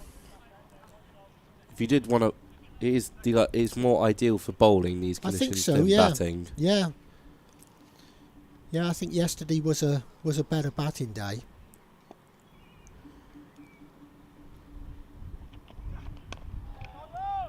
Is it a common opinion amongst groundsmen not to have tennis ball bounce if you can avoid it, or is that a... No, I don't think so at all. It's a Victor Mains special. It's there are a lot of those, I can assure you. No, it's just something I like to see the ball fly, which it doesn't very often happen here at Durham, but I like to see the ball fly through rather than sort of loop through. Smith letting the arms fly, but Matthew Potts is a deep cover, unable to puncture the ring field on the offside.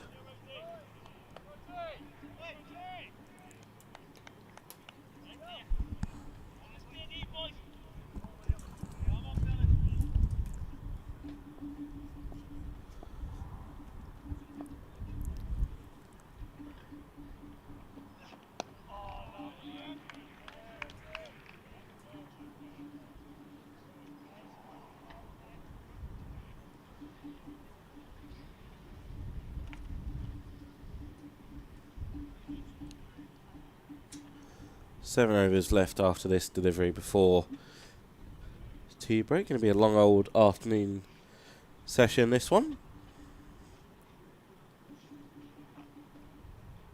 Durham won't mind, though, having picked up 3 wickets since lunch.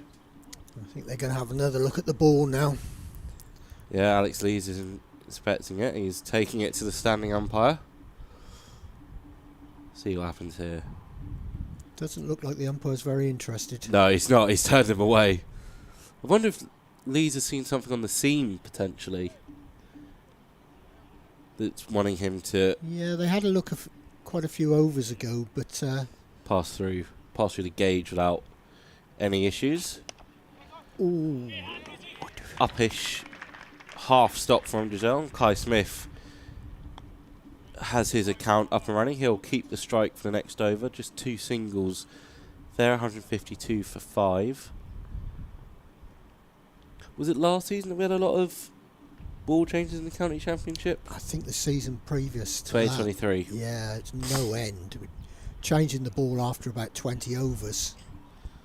Because I don't think Warwickshire asked once yesterday. No, I don't think they did. Or this morning when they were still bowling. Yeah. No, we certainly had a bad batch in that year, and they were going very soft and misshapen.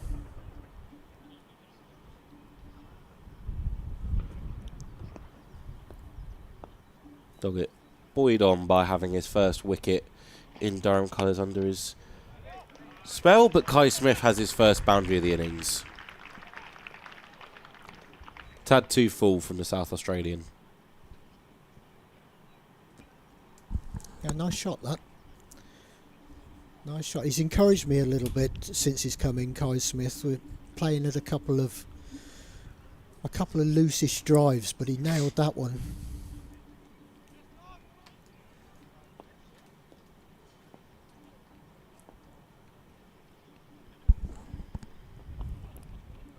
Leaves that one alone. Bit of zip there from Doggett. So we've seen good carry so far throughout the 2 days. Yeah, I mean, for this time of year, I'd have to be fairly happy with that. Seen the odd ball stay down a little bit. Is that a common trend that normally as you go throughout the season the carry tends to pick up? Well, certainly at the start of the season here, you'd expect pitches to be a little bit softer and the ball to stay down a bit. But yeah, I've been quite encouraged by this one. It's what we're always looking for. We're always looking for bounce.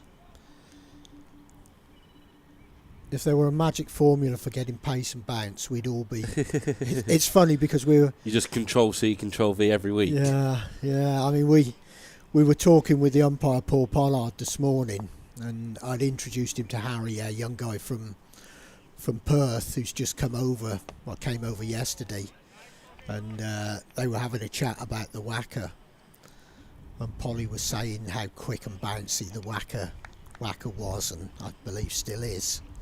And he said that every time he batted on there, he was amazed by how hard the ball hit the bat, and it actually hurt his hands at the end of the day if he managed to stay out there for some time. Yeah, I remember England playing an ODI series 2019, I want to say, start of the year, just after an Ashes series, I think. Now, High. catch that. Alex Lee's under it. Steadies himself and takes the catch. Brendan Doggett has 2 in 2 overs, and Durham are taking control of this afternoon session. Ed Barnard has to go for just 12. Warwickshire 156 for 6. And in a spot of bother. Be nice if that was 7 by T. You did call it. All I'm saying is Sam Danning's not had any wickets to work with this second inning. I'll keep him out. Quick, can we get locks installed on the door real quick? He's a Somerset man anyway, so we'll keep him out of it. 157 for 6. Durham pick up the second bowling bonus point, and definitely taking this afternoon session as Ed Barnard with the long trudge back to the sheds. He's not happy with that, and Durham making a lot of progress now, as should be Michael Booth walking out to bat at number 8.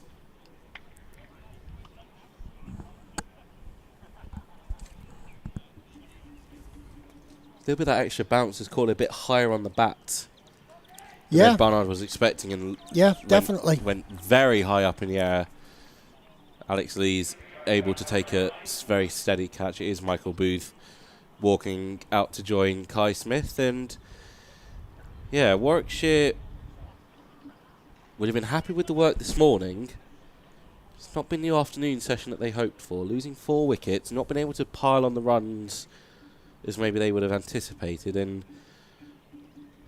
Durham looking to take this game by the scruff of the neck.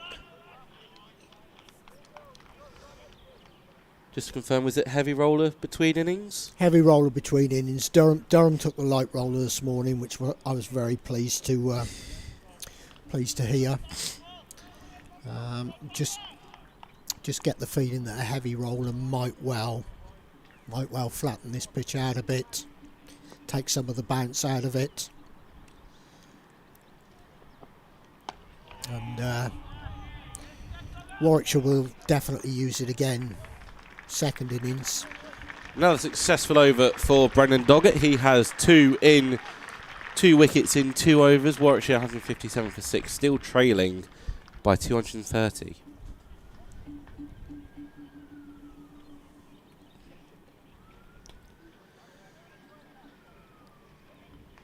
Is Potts coming back at the far end? I think he is. This guy does not know how to take a break. It's like a dog with a bone. He fancies wickets. Oh, he's being left out here. Doggett's got 2. Rain's got wickets. Hogg's got wickets. Will Rhodes picked up a wicket. Potts is the odd man out at this point. Very economical though. 12 overs, 4 maidens. Straight on the money. Straight on the money. Don't know if you can hear it through the live stream, but is it? As Sam Dowling said, it's just effort ball after effort ball. Doesn't do things by halves.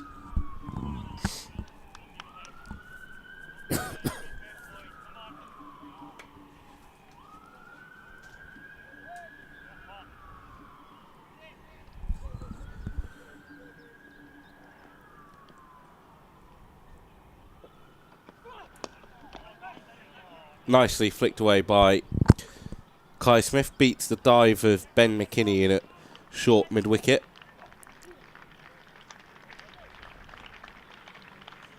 Good backing up from Emilio Gay. Will keep it to just 3 and no overthrows.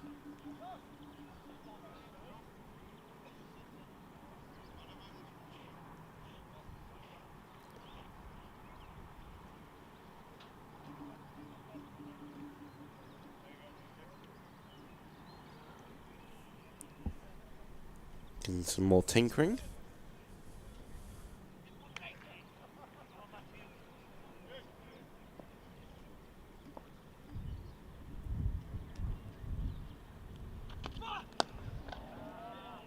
Full from Potts and dug out by Booth.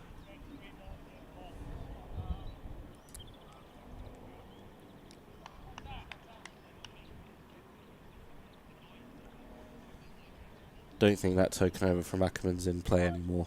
No, I don't think it is. I don't think it is. I was just thinking that everybody, I'm guessing that everybody wants to bowl from this end at the moment.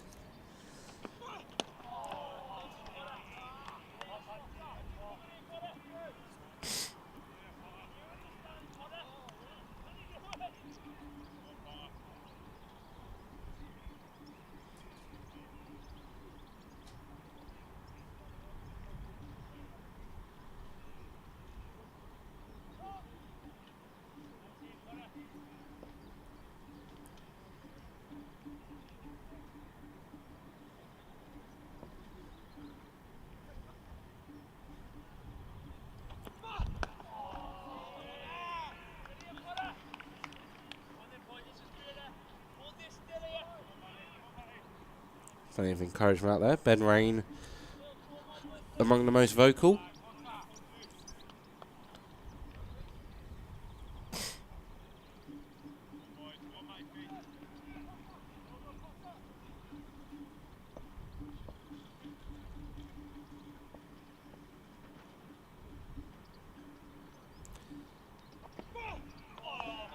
Bouncer to end, 160 for 6.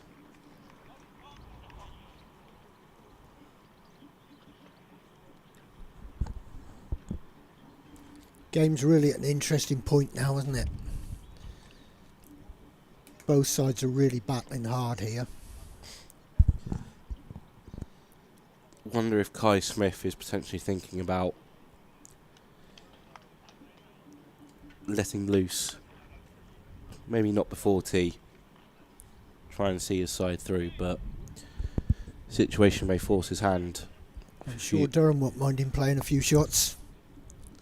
3 slips weight. Brendan Doggett is on a roll for the first time in a Durham shirt. Putting himself in the shop window for the Australian selectors ahead of the World Test Championship final. Fergus O'Neill doing the same thing for Notts over his first 2 games down at Trent Bridge. Sussex have gone to tea 140 without loss against Somerset. Their lead currently stands at 233. Beauty. Absolute beauty from Doggett.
Good bouncer from Doggett. Umpire signals 1 for the over.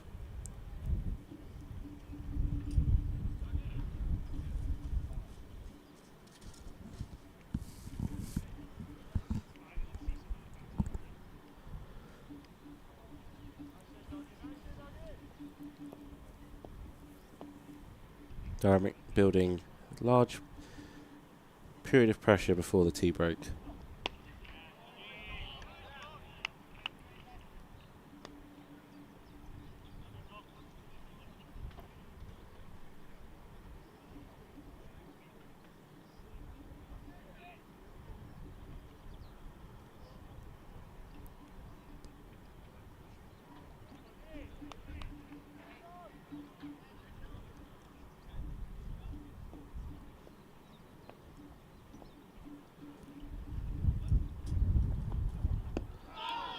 Struck on the pad, but going down. I think it's consensus maiden for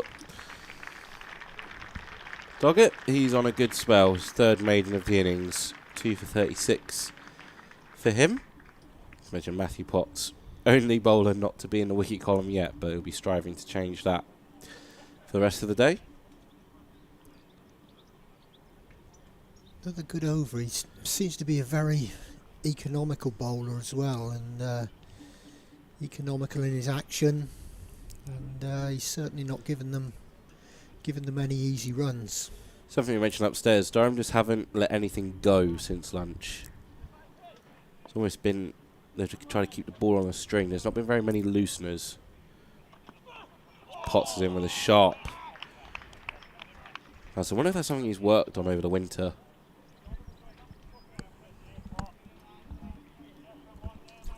Trying to add it to his arsenal. I think his England captain might have encouraged it. He's not averse to bowling a shorter one. No. He was here yesterday watching. He was looking quite good as well. Looking quite good in the middle at lunchtime. Yeah, having a bit of a bowl. Hayden Mustard working his own way back from an injury, keeping to him out in the middle. Booth's in behind that one to Potts. Mentioned yesterday, Michael Booth went to Durham University, and apparently he played for Tynemouth in the North East Premier League as well. Did he really? That's what Mr. Blacklock says. So, if it's wrong, I'm sure it's right. If it's wrong, it's Sam's head, not mine. If Sam says it's right, it will be right. So, yeah, Ben Stokes, as you mentioned, bowling out on the outfield yesterday, had a Sam Clark and Graham Onions out there as well. Short delivery, and Potts is pensive in thought. Also stuck around a little bit afterwards and caught some of Ben McKinney's innings. Yeah. It's people won't realise just how hard Ben has been working. He always works very hard on his game. He's always a big practicer, but we've seen a heck of a lot of him over the last couple of weeks. And a training session for Ben Stokes can last 4 hours. He'll bat on his own for 2 hours, and then he'll bowl for 2 hours. Normally Sam Clark telling him off for bowling too much. It's full with that one from Potts to Smith. Constant communication, obviously, with the ECB and the medical team with England as well. Yeah, I'm pretty sure Ben does his own thing to a certain degree. We certainly saw that last season when he was coming back from injury. I vividly remember the Somerset game and Scott Borthwick coming up to him after about 5-6 overs, being like, "Come on, Ben, last one. There was Let's go no for a break." way. And it was a very short discussion. There was no way he was coming off. Yeah, there was a very short discussion. It ended up with Scott Borthwick running back to second slip, almost saying, "What do you want me to do?" You get on with it.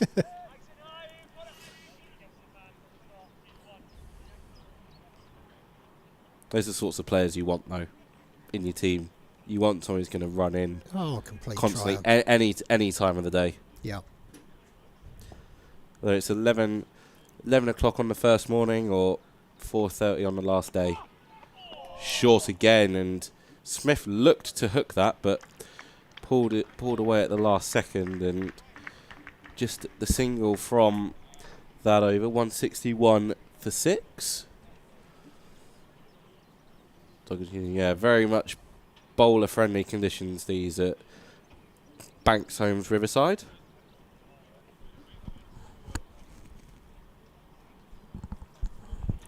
So we're having a quick roll as well of the pitch for next week. Yeah, just a very quick one at lunchtime. Like I say, very limited in what you can do now because it's on the playing square. Yeah.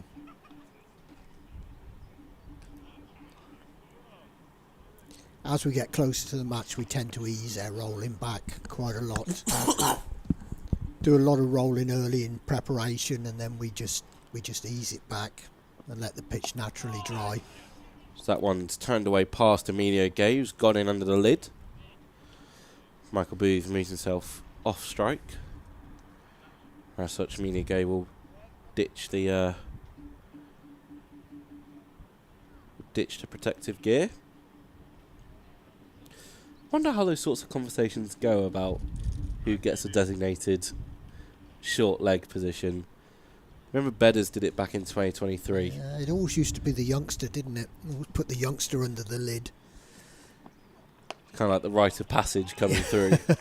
Do your time under the lid at short leg. That's right. Obviously now it's got to be a lot more skill based.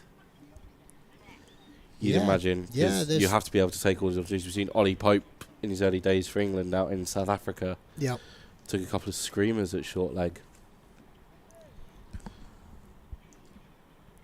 They seem to move around a lot more now with the batsmen as well, watching the batsmen and moving forwards and back with them and anticipating where they're going to play.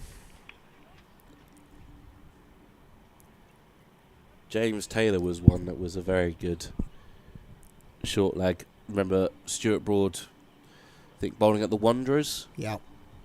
James Taylor took a ridiculous point blank reaction catch low down, and then Broad was on one of his many spells.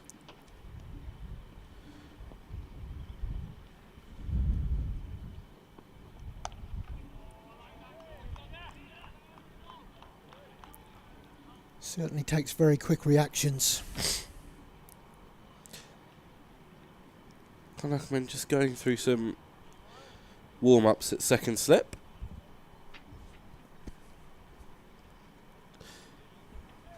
Two overs left after this ball before the tea break.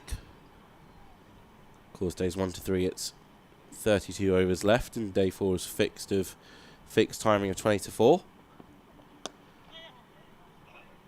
Turned away by Smith. Booth will have the strike for the final ball of the over.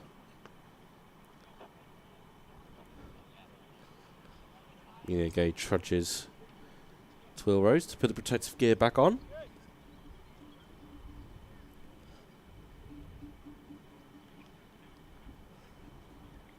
George Zell will slide across into third slip.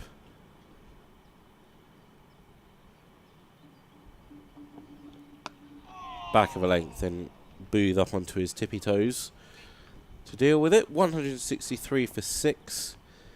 Deficit still 224. Durham picking up 2 bowling bonus points so far, looking to maximise that before 110 overs is up.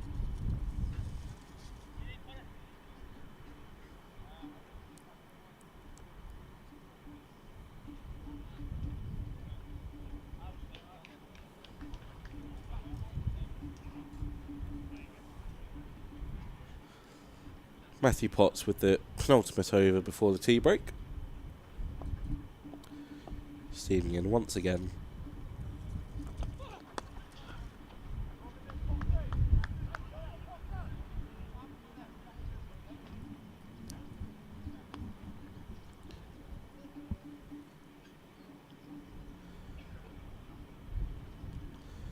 Just need one big effort now to make something happen.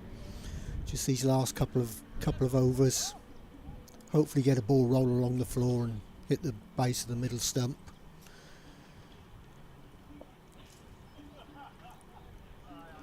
No bias at all there, Vic. No, not at all.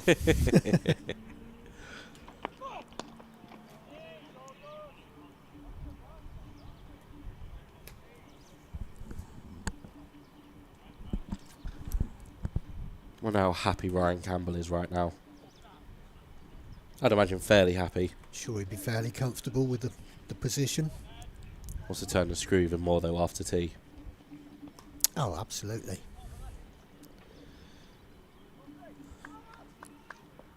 We'd certainly want an hour's batting tonight.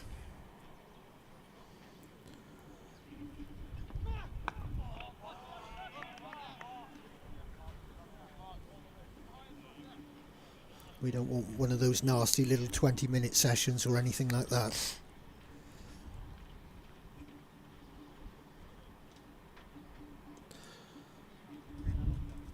Matthew Potts might fancy as a night watcher though.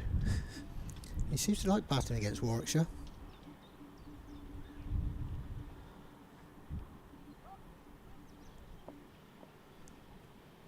First class high score of 149 last year. 149 not out. Attempted Yorker there. Dug out nicely by Booth.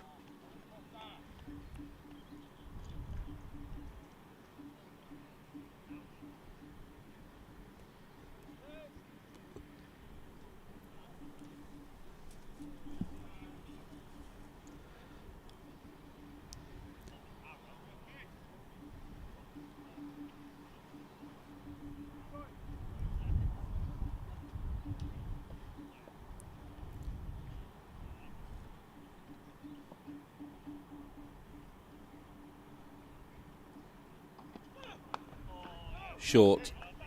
Well played by Booth.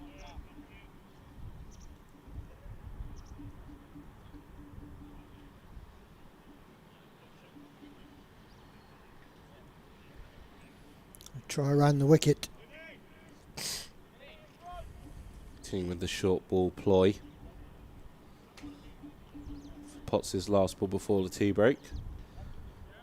Been a very good day of bowling for him so far, without the ultimate reward of a wicket yet, but 15 overs after this delivery, 4 maidens, economy of under 2.5 and over. We've certainly got a bit of leg theory going on here. George Giselle slides across to leg slip. Body line from Potts. That's his work done for the afternoon session. 164 for for 6, and yeah, well, it is going to be the token over after all. Colin Ackerman hands his overshirt to the umpire.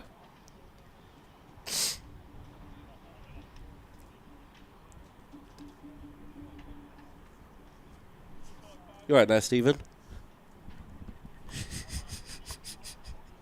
You're right there.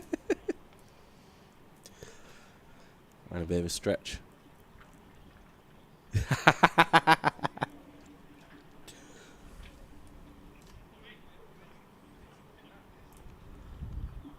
going to be Kai Smith to start on strike for this final over before tea. Thank you very much, Vic, for joining me and Sam. Pleasure. Looks like it's just going to be Will Rhodes as the only slip. Mina Gay, very short. You can just see on the edge of your screen there on the right hand side. Very short in.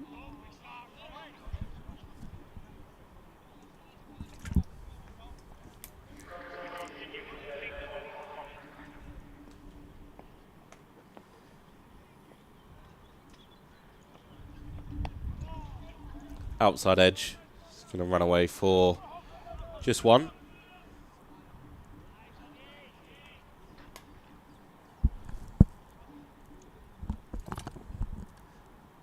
Alex Lee's going to walk in at tea time happy with the two captains, I'd imagine.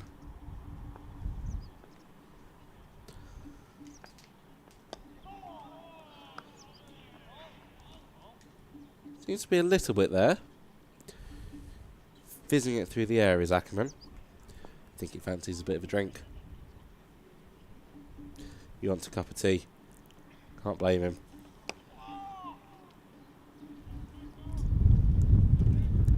Well, it doesn't look like we're going to get my 7th wicket, but Having 6 is very pleasing afternoon session. yeah, 6 isn't too bad a prediction. Booth watches this one. One more delivery before everyone can go for a 20-minute break for the evening session. Wind picking up here at Banks Homes Riverside. Just going to be one single from that over, and the players will make the way from the field. I think for the first time in this game, we can say that session has belonged to a team, and that team is the home side. 4 wickets in that session. Brendan Doggett picking up his first couple of wickets.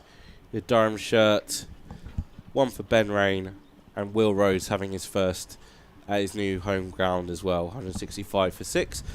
Kai Smith and Michael Booth to return to the middle when we get underway.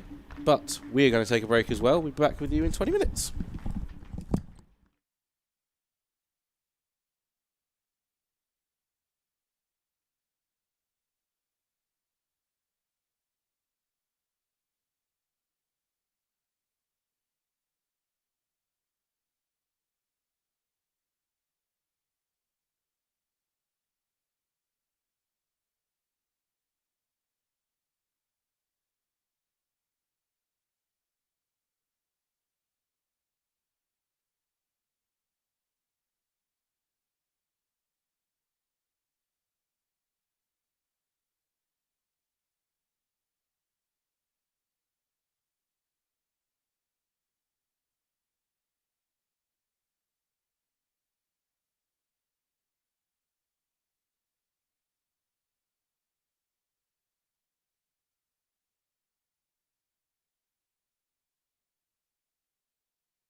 to be coming back from tea. 4:35. Welcome back to the Banks Home Riverside.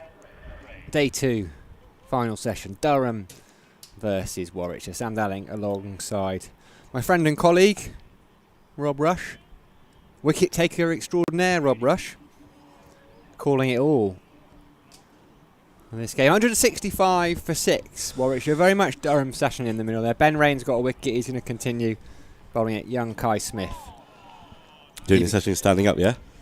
Yeah, why not? Let's do a stand-up session.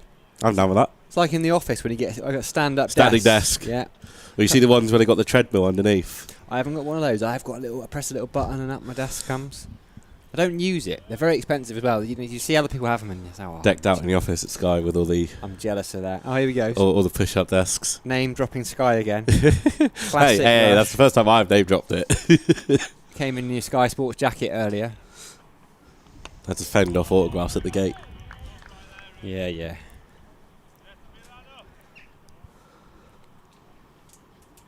It's nice to get standing up. It's nice, isn't it? Been sat down the entire day pretty much. I feel like we're showing solidarity with the fielding side here.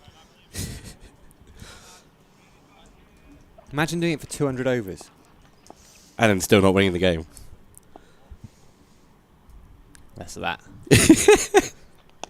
Good defence from Kai Smith.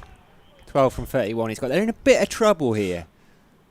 You surprised Somerset not declare early on day 1? Give themselves enough time to win the game? In a bit of trouble, aren't they, the boys? Tom Aid's going pretty well. I like Tom Ains. A lot of time for him. Good overseas signing Daniel Hughes as well. Remarkable we didn't get an overseas gig until last year. Lit the blast up. Anyway. Don't think he'll be struggling for overseas gigs anymore.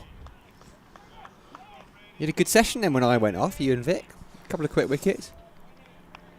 Well, I don't think I can claim all the... don't think I can claim all of it. I don't think you can claim any of it, mate, to be honest. Vic confidently predicted he wanted 7 by tea. Right. And he got the 6, so... He's not back yet, Vic, in his spot, is he? It's taking him a long time to walk back around.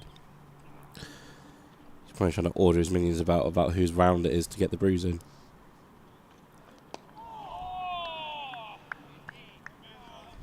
There's a buoyancy about Durham, and why not?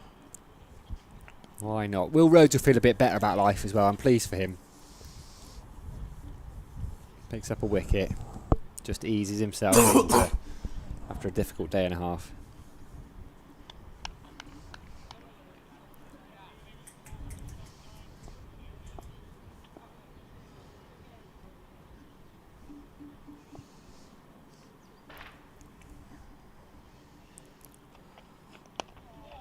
Solid from Kai Smith. All the time in the world, really, Kai Smith now. Ollie Robinson setting off like a 100-metre sprinter there. He's ready already. Hoggy after tea, is it? Looks like it, yeah. It's going to be Daniel Hogg. Had the token over before from Colin Ackerman. And Daniel Hogg's going to get another crack at it from the Finkel end.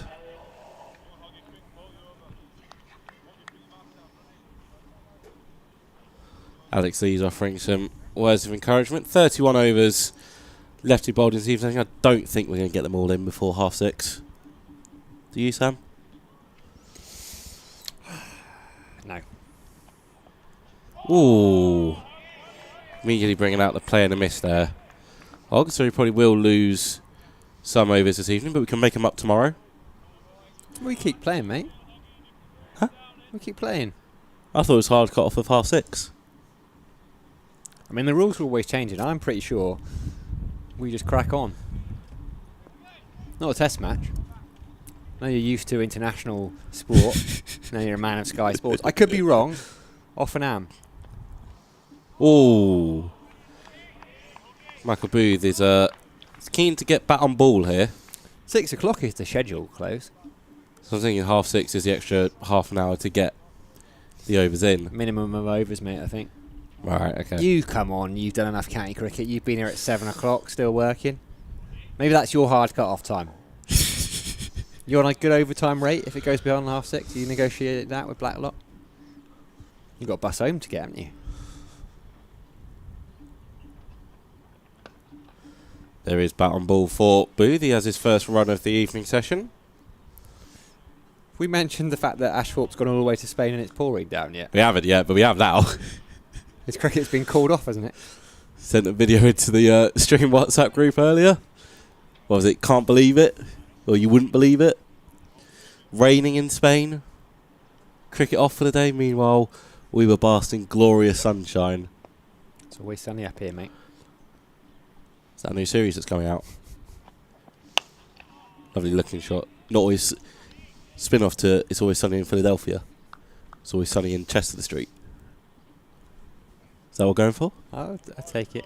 We could find a better net, I think. We could have it like It's Always Sunny in Delaval or something like that. Blacklock, we want to It's Always Sunny in Appleton. Is that where he lives, is it? That's his local cricket club. Ah. Appleton CC. Flicked away down to long leg. Just be single. You right there, mate? Yes, mate. I'm good. How about you? Just pacing left to right. Oh, this is just me, mate. Rocking. Nerves, is it? A little bit. Well, I wouldn't say nerves. Desperate for a wicket. Yeah. Well, you see, I'm on with you, and you've not had a wicket today. We changed ends as well, haven't we? By the We have. Unintentionally, we have. So.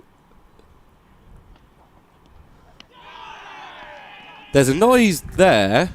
Looks like it's hip overshirt more than anything.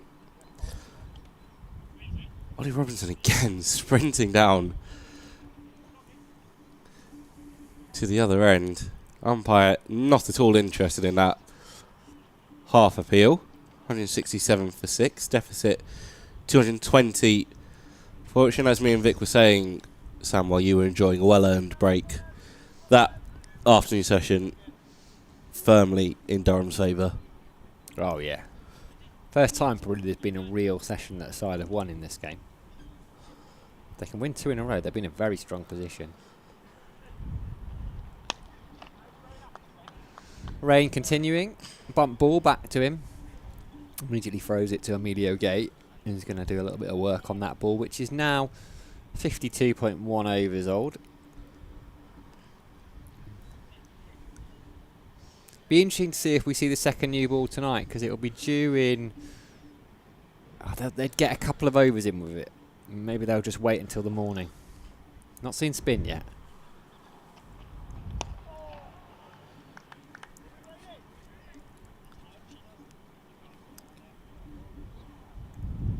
Think we will see spin? I think Colin Ackerman will set in for an extended What did he bowl one? We had period. spin. We had token one over. We had the token yeah, over. sorry. Come on, Sam, keep up. I was too busy getting my brew at that point. Last over before tea, I thought Rob Rush is coming up. I won't get near the urn otherwise.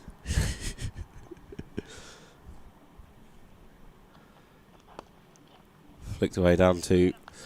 Alright, how do you take your brew? Milk? Sugar? But yeah, I'm an oat milk man actually. Spent too much time in London. Not a sugar fan. Like it quite strong. Then gradually weaker as the day goes on. Strong start. Yeah, exactly. Don't trust people that don't drink tea or coffee. I know a few of them. One of my best friends actually. Got his wedding in a couple of weeks. Still not sure whether to go. Opens the face. Couple of runs. Probably 4 of them actually. It's a long old chase. It's teased.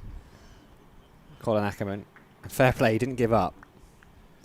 Just running away. It feels like it's just a slight slope down towards us here actually. 4 runs to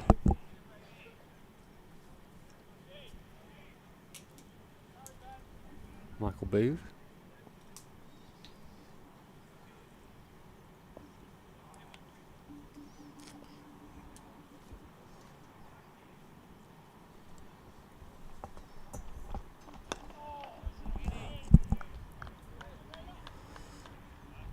Any update on Dave Bellingham's toe?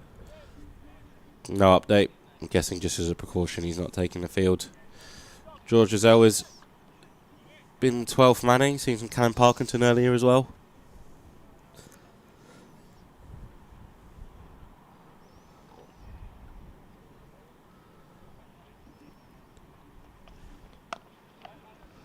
Into a gap. Not sure this one will go all the way. It's Matthew Potts chasing after it. They're going to come back for a third? Nah, they're not. Never going to run to the fence when Matthew Potts running after it. Ollie Robinson sprinting down the other end signals it's the end of another over. 53 gone, Warwickshire 100. What does that over rate say? Is it -2? Yeah, I think it does say -2. Which probably makes sense because we're running slightly behind. But if you bowl a side out... Yeah, as Warwickshire did this morning.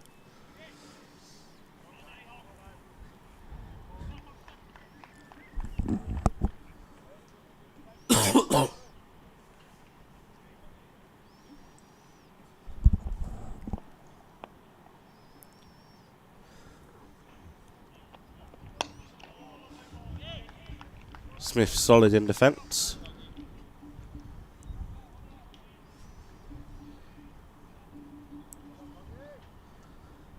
Just 2 slips for Hogg. Amelia Gay, it looks like, is at backward point. Matthew Potts in at extra cover. Kinney out there at deep cover. Doggett at mid-off. Alex Lee's mid-on. Shouts a catch, didn't carry into the gap. Smith trying to free the arms and not making a sweet connection. George Rizal out at deep backwards square. And Ben Rain has he's ditched the floppy cap, Sam. At long leg. You're upset? I am a little bit upset. I love a floppy hat. Trying to flag solo because David Bellingham normally wears a floppy as well. So Ben Rain opting for his traditional Durham cap down at long leg.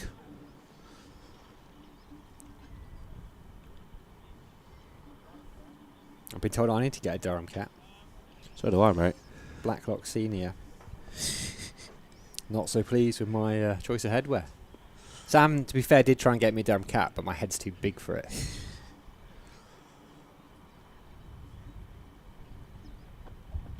Ooh, beauty. He's a play and a miss. Well, we could wreak havoc here. The control centre's been unmanned for 15 seconds. Don't do that with Royal Rush around.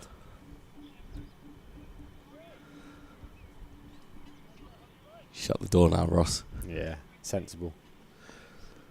He still has to listen to us, though, in there. Imagine that's his job, he has to listen to us. Can understand why he wants a day off tomorrow.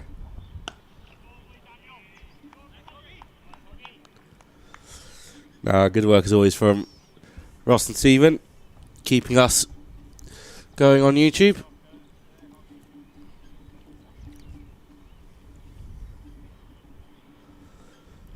Good start from Hogg after tea.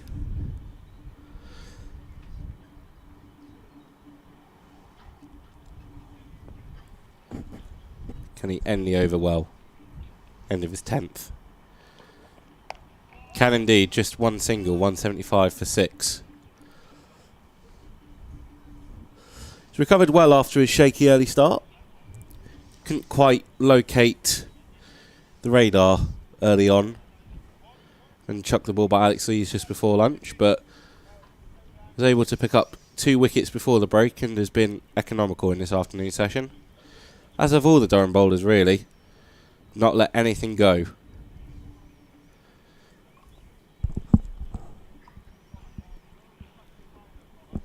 Could be a decent game at the Oval. Sorry, 56 without loss, lead by 90. Hampshire, you feel they've just taken their foot off the gas a little bit. They were in a good position this morning. Here's Ben Rain. Into Kai Smith. Just the one slip now. I'd call that a catcher at cover. Will Rhodes. Worcestershire, wow, they've really collapsed there. 144 for 8 up at Headingley. I haven't looked at that scorecard for a while. They were not many down last time I looked. In fact, I don't think there were any down. And indeed, they were 90 without loss. That's a collapse. Who's taking the wickets? Ben Code. Jack White, good signing in the winter. Jack White, I think he'll prove to be real. Jordan Thompson. Short pulled in front of square. There were cries of catch it because Emilio Gay is in there at a short mid wicket. It was a good 2 metres to his right, I reckon. Ben Rain has his hands on his head. It could easily have gone to Emilio Gay. It didn't. Instead, it went to the boundary. Kai Smith moves on to 19.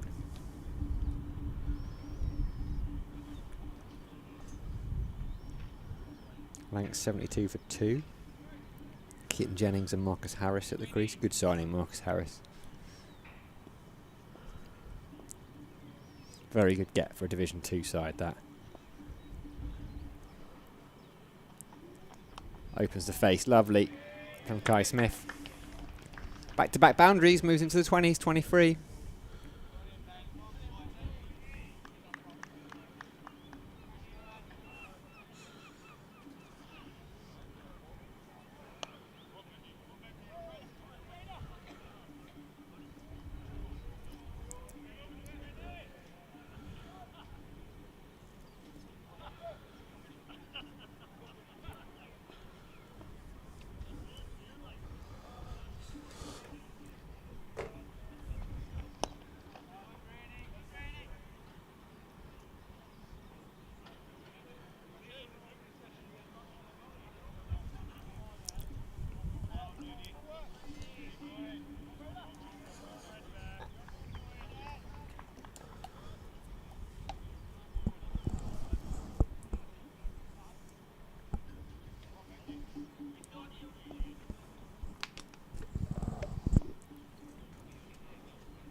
Cut away for boundary of the over. Into the gap. Just behind square. Punch of the gloves between Booth and Smith. Played 3 nice shots in this over already. Wonder if that might force Alex Lees into a change in thinking, a change in bowling. Did wonder just before tea whether those wickets would potentially see Smith free the arms a little bit and try and put some more pressure back on Durham. Is Booth at 8 a bit high? I don't know. I don't know enough about him. Neither do I, mate. So I think it's a bit higher than Warwickshire would ideally like. Will Rhodes now is instructed to stay out on the boundary. Last ball of the over from Rain. Could be the last ball of the spell.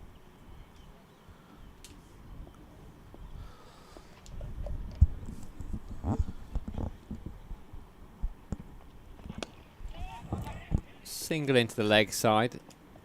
Pretty comfortable in the air. McKinney comes around, does the fielding.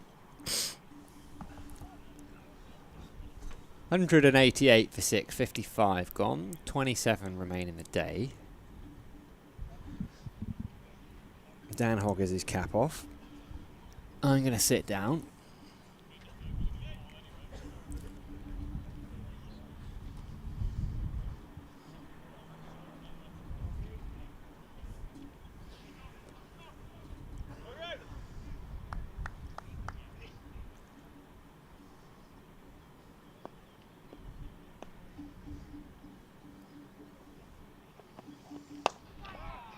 Uppish drive, but well short of Potts in a short cover.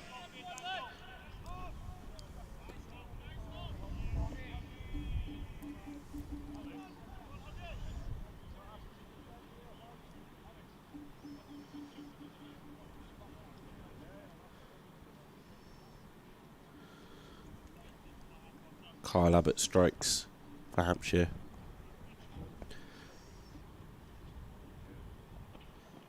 Ooh. Definitely a change in pace in Smith's innings. He is looking to score. Durham will hope that brings about wicket opportunities.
patience required here from Durham.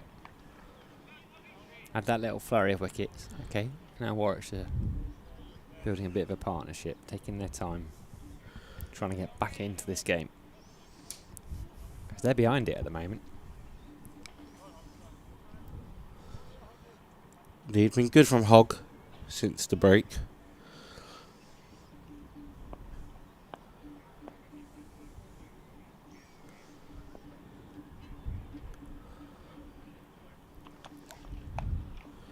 Nicely played off the back foot, but there is cover out there in the form of Ben McKinney.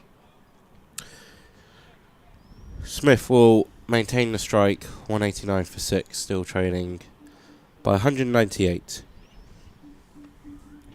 We're going to see Ben Rain, or we're going to see a change. I'm going to stick with Ben Rain, I think. Fair enough. So much experience. Getting hit by a couple of boundaries, won't bother him too much. Alex Lee's the skipper having a chat with his most experienced bowler. Kai Smith on strike.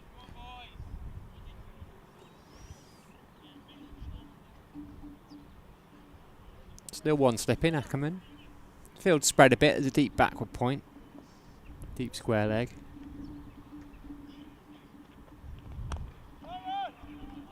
Opens up the face, Will Rhodes does the fielding it. Sort of short third.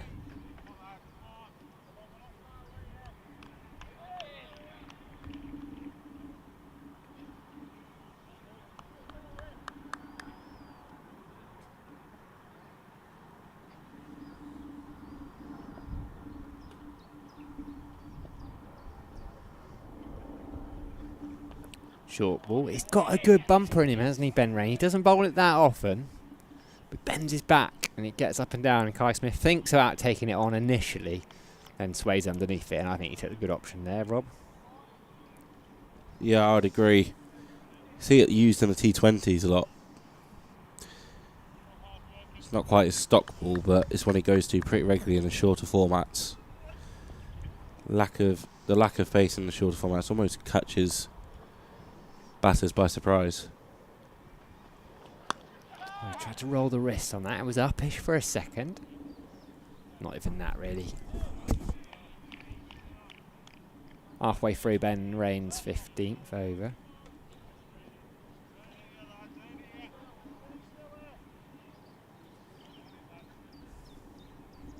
Fascinating game set up here.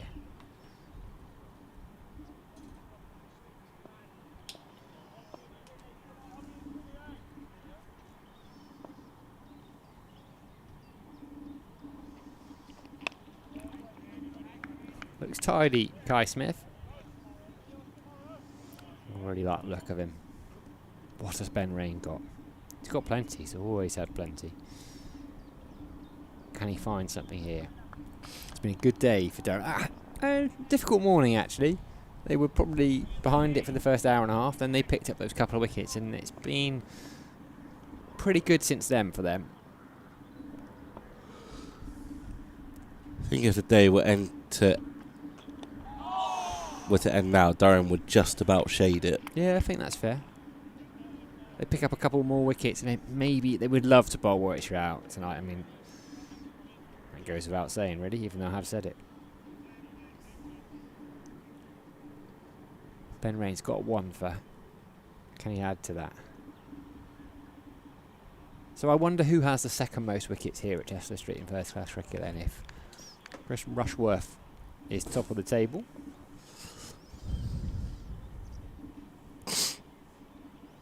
Bunny's got to be up there, surely. Ooh, jabs the bat down. Michael Booth, he's probably the man they want to bowl at end of the over. It won't be him, it'll be Kai Smith on strike. So probably Daniel Hogg in over number 58 of this innings. Got 25 left today, it's 5 o'clock. Hoggy's got his hat off. Hip hip hip hip hooray. Hoggy's got his cap off and he's going to bowl again. Get your record deal, mate. I'm not sure you would. Not many takers out there, mate.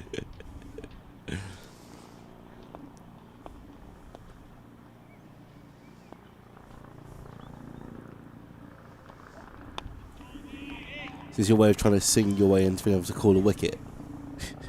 Yeah, I'm desperate, mate. Just feeling very sad and lonely here. It's very isolating, actually. Being sat next to greatness. What, Vic Domain? Exactly. What a man he is. Not sure where he is. He's still not come back to his deck chair. All the ground staff are out at the moment. Ooh. Almost clattered back onto the stumps there.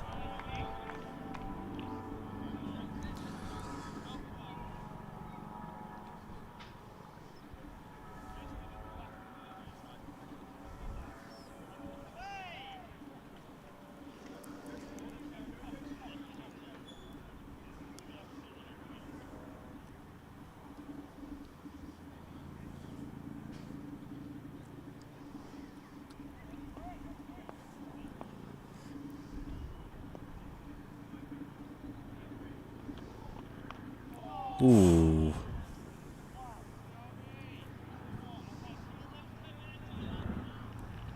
So Smith is looking to score, but that does increase the chances of him throwing up something that's favourable for Durham.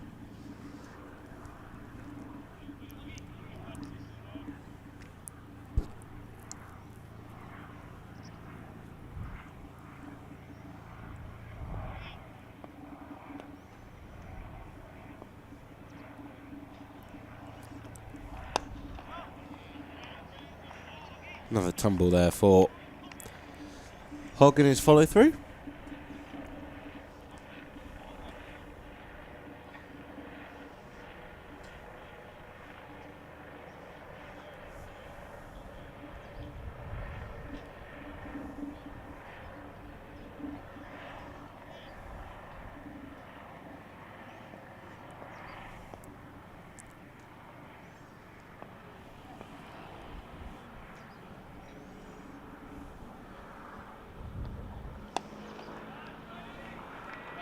Touch too full from the youngster, and Kai Smith has shown himself to be in good scoring form since the tea interval.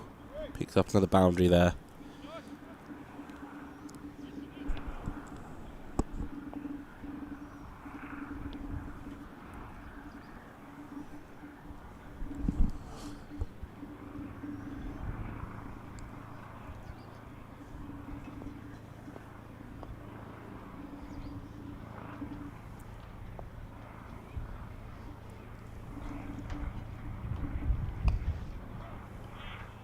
Overstepped. No ball. A couple from this end today. I mean, from Bamber a little bit earlier on today. So who they still got to come then? Bamber, Ali, and Fernando.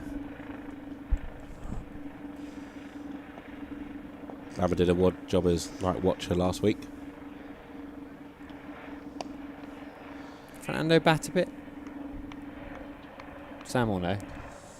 I would personally lean towards nay instead of yay. Kai Smith looks like he wants to keep the strike.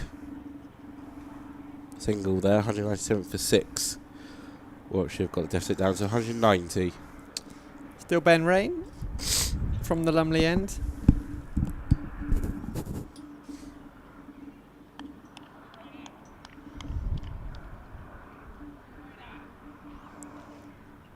It's not a great first class average from Fernando, no. Sub 10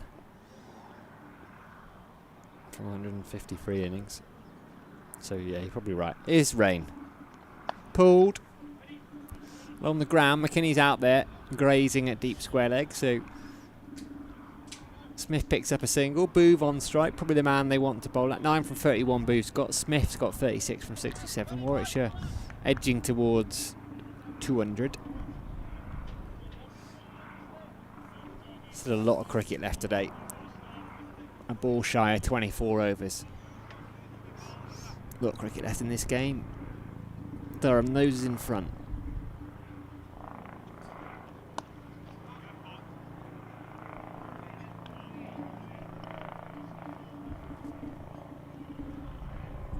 Maybe a couple more each for Rain and Hogg before some changes. Where are you going next for Alex Lees? I would chuck the ball to Will Rhodes. See if he can pick up another wicket. You say, come on, Colt, have another bowl. Not yet, I don't think. Nice shot from Booth, just the one though. Ben McKinney's still out there grazing. Look at Brendan Doggett, who, as I say that, he's going through some stretches. Going to be unleashed. He bowled well, didn't he, Brendan I Doggett? imagine he'd follow Hogg from this end, the Finkel end. He looks like a good bowler, old Brendan Doggett. Fun to watch. Need Victor Main back, really, to pick up some more wickets for him.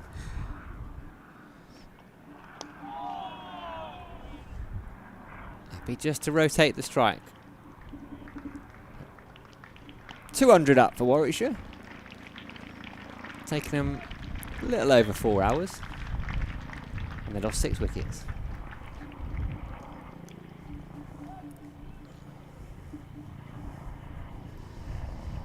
So you want a Doggett Rhodes combo next year? Yeah.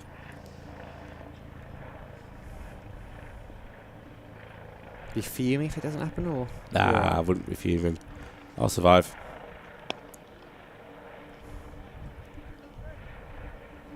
It was like at the time of the day where there's like a jukebox in my head, so you got to be careful what you say. Any phrases that remind me of songs.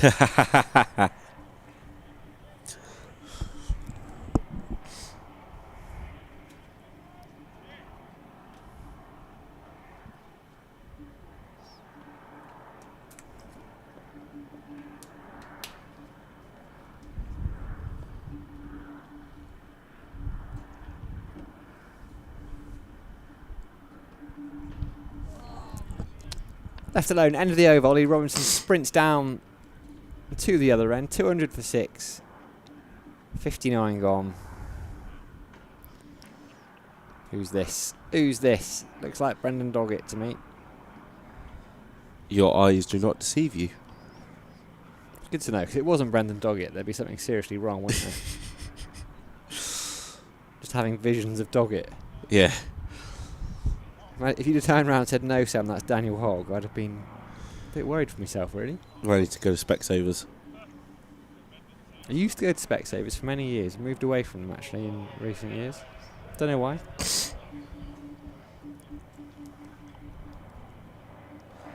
Looks like he's going to go over the wicket, so no chin music just yet. Oh, you fancy him around the wicket to the right-handers? I just think he's probably the quickest out the bowlers. If you're going to use someone as potentially for some chin music, my money would be on Doggett. But as he comes in for his third spell, traditional line and length. Spell 12 overs, 3 maidens, 2 for 28. I think he's been excellent. Do you want to double check the 2 for 28? 2 for 38. Is that right? There you go. It's like one of those screens at the opticians where the letters get slow. It's like, which line can you read on the scoreboard? I can read over 8. Slightly too far down the leg side. Your glasses wearer, Rob? I have some blue light glasses to help with screens, but don't wear them a lot, so... Prescription or just fancied a pair? Yeah, just fancied a pair. Just wanted to see. Do they work, do you reckon? I mean, the opticians don't really know, to be honest. They wouldn't prescribe them, I don't think. Again, down the leg side. I think they said there's no conclusive evidence. This is the thing that you wear to take the glare off screen. Yes. As you go towards bedtime. Yes. Pick up a book, mate. Loads of books for sale downstairs during the intervals in the Durham Foundation bookshop. Pre-loved. Don't get any glare off the pages of a 1980s book. Any books catch your eye? Any books catch my eye? Yeah, they were actually, but I now have forgotten the title of it. It's a shame because it's a brilliant book as well. What's he called? Marcus. There was a copy of.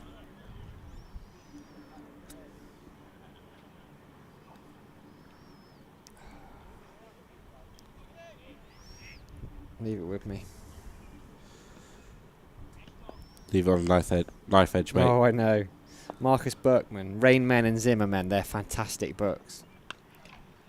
There was a copy of Rain Men. Sort of cricket based, obviously.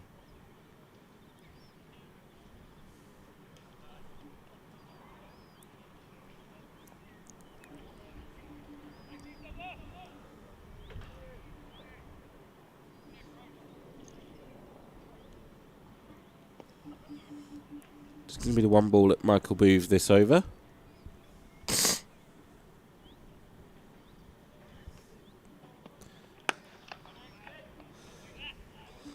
And there'll be a dot. 201 for 6. Callum Parkinson sprints out with the helmet. It's going to be a change. It's going to be Colin Ackerman. Bit of off spin. T20 world record holder. Is he still? Believe so. Surely 7 for hasn't been beaten. What was it? 7 for 16? 18, I think. I'm not sure though, actually.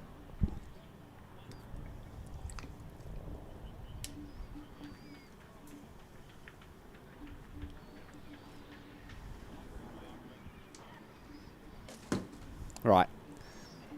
Bit of spin. It's going to be Matthew Potts at first slip. Yeah. He loves going in at slip, does Potsy. Got good hands. Something a bit different.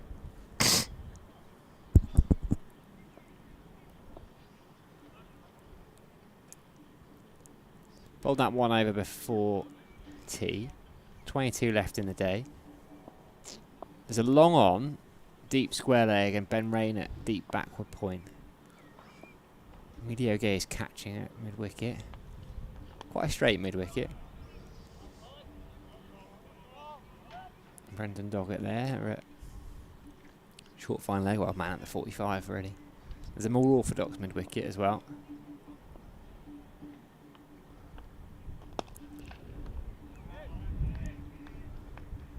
Love Ackers' approach with the collar up.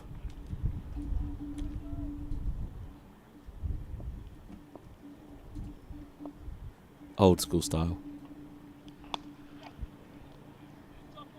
Can't get that one away, Smith. Yeah, do like a collar up bowler. Difficult as a seamer to do it, isn't it? But Yeah. definitely do it as a spinner. Moving Ben McKinney just in front of square.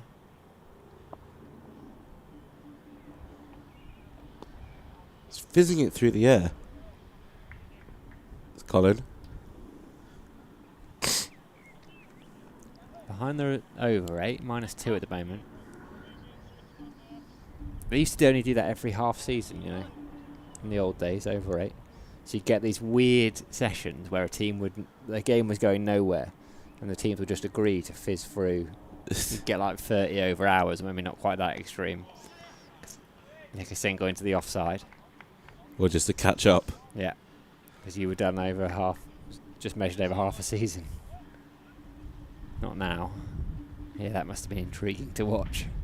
Just two spinners bowling, like fizzing it in and it being patted back.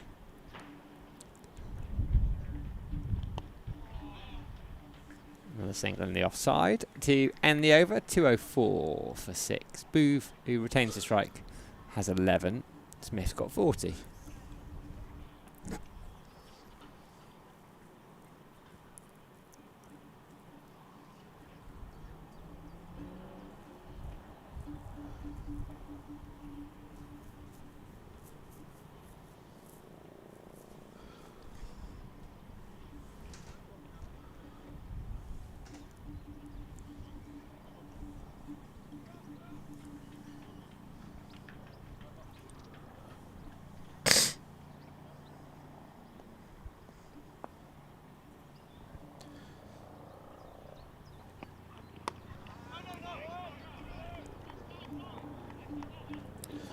Smith into the 40s now. Been a crucial innings this for Warwickshire. Stemming the tide after those quick wickets towards tea.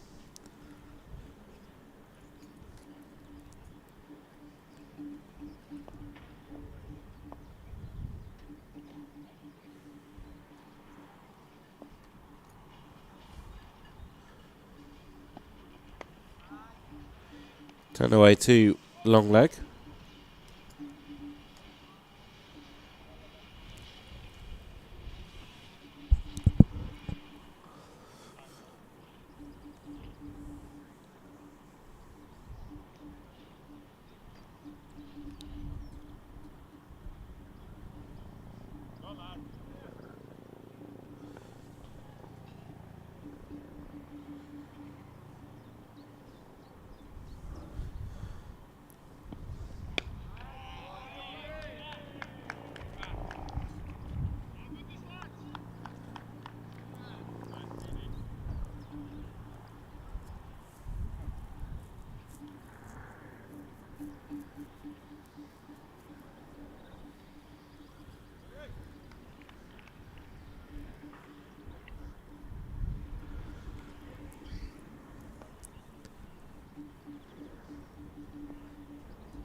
Ooh.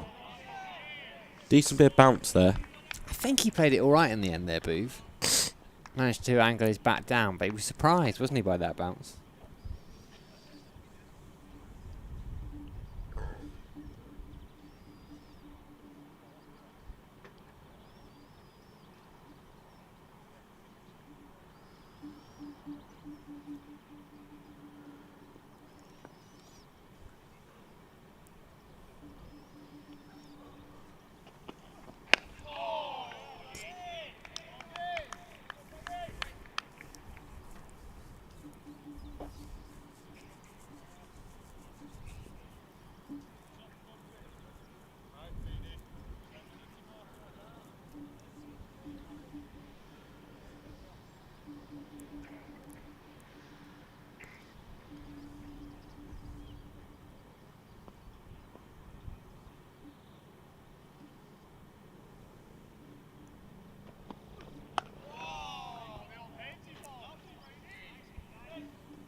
Played off the back foot. Potts having a shy at the non-striker's end. Just the single off that over. 205 for 6. Rob Rush and Sam Daly with you on Durham Cricket YouTube channel.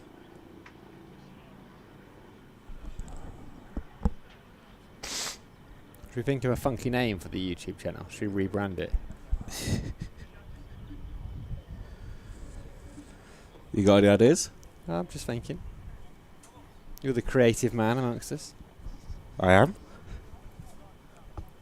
Try and bring in some new concepts. Like post-play. Or pre-play. Ackerman continues, turned into the leg side. McKinney's out there, so it'll just be one.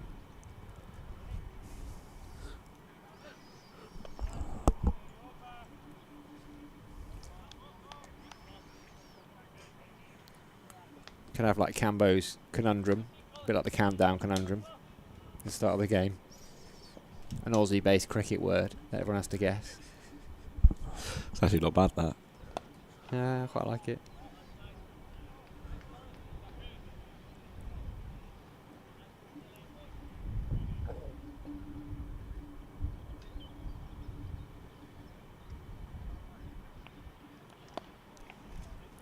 Could have like whack-a-mole, whack-a-mole each week. Alan Walker has to work out who's leaking stories from the dressing room. Does he have to work out who it's being leaked to, or? No, we can leak it to. They leak it to us. Just have like work out who it is.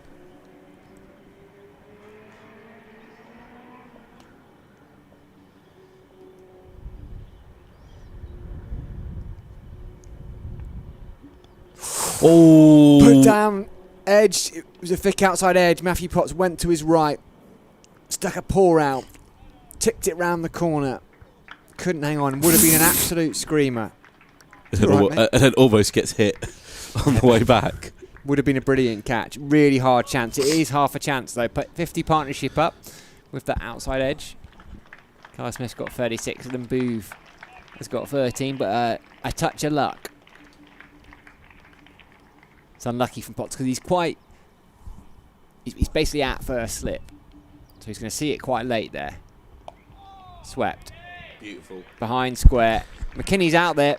He's going to race her all the way to the boundary for 4. End of the over. Warwickshire 212 for 6. Yeah, I think that's hit Potts kind of up on the wrist. Yeah, you could almost hear the slap, couldn't you? But the angle means he's seeing it late. He had to shed quite a bit, and it's a really awkward height there, just above the ground. Even when it's quite close to you, they say like a football goalkeeper, the toughest save is you've got to use your hands, and it's down low around your ankles. It would have been a stunner. Flicked away comfortably through leg side by Smith.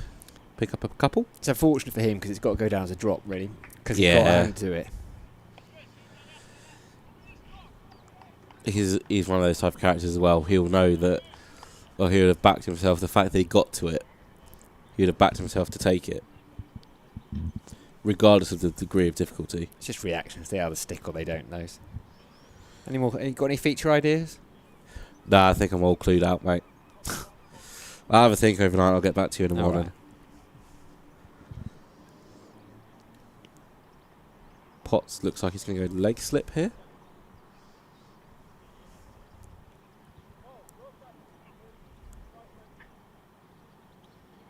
How about, when they do those things where they merge two faces together? You have to guess who's it. You know those. You know what I mean? Yeah, I get what you mean.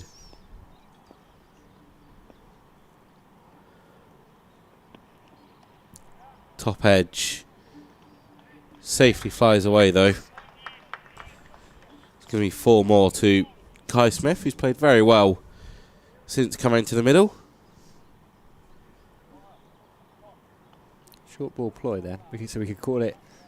We could have each day someone associated with Durham mixed with Marcus North, and you have to guess who it is. We could call it North Face. You're good at this, Sam. We'd have like a little fair. It feels like a school fete, doesn't it? You get a prize. Doggett wants the prize of Kai Smith's wicket, but yeah, it's just an interesting field, this, isn't it? Deep square leg, fine leg, a very fine leg, and then a man almost at deep 45. Lees and who is that next to Lees? Is it Will Rhodes? It is Will Rhodes. Will Rhodes having to be careful. He has to be in. He'd have to be in front of square. Yeah. Now a leg slip or like is it almost leg gully? A fielder for the down at very fine third, if that makes sense. The angle just for the one that's either jumps or the batter tries to run off the face. First funky field of the summer at Banks Homes Riverside. Oh, catch it! Is the cry. Almost rolls back onto the stumps. Good pace this from Doggett, isn't it? I like this. Good bounce from the pitch. Did it hit the helmet? It can't have hit the helmet, otherwise they'd have to run out the physio. I mean, Gay is now going to get a helmet on himself. He is indeed. Oh, this is fun. Just trying to make something happen here, Durham. Not a lot has happened since the tea break as Callum Parkinson runs the helmet out. No protective pads just yet for the ex-Northants opener.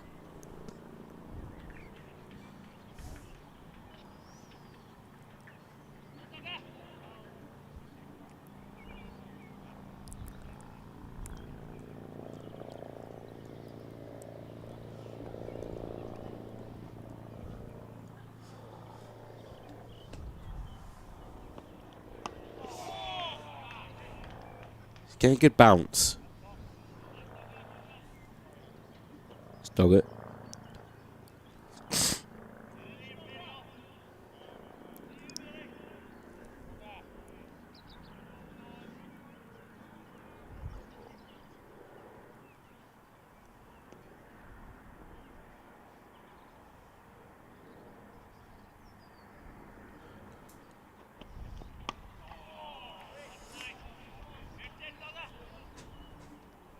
Good stuff from the South Australian. 219 for 6. Fun to watch that, isn't it? And the contrast as well for the batters to be facing Ackerman and then to have Doggett steaming in at the other end.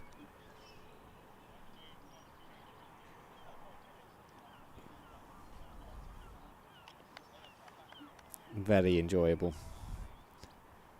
Very overcast as well now, actually. Sun's gone away. Ackerman's got his cap off. He's having to adjust to 2 different paces. Chance in the previous over went down at first slip off Ackerman. Can he create another one? Smith's on 49. Still on 49.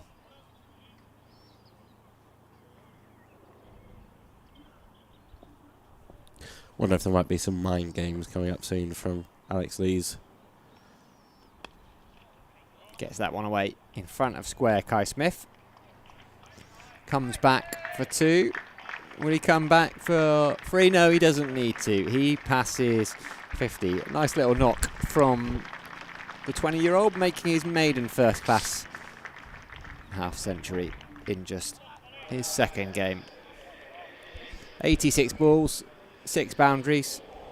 Came in with his team in a little bit of trouble, really. Stood up for his team when they needed him to, because much like when Matthew Potts joined Ben McKinney yesterday, innings was at risk of being wrapped up fairly quickly. And he's stood up and made himself accounted for on this surface. Coming into his 4th over.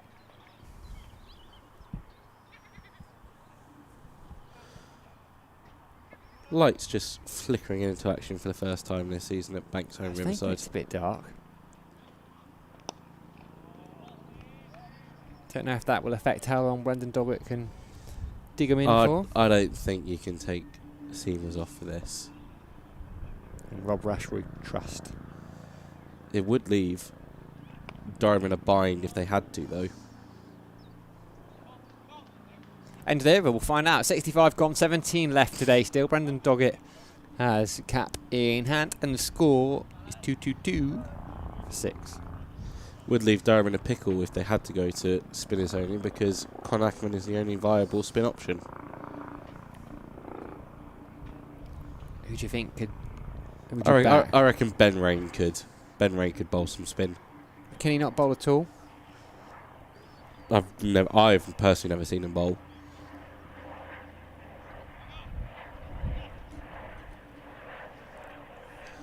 Don't have to worry about that, though. Back with the funky fields. Doggett to Smith. Pulled in front of square. George Joe was not picked up at all. I was just thinking that. That's going to be 4 runs. Yeah, is he deep square leg? He stood there. Didn't have any idea where that was. Yeah. Wasn't the teapot, it was the... What is that? The Y? Yeah.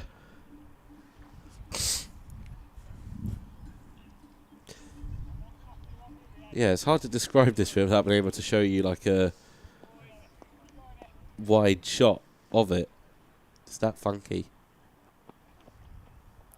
Good bouncer. Oh, good pace. Well, I mean, you know, Gay's sort of an orthodox gully. There's a very fine fielder at third, almost just for that shot where a batter goes, ooh, bouncer, I'm going to try and run it over the keeper. So he's down there on the catch. You've got a deep square leg.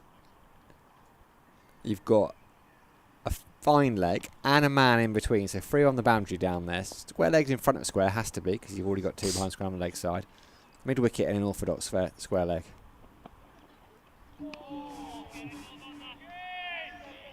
And Brendan Doggett is bowling good wheels.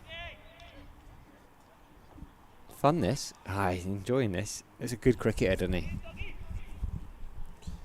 Very enjoyable spell of bowling.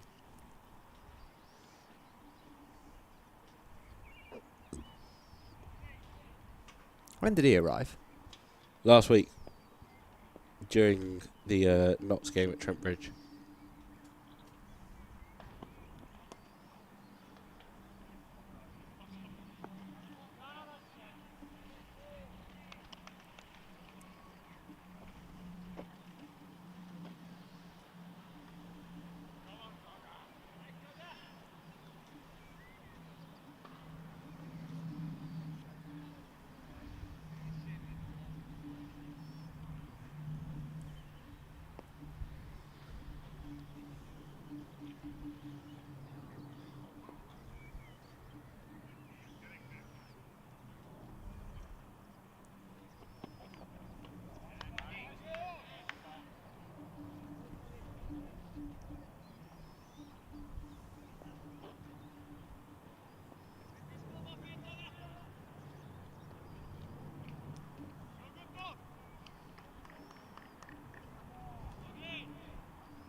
Booth well in behind that one. He'll retain the strike. For the next over, I reckon Ump's going to have a chat. About the old light. Yes.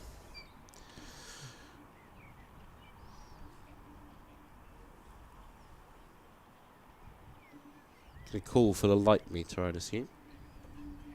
Do they call for it or do they hold it the whole time? I don't know. I'd imagine they might actually have it on them.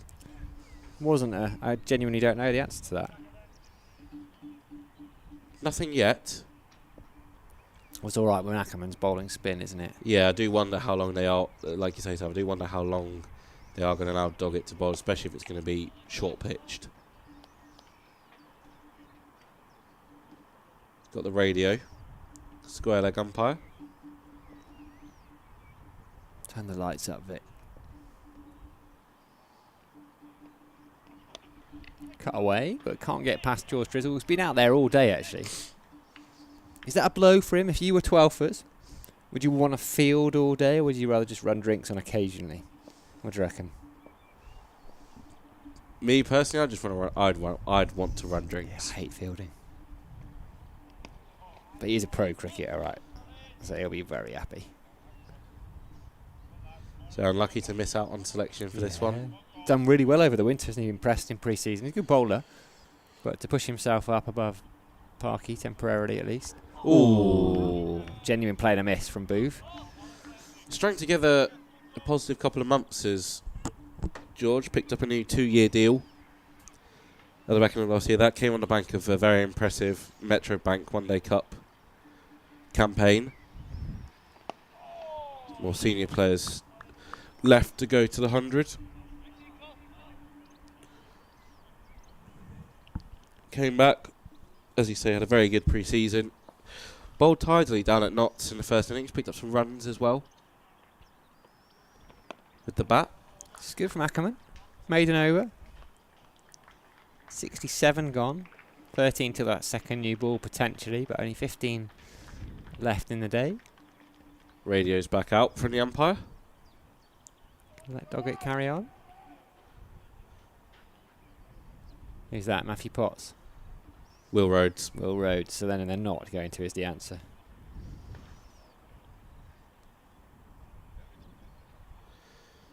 Imagine changing tactic now with Will Rhodes into the attack.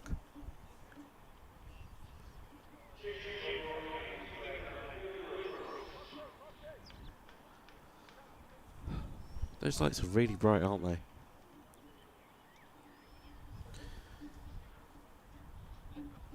Beaming down.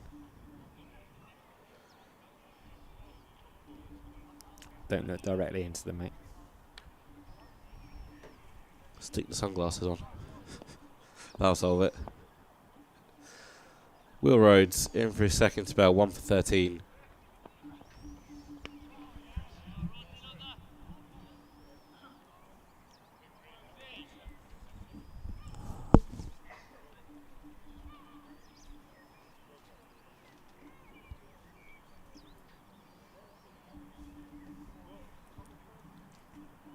I've just seen the message that says Michael Booth used to play for Tynemouth. I can have a bowl with Sean Longstaff. Sounds like a bit of research for you, mate. Oh, into the play cricket archives. No greater joy in life. Saturday night entertainment sorted. Well, I've got an article to write and some research to do.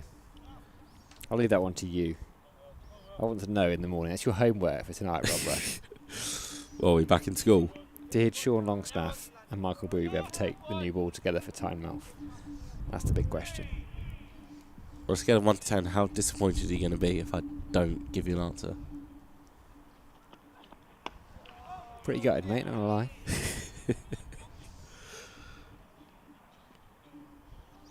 Got two options, really. You could get yourself into a play cricket hole. We could just ask him. And you do have a chat to everyone before play, so you do the rounds, don't you? You'd be a very good greeter.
Rhodes returns with a maiden. 228 for 6.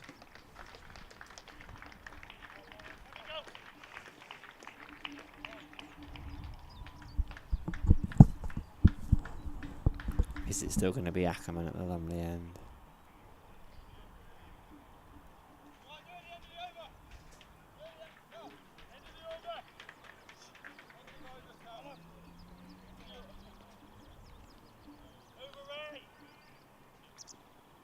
Callum Parkinson sprinting on. The call was to take the helmet off at the end of the over.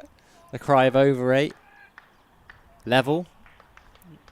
Might have been part of the reason for introducing Ackerman as well, just to nudge that rate back up. 20 to 6. Still 14 left in the day. You'd imagine Ackerman might bowl for a little bit. Seamers will need a bit of a rest. Don't know who they can bowl. Maybe Doggett. If you want to bowl the short ball, then there's no point in bringing Doggett back up on and wasting him doing something he doesn't want to do. In the sense they can't bowl to the plan they want to take. Oh, that bat came out the hand. That's unusual. That's what? a close. I've never That's seen a close that call. go for dismissal from Michael Boove. Close call.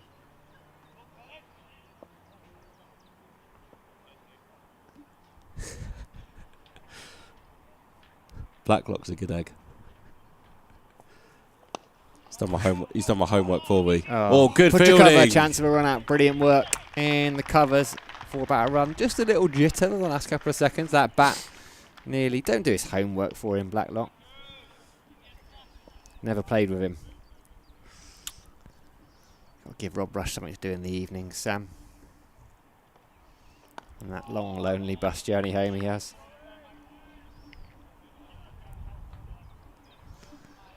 While he's standing by at the bus stop on his own, looking inconspicuous.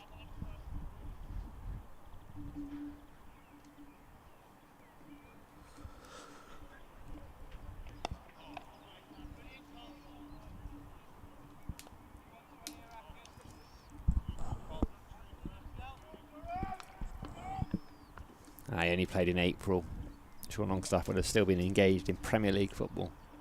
Ooh. Swept, I think. Has he got a bit of bat on that? Or is it leg buys? We're going to see the signal. It's going to be 4 to the total. Buys. Bit harsh on Ollie Robinson, that. It was fizzed through by Ackerman. Not quite where he wanted it to go, I don't think. Booth had stepped inside of it. Anyway, 4 more to the total. 2-3-2 for 6. 13 left in the day. Technically a maiden that then from Ackerman. Well, it was a maiden. Those 4 buys not going against him. Yeah, I think that's incredibly harsh on Ollie Rob there. Bit surprised Sam hasn't come up with any more stalls for our Durham Category Club fate. He wants to save those ideas for Appleton. That's what it is. He's got loyalty to Durham, but loyalty to Appleton above all. Oh, I see.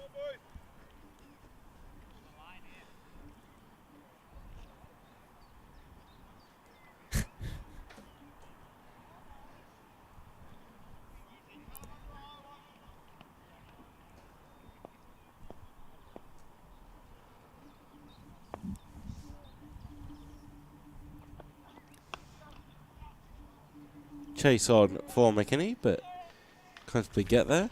Smith will pick up another 2.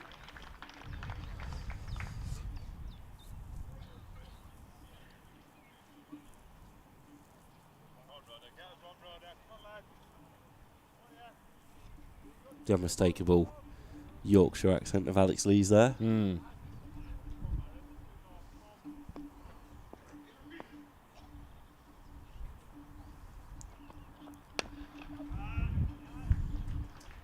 Beautiful cover drive. Again, McKinney will cut it off before it reaches the rope.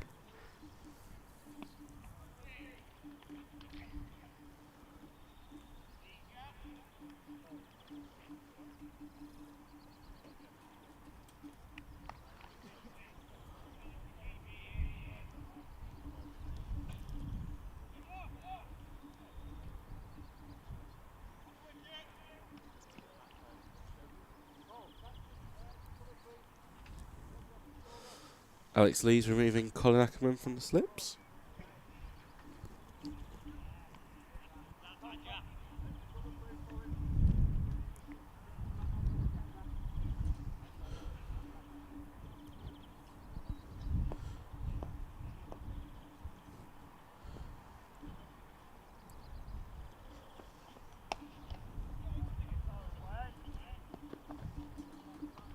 He's getting a good old workout these last 3 deliveries.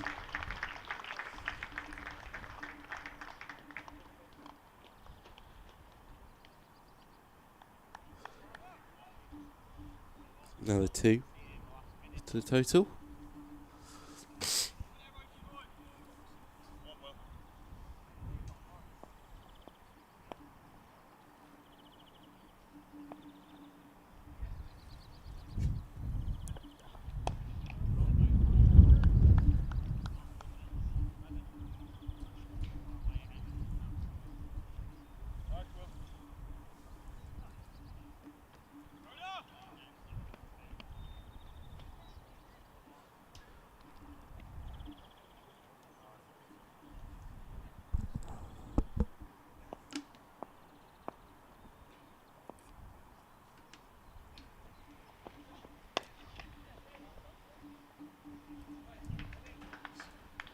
Single to end the over. Smith will retain the strike. He moves to 64. 10 overs until that second new ball for Durham can be taken. 239 for 6.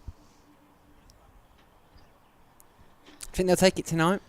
Nah, I don't think so. Me neither. I think we might see Ackerman and Rhodes here till close, but this partnership is starting to prove a little bit frustrating from a Durham perspective. I've enjoyed watching Kai Smith bat. He looks a good little player, doesn't he? Can see why Warwickshire are giving him a run at the start of the year. So who was their keeper last year? When did Burgess retire? Was it at the end of last year or the year before?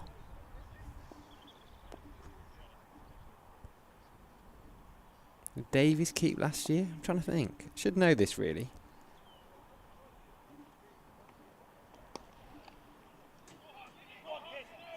Gonna push. McKinney's out there. Kai Smith very quick. He comes back for 2. Good running from Kai Smith. He always wanted 2. 66 he moves on to. These two came together with a score 6 for 157. If you're an Australian, 157 for 6 if you're English. So 16 short of the century partnership. Who's not touched that first batting bonus point as well. Can't get that one away. It was dropped a bit short by Ackerman. I think Smith would have fancied his chances of hitting that one to the boundary. Not able to though.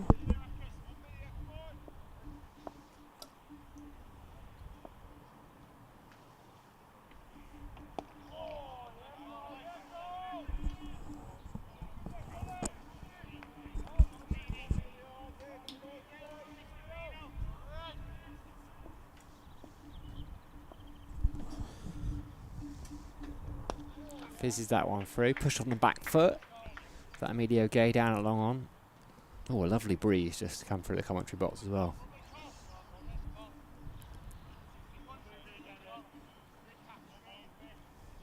I wonder what Ashthorpe's doing in the rain right now. Probably washing more kit, is he? Washing. In inverted commas. Solid from Booth.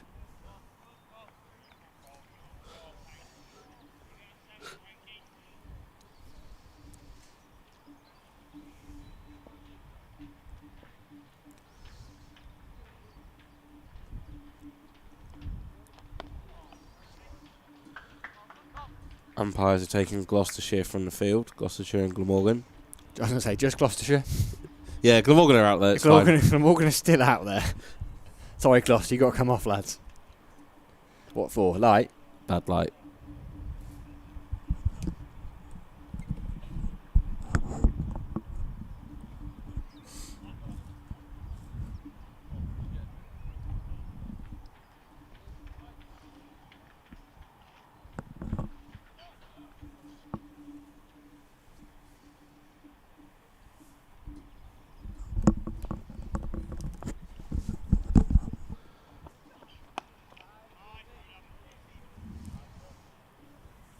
Still playing everywhere else.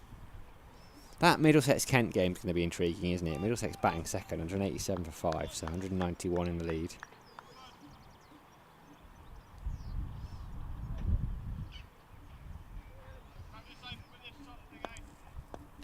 Sussex building up a healthy lead down at Hove.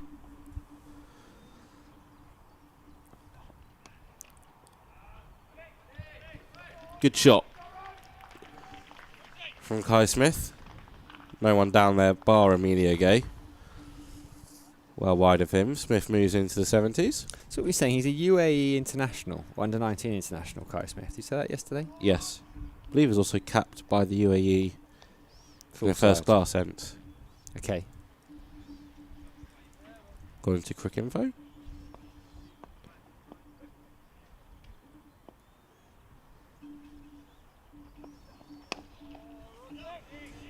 Lancashire 137 for 3 in response to Northamptonshire's 496. Who's out, Harris or Jennings? You haven't got the scorecard. It's Harris. Sorry, mate. It's Harris. Keaton Jennings currently not out on 59 from 123 deliveries. And Anderson Phillip is in his night watch. I would play an educated guess. Derbyshire have recovered well. 307 for 7. Still trailing by 177 to Leicestershire, but from where they were, 7 for 2. It's not a bad recovery job.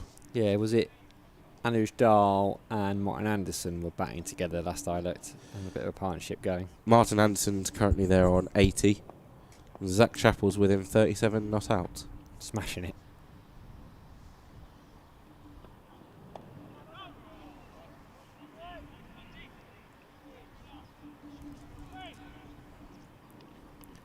Yeah, Anuj Dahl out for 43. Caleb Jewell 83 at the top of the order as well.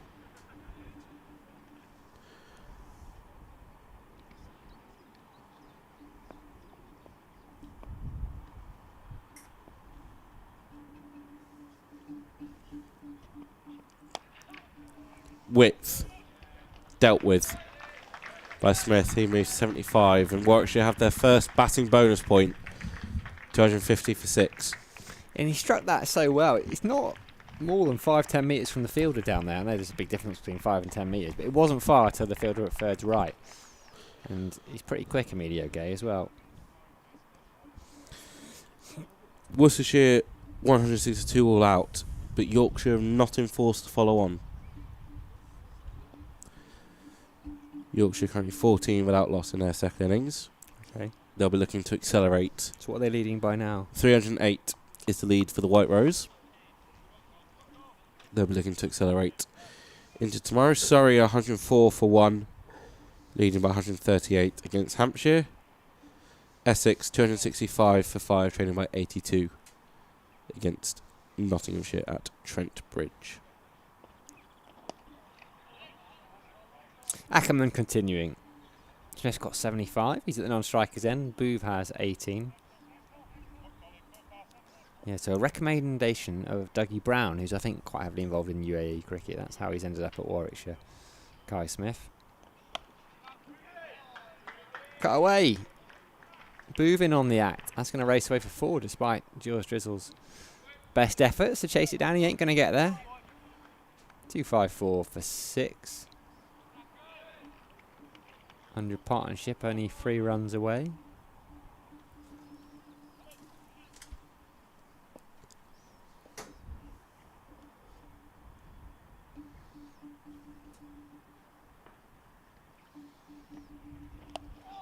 Swept.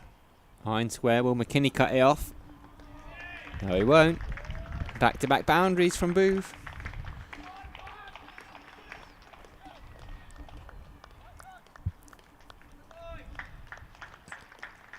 And that is the 100 partnership. 101. Smith's got 69, and then Booth's got 26, of which 8 have come in the last 2 balls.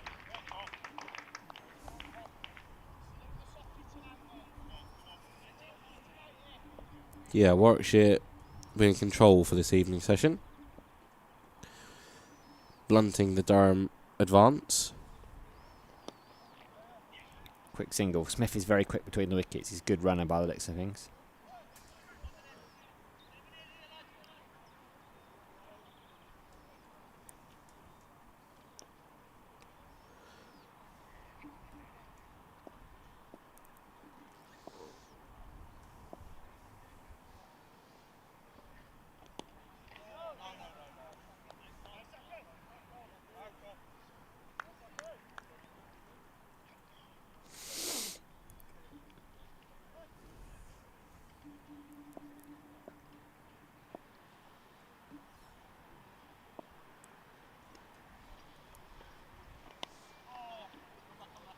Two there, I think, for Smith.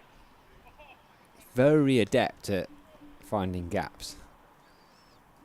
I think Warwickshire have talked about him being a 360-degree player. Seems to be comfortable manipulating the ball. He waits for the field to move and goes, right, well, I'm going to put the ball there. And that must be so frustrating. End of the over, 2-6-1. For 6, just so we can have a look at his wagon wheel, Kai Smith. Doesn't hit many round the ground. Around the ground, down the ground. Not much straight. But pretty comfortable either side of the wicket.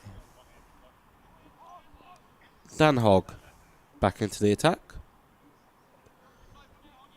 Placing Will Rhodes.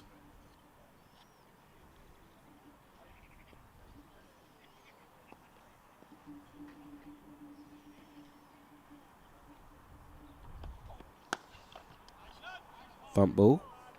Well taken above the bowler's head.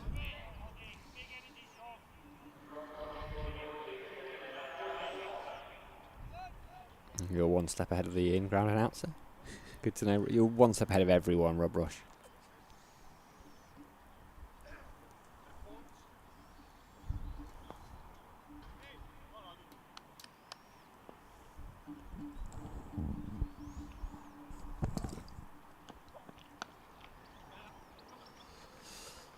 Trying to pierce that gap between Amelia Gay and Ben McKinney. McKinney able to get round to it well, but it's another 2 for Booth.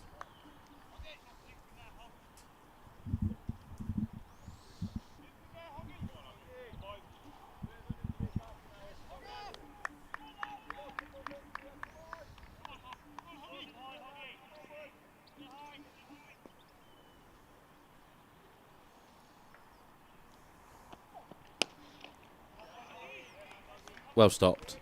Wasn't it? Well stopped on his follow through. A long way down for Dan Hogg. Great heights of 6'8".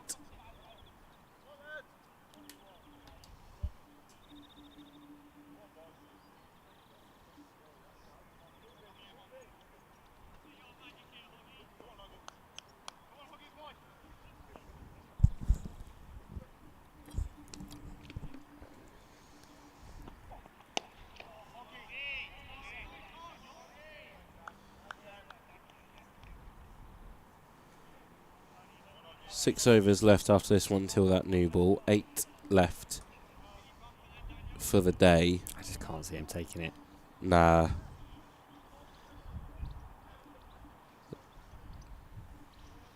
Come back tomorrow morning, take it straight away with Rain and Potts.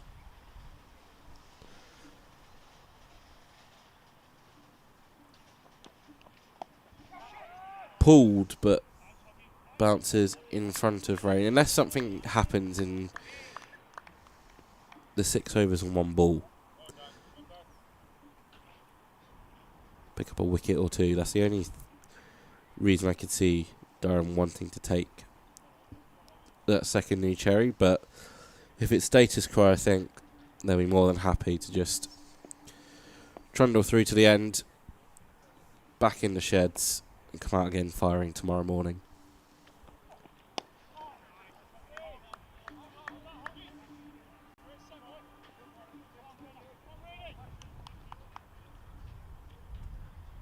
End of the over, 264 for 6. Warwickshire trailing by 123.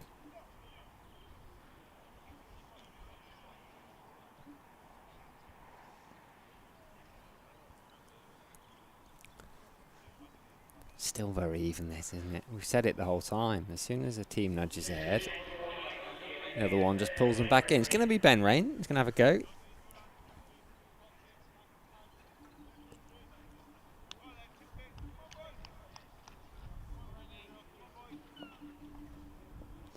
Slip back in. Keeper up to the stumps. Cut away by Booth.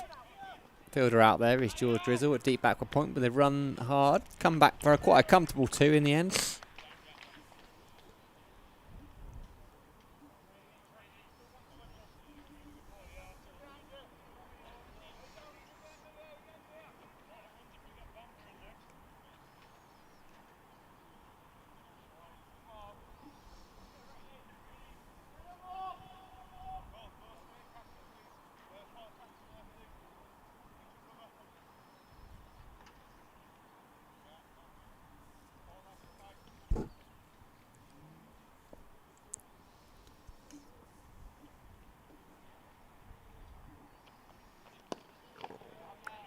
Slip is out for Booth now. A couple of close catches on the offside, one on the onside as well.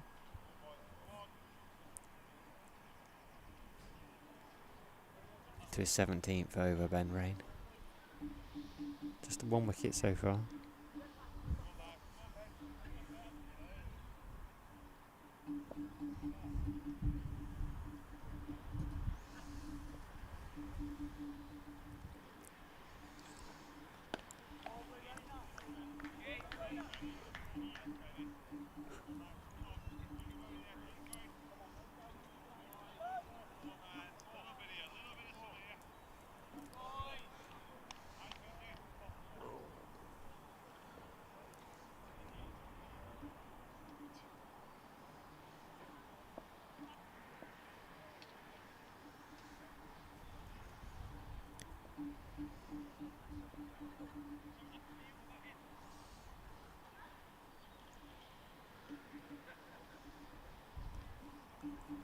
Changing the field, first slip back in, Colin Ackerman to Booth, who's got 32.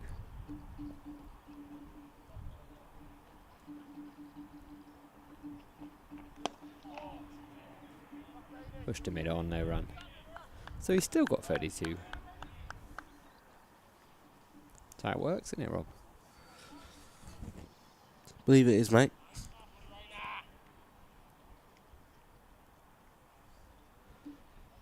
It's gone past 6 o'clock here.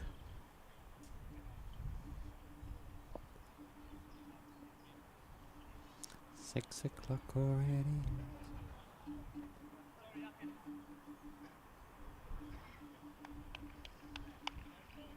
Ackerman's doing the cricket equivalent of the hokey cokey. He's in at first slip, he's out at first slip. Can't decide, can he?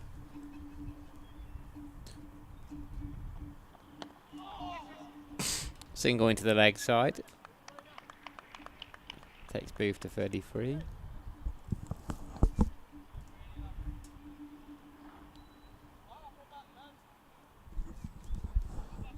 Tom Haynes currently unbeaten on 117 down at Hove. He's a lovely batter, isn't he? Something about left-hander. I remember watching him get 100 at the Oval in 2020. In that COVID season. Oh, there's Colin Ackerman going now. He's going to come across from the offside onto the onside. Yeah. Silly mid-on now. And to Smith. Emilio Gay. More orthodox mid-wicket. Bouncer. Wasn't so well directed. In the end, Kai Smith ducked out the way. I think it was too far outside of stumped. 7 left in the day. Rob Rush. 2-6. 7 for 6. 2 minutes past 6. Graham Onion's walking down in front of us.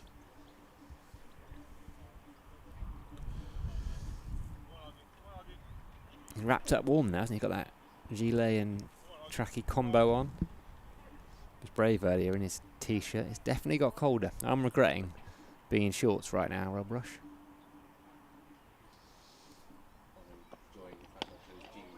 Rather than shorts. Feels like a good choice, doesn't it? Played the long game.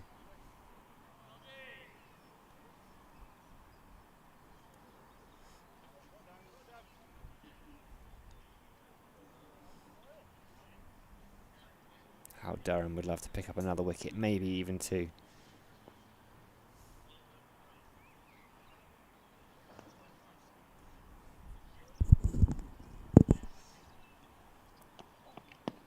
Big. Inside edge. Felt like there was 2 sounds. Appeal was very quickly muted. It's like muscle memory, isn't it, appealing? It's like if you see a ball strike a pad, It's just your brain goes up and then you think about it.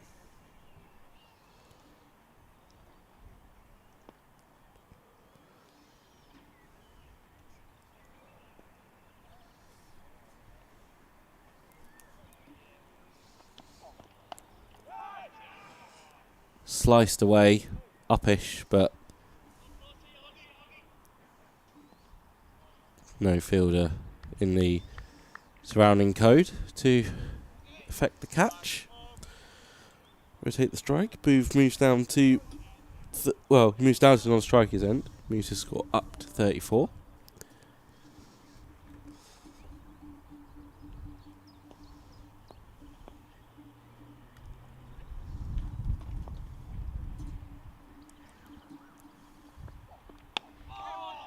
Turn away, leg side, I believe. That is all she wrote for the day down at Hove. Very successful day for Sussex, leading by 339 at the close. Tom Haynes will come back tomorrow morning. Put themselves in a good position there, haven't they?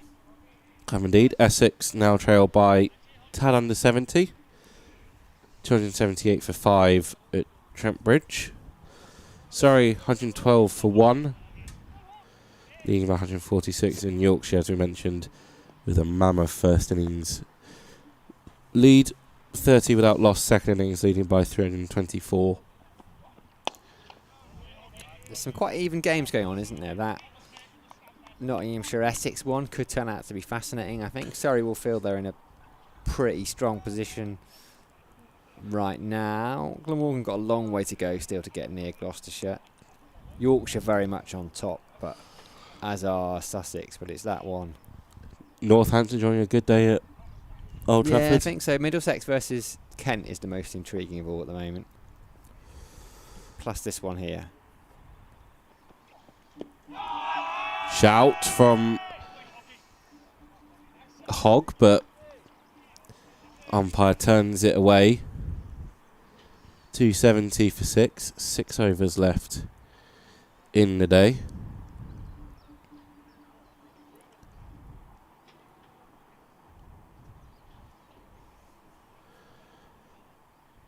.76 gone.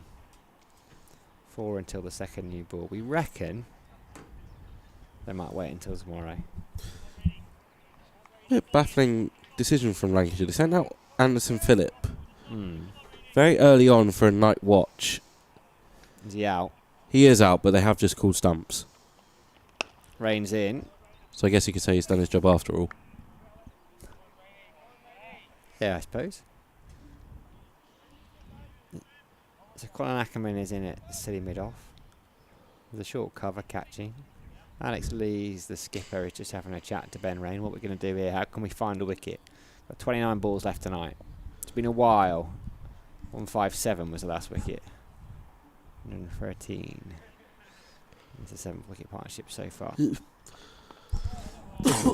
Into the leg side. It will just be one. There's a fielder down there. I think Kai Smith batted beautifully. Really enjoyed this. His first class best. He's not played much first class cricket. He's one of those who's benefited from the Metrobank One Day Cup. I think he made his debut down at, well, certainly against Somerset back in 2022, and he's played 30 plus 50 over games. Got that 100 last year. He batted with Will Rhodes actually. I think Worcestershire was 70 odd for 5, chasing a decent score. Rhodes got 75 and Kai Smith got 130, so he's got one professional 100, but just one first class innings before this one.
A short ball from Rain.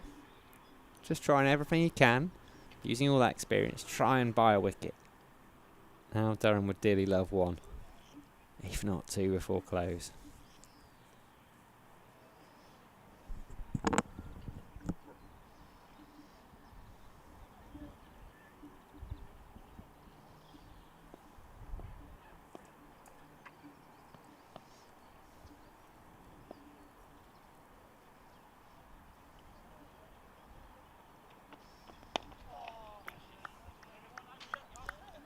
Another overdone, 77 of them we've had of this innings, 271 for 6.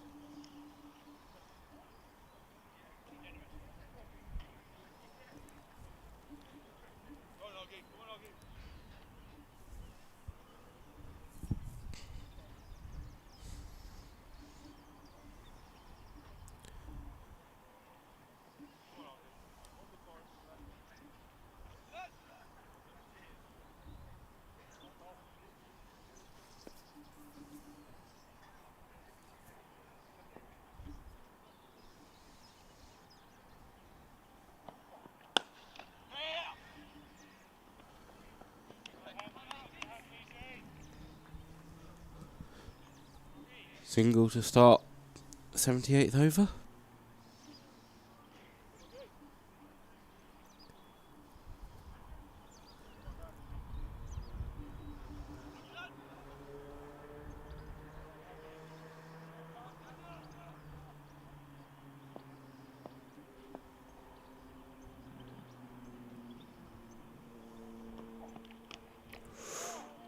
Played into the ground there by Smith.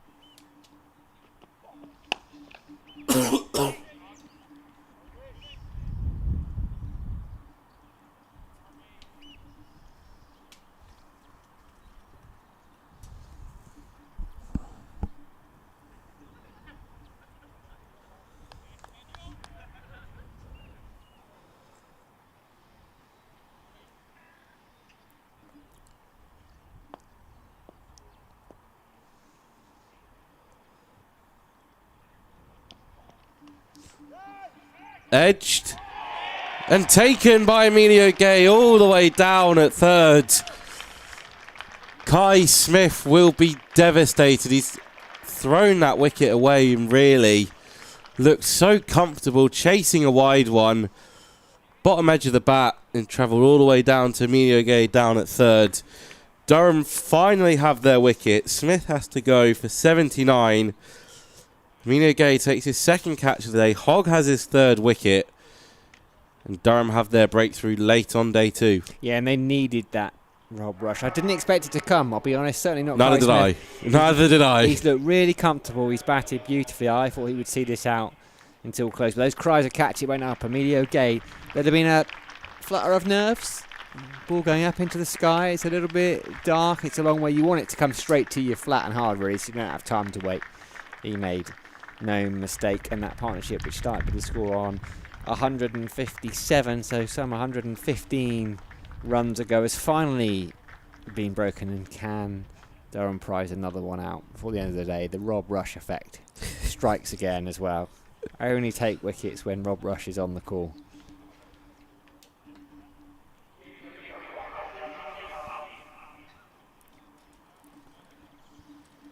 Taz Ali out at number 9 for Warwickshire. I think the task is pretty straightforward. Be here at the close. Yeah. 4.2 overs left. Oh, Durham would love another 1-2 now.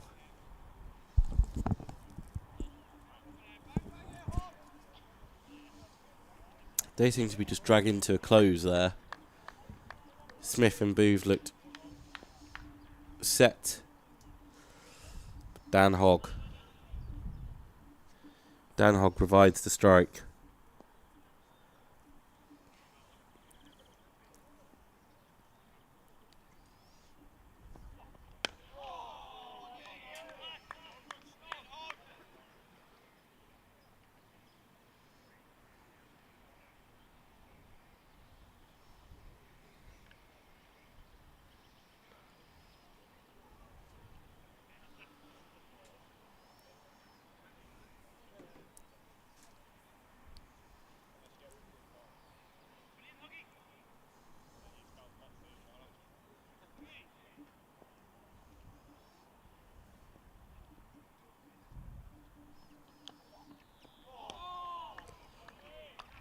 1 run, 1 wicket from that over. 272 for 7.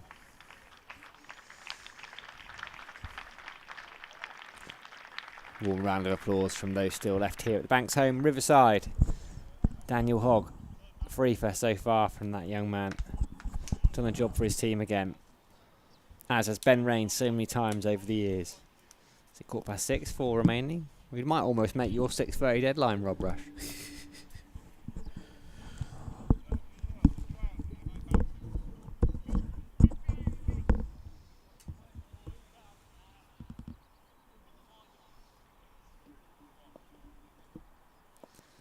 Here's Rain.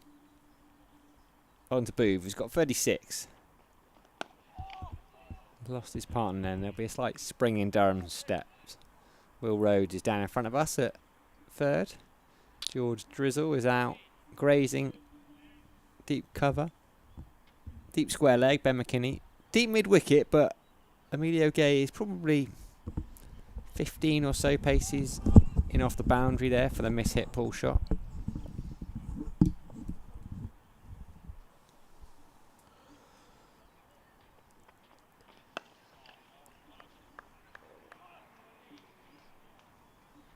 Push to Matthew Potts.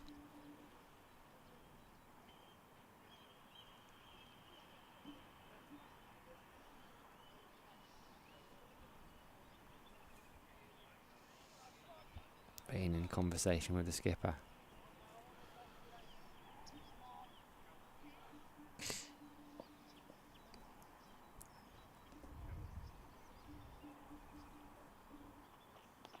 Pulled. Chance. Cries of catch it. Would have been a brilliant catch down there.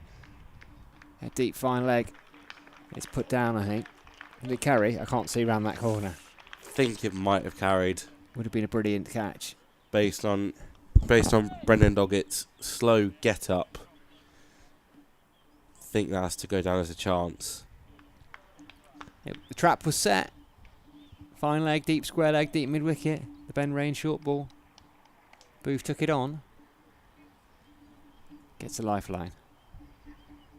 Second one. It was him dropped at slip, wasn't it? Yes, it was.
Good over from Ben Rain. Almost had the breakthrough. Would have been a good catch from Brendan Doggett. He got there, couldn't quite hold on, so it's still 2-7-4 for 7 helmets coming on.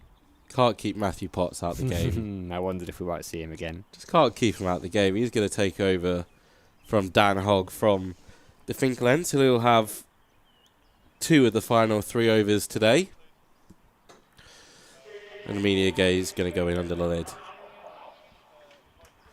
Potts still looking for his first wicket of the day.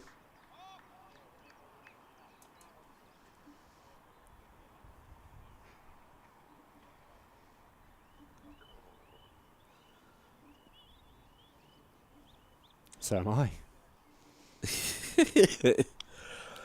Mate, you're chosen. You're chosen to have the wickets. You don't get to choose, you get chosen. Cricketing gods have... So full of rubbish, you.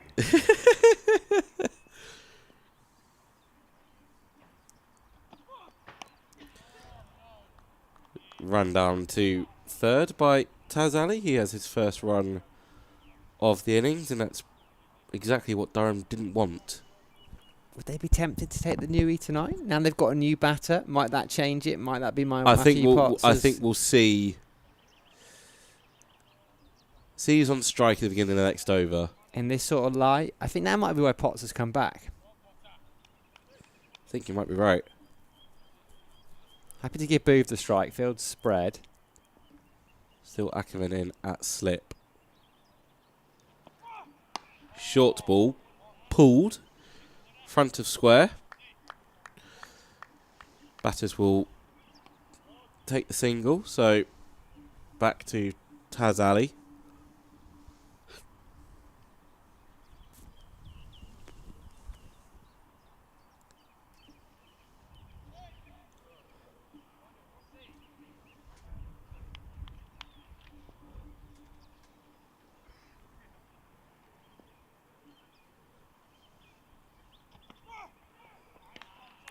Good short ball.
That's no interaction. Alex Lee's asking Matthew Potts if he wants a leg slip without hesitation. Yes, please. Alex Lees will oblige himself at leg slip. It's going to come around the wicket now to Taz Ali.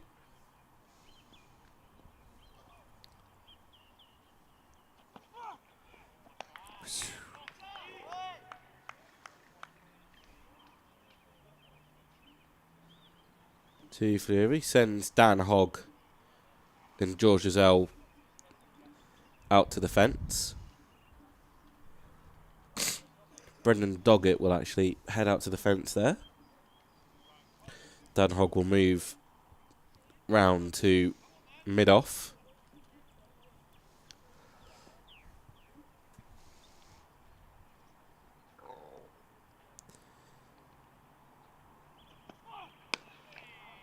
Ali solid in defence. 80 overs are up. 276 for 7. Michael Booth will be on strike. Is that ball coming out? Second new one is available. Might wait until Ali's on strike. Might not take it at all. Might not take it this over. Who knows? We don't. We shall find out. Ben Rain, I can tell you he's going to continue. There's a couple of slips in. Booth on strike. Trying to see if we can get a close-up. So I did see a ball just get tossed down to the boundary edge from the playing field. Ah, okay. So I wonder if they have taken it. It's already had it in the pocket. Well, two slips suggest they might have done.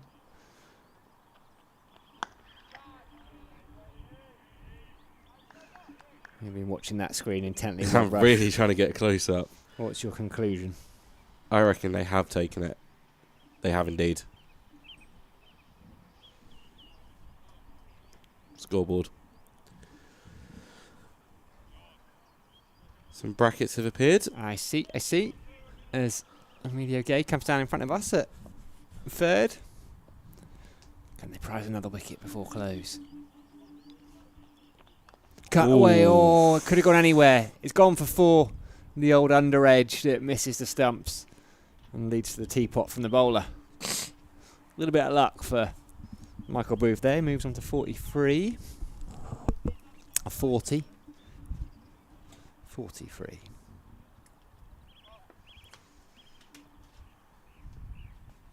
I wonder if if that wicket changed the plan, or if they'd taken it anyway. Find out pretty soon. Whoever decides to come down and have a chat at the end of the day. Who are you going to ask for? Who do you want to chat to? To be fair, I didn't ask for anyone yesterday. We were waiting to see if Ben McKinney would chat, and he did. It was an obvious one yesterday, wasn't it? It was obvious if Ben was willing to chat, which, thankfully for us, he was. So, I think Dan Hogg or Brendan Doggett is in line to have a chat. We'll see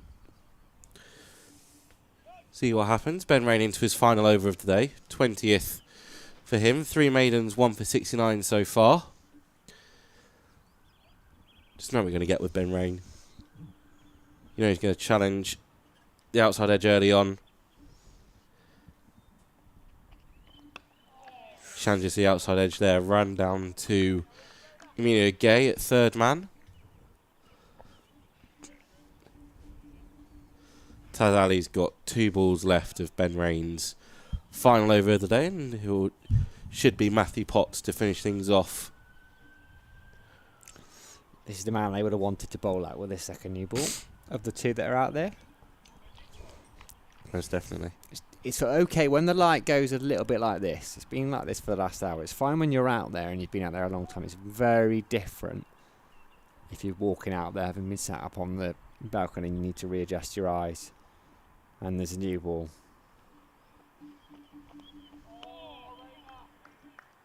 Still good carry in this pitch. End of day 2. Vic will be happy with that. They have now emerged. The ground staff.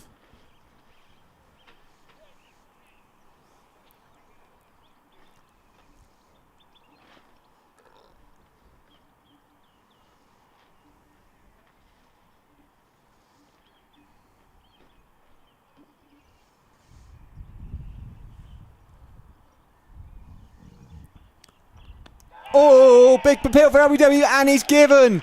Shoulders, arms, Taz Ali. Maybe that one nip back with the new ball. Ben Rain received the plaudits. Yes, they were able to find that wicket with the new ball.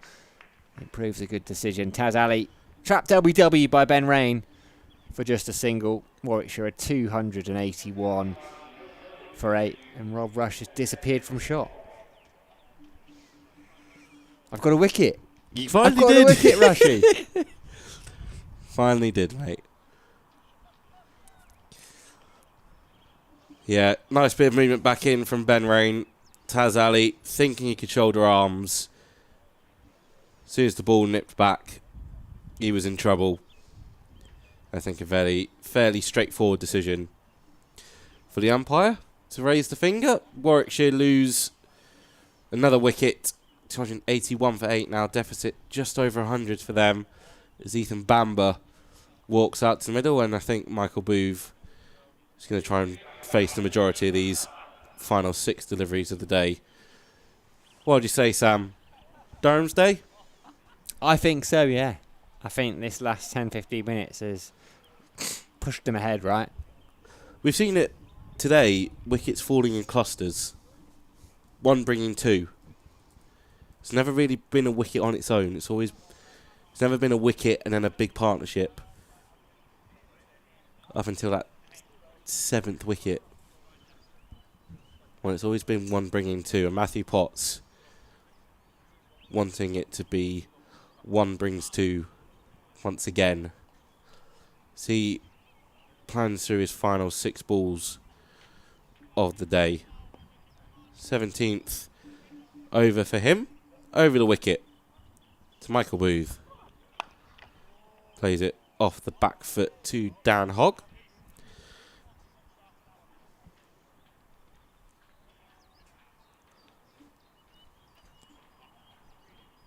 Don't think Warwickshire will be too unhappy with their batting performance.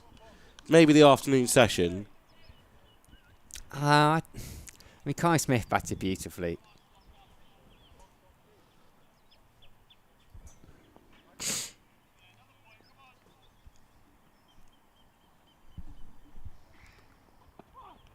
Ooh. Matthew Potts has had about 6 or 7 of those today.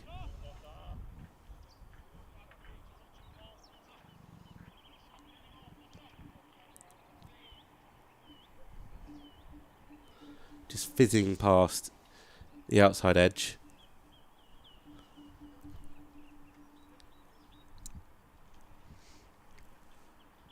Michael Booth, 44 from 101. It's been a good innings from the South African. Going to run hard, trying to push for 2 here. Oh, good fielding, but good running means they will get 2. Good running this late in the day. Good to see.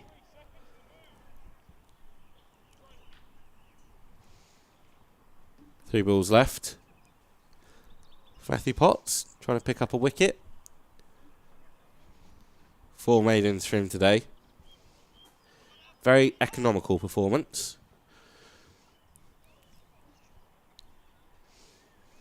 I'm multitasking, Rob Rush. I'm sorry. It's all good. It's my all baby's good, mate. bedtime. I've got you, mate. I've got you. It's my little girl's bedtime. Well dug out by Booth. Penultimate ball of the day coming up. Ethan Bamber just checking his laces.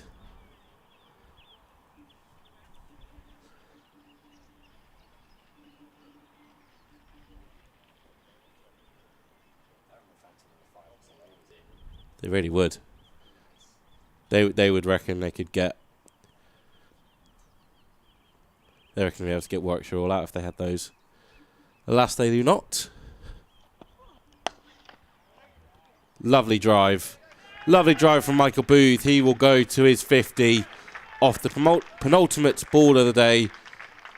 Involved in a big partnership with Kai Smith. He's been able to build his innings alongside him and now take over towards the end of the day. 6 fours for him. Deficit now precisely 100 runs for Warwickshire. He's got one last ball to face.